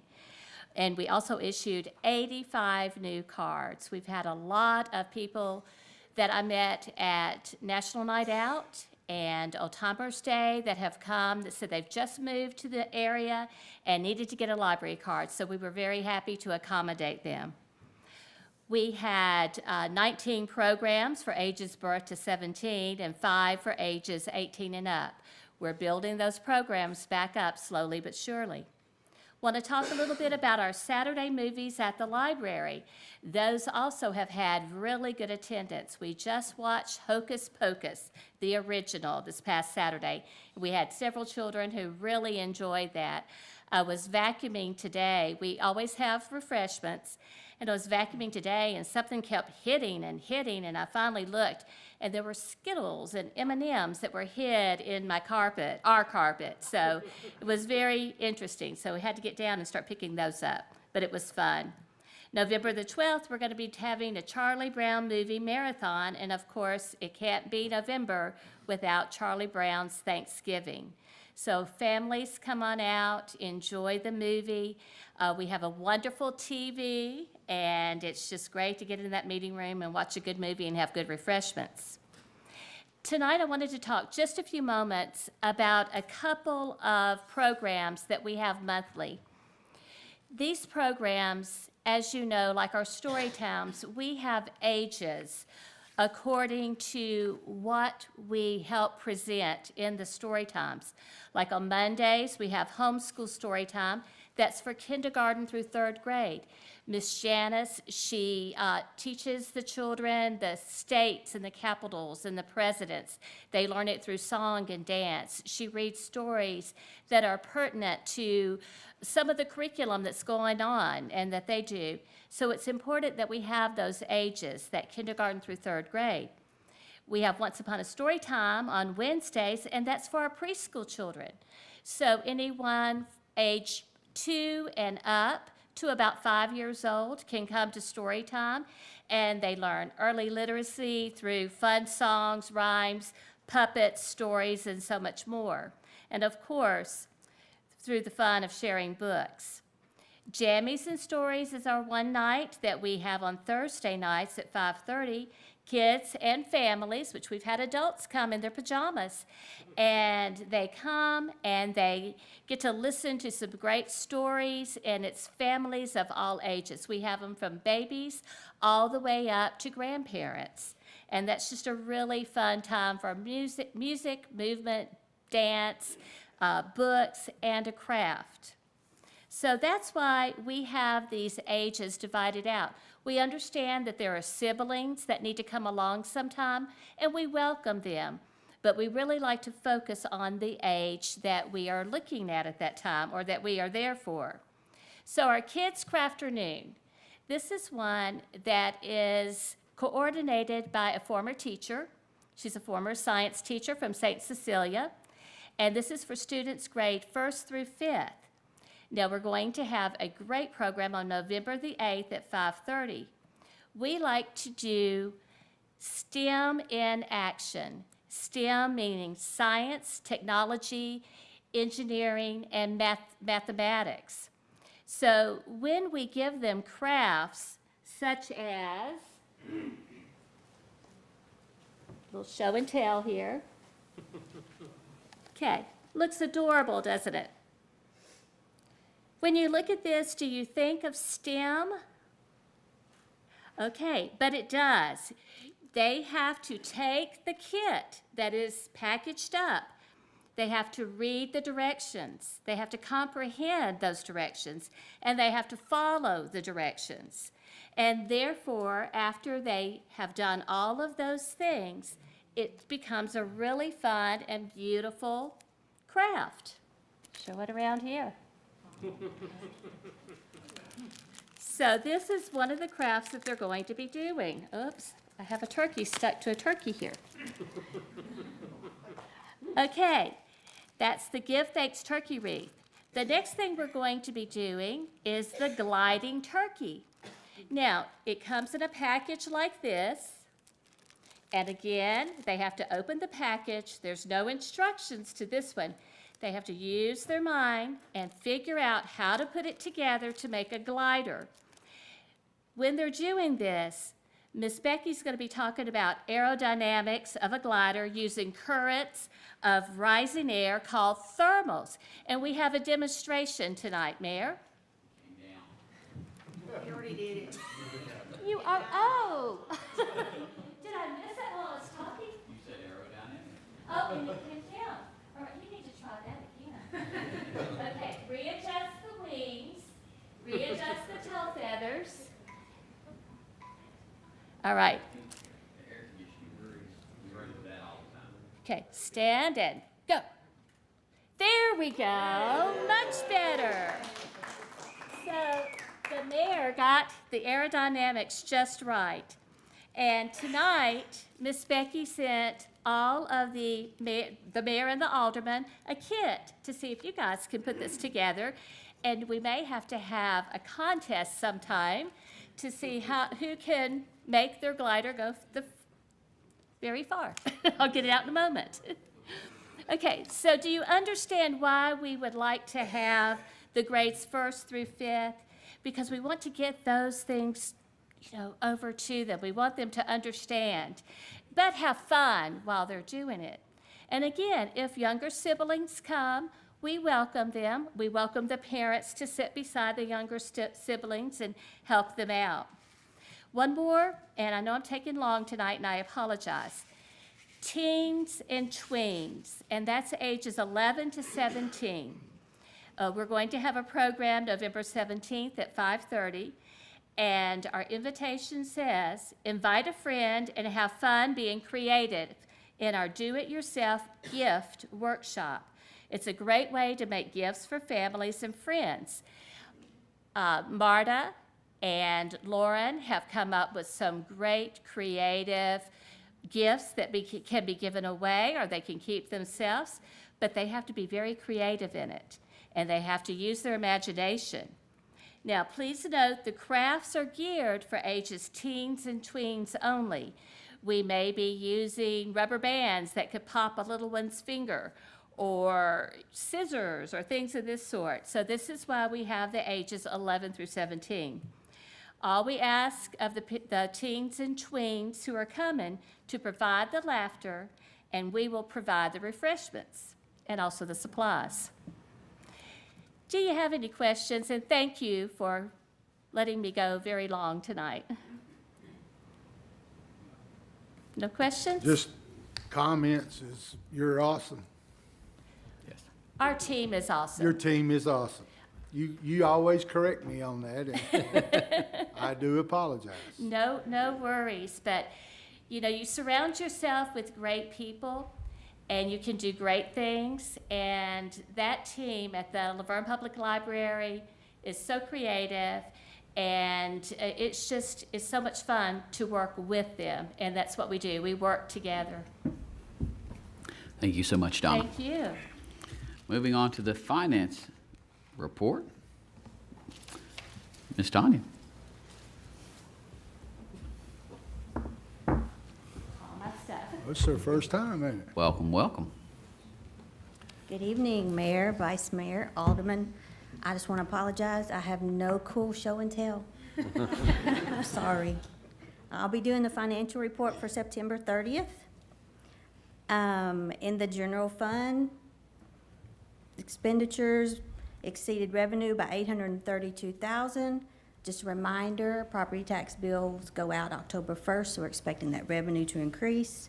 Local sales tax was $969,000 above budget, also $198,000 above the prior year. State street aid revenues exceeded expenditures by $262,000. Stormwater fund expenditures exceeded revenue by $98,000. In our water and sewer fund, revenues exceeded expenditures by $723,000. On your second page are our bank balances. Then on our third page, we're doing comparison to prior year. The general fund revenue was down $67,000, expenditures up $65,000. Water and sewer fund revenue was up $83,000, expenses were up $172,000, and our water sewer tap fee revenue, tap fees were down $47,000. I also wanted to make you aware, today we did receive the second half of the ARPA money, which was in the amount of $5,298,000. That is amazing. Questions? Thank you so much. You have been training good, Phyllis. She did great. Yes. I think she did better than I did. Next up, we have Mr. Danny Campbell with the water treatment plant. Good evening, Mayor, Vice Mayor, Board. First, I want to say thank you to David to inviting me to go ice skating. I've been practicing my triple axel, so I'll show that off. I hope you've had the opportunity to review our monthly report for November. One thing I would like to mention is Infomark was able to take part in the Goblins and Goodies event on the 22nd, and we always enjoy doing the city events and taking part in that, so we appreciate the opportunity for that. Do you have any questions about our report? As usual, can you speak to the customer complaints? I sure can. In the month of November, we had one customer complaint for high pressure. And when our inspector went out to check the pressure, it was about 105 PSI. So we advised the customer to take a look at their pressure reducing valve. This seems to have failed in the open position, allowing too much pressure for their home. Question, bleacher pump number 3. Yes, sir. What's going on with that? Yeah, that went into alarm earlier this month for an overcurrent failure.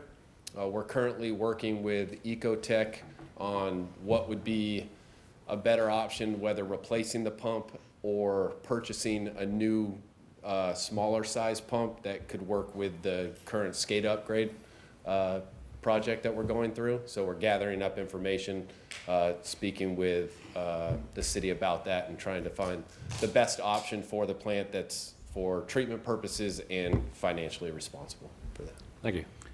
And then Danny, can you speak to the the spare super pulsator vacuum pump as far as where we are? I know that was a 6-month window, but where are we with that? Yes, so there's been a delay in that, in the delivery of that, a postponement, so we're working with Walter A. Wood for that. They've keep updating us on, oh, it's been postponed, been postponed. The expected receipt date is the end of December at this point, so. Okay. That's just the bearings that are bad. Yes, Okay. sir, and it's our spare, so we do still have the 2 working pumps, but we're waiting on that spare, so we have some redundancy.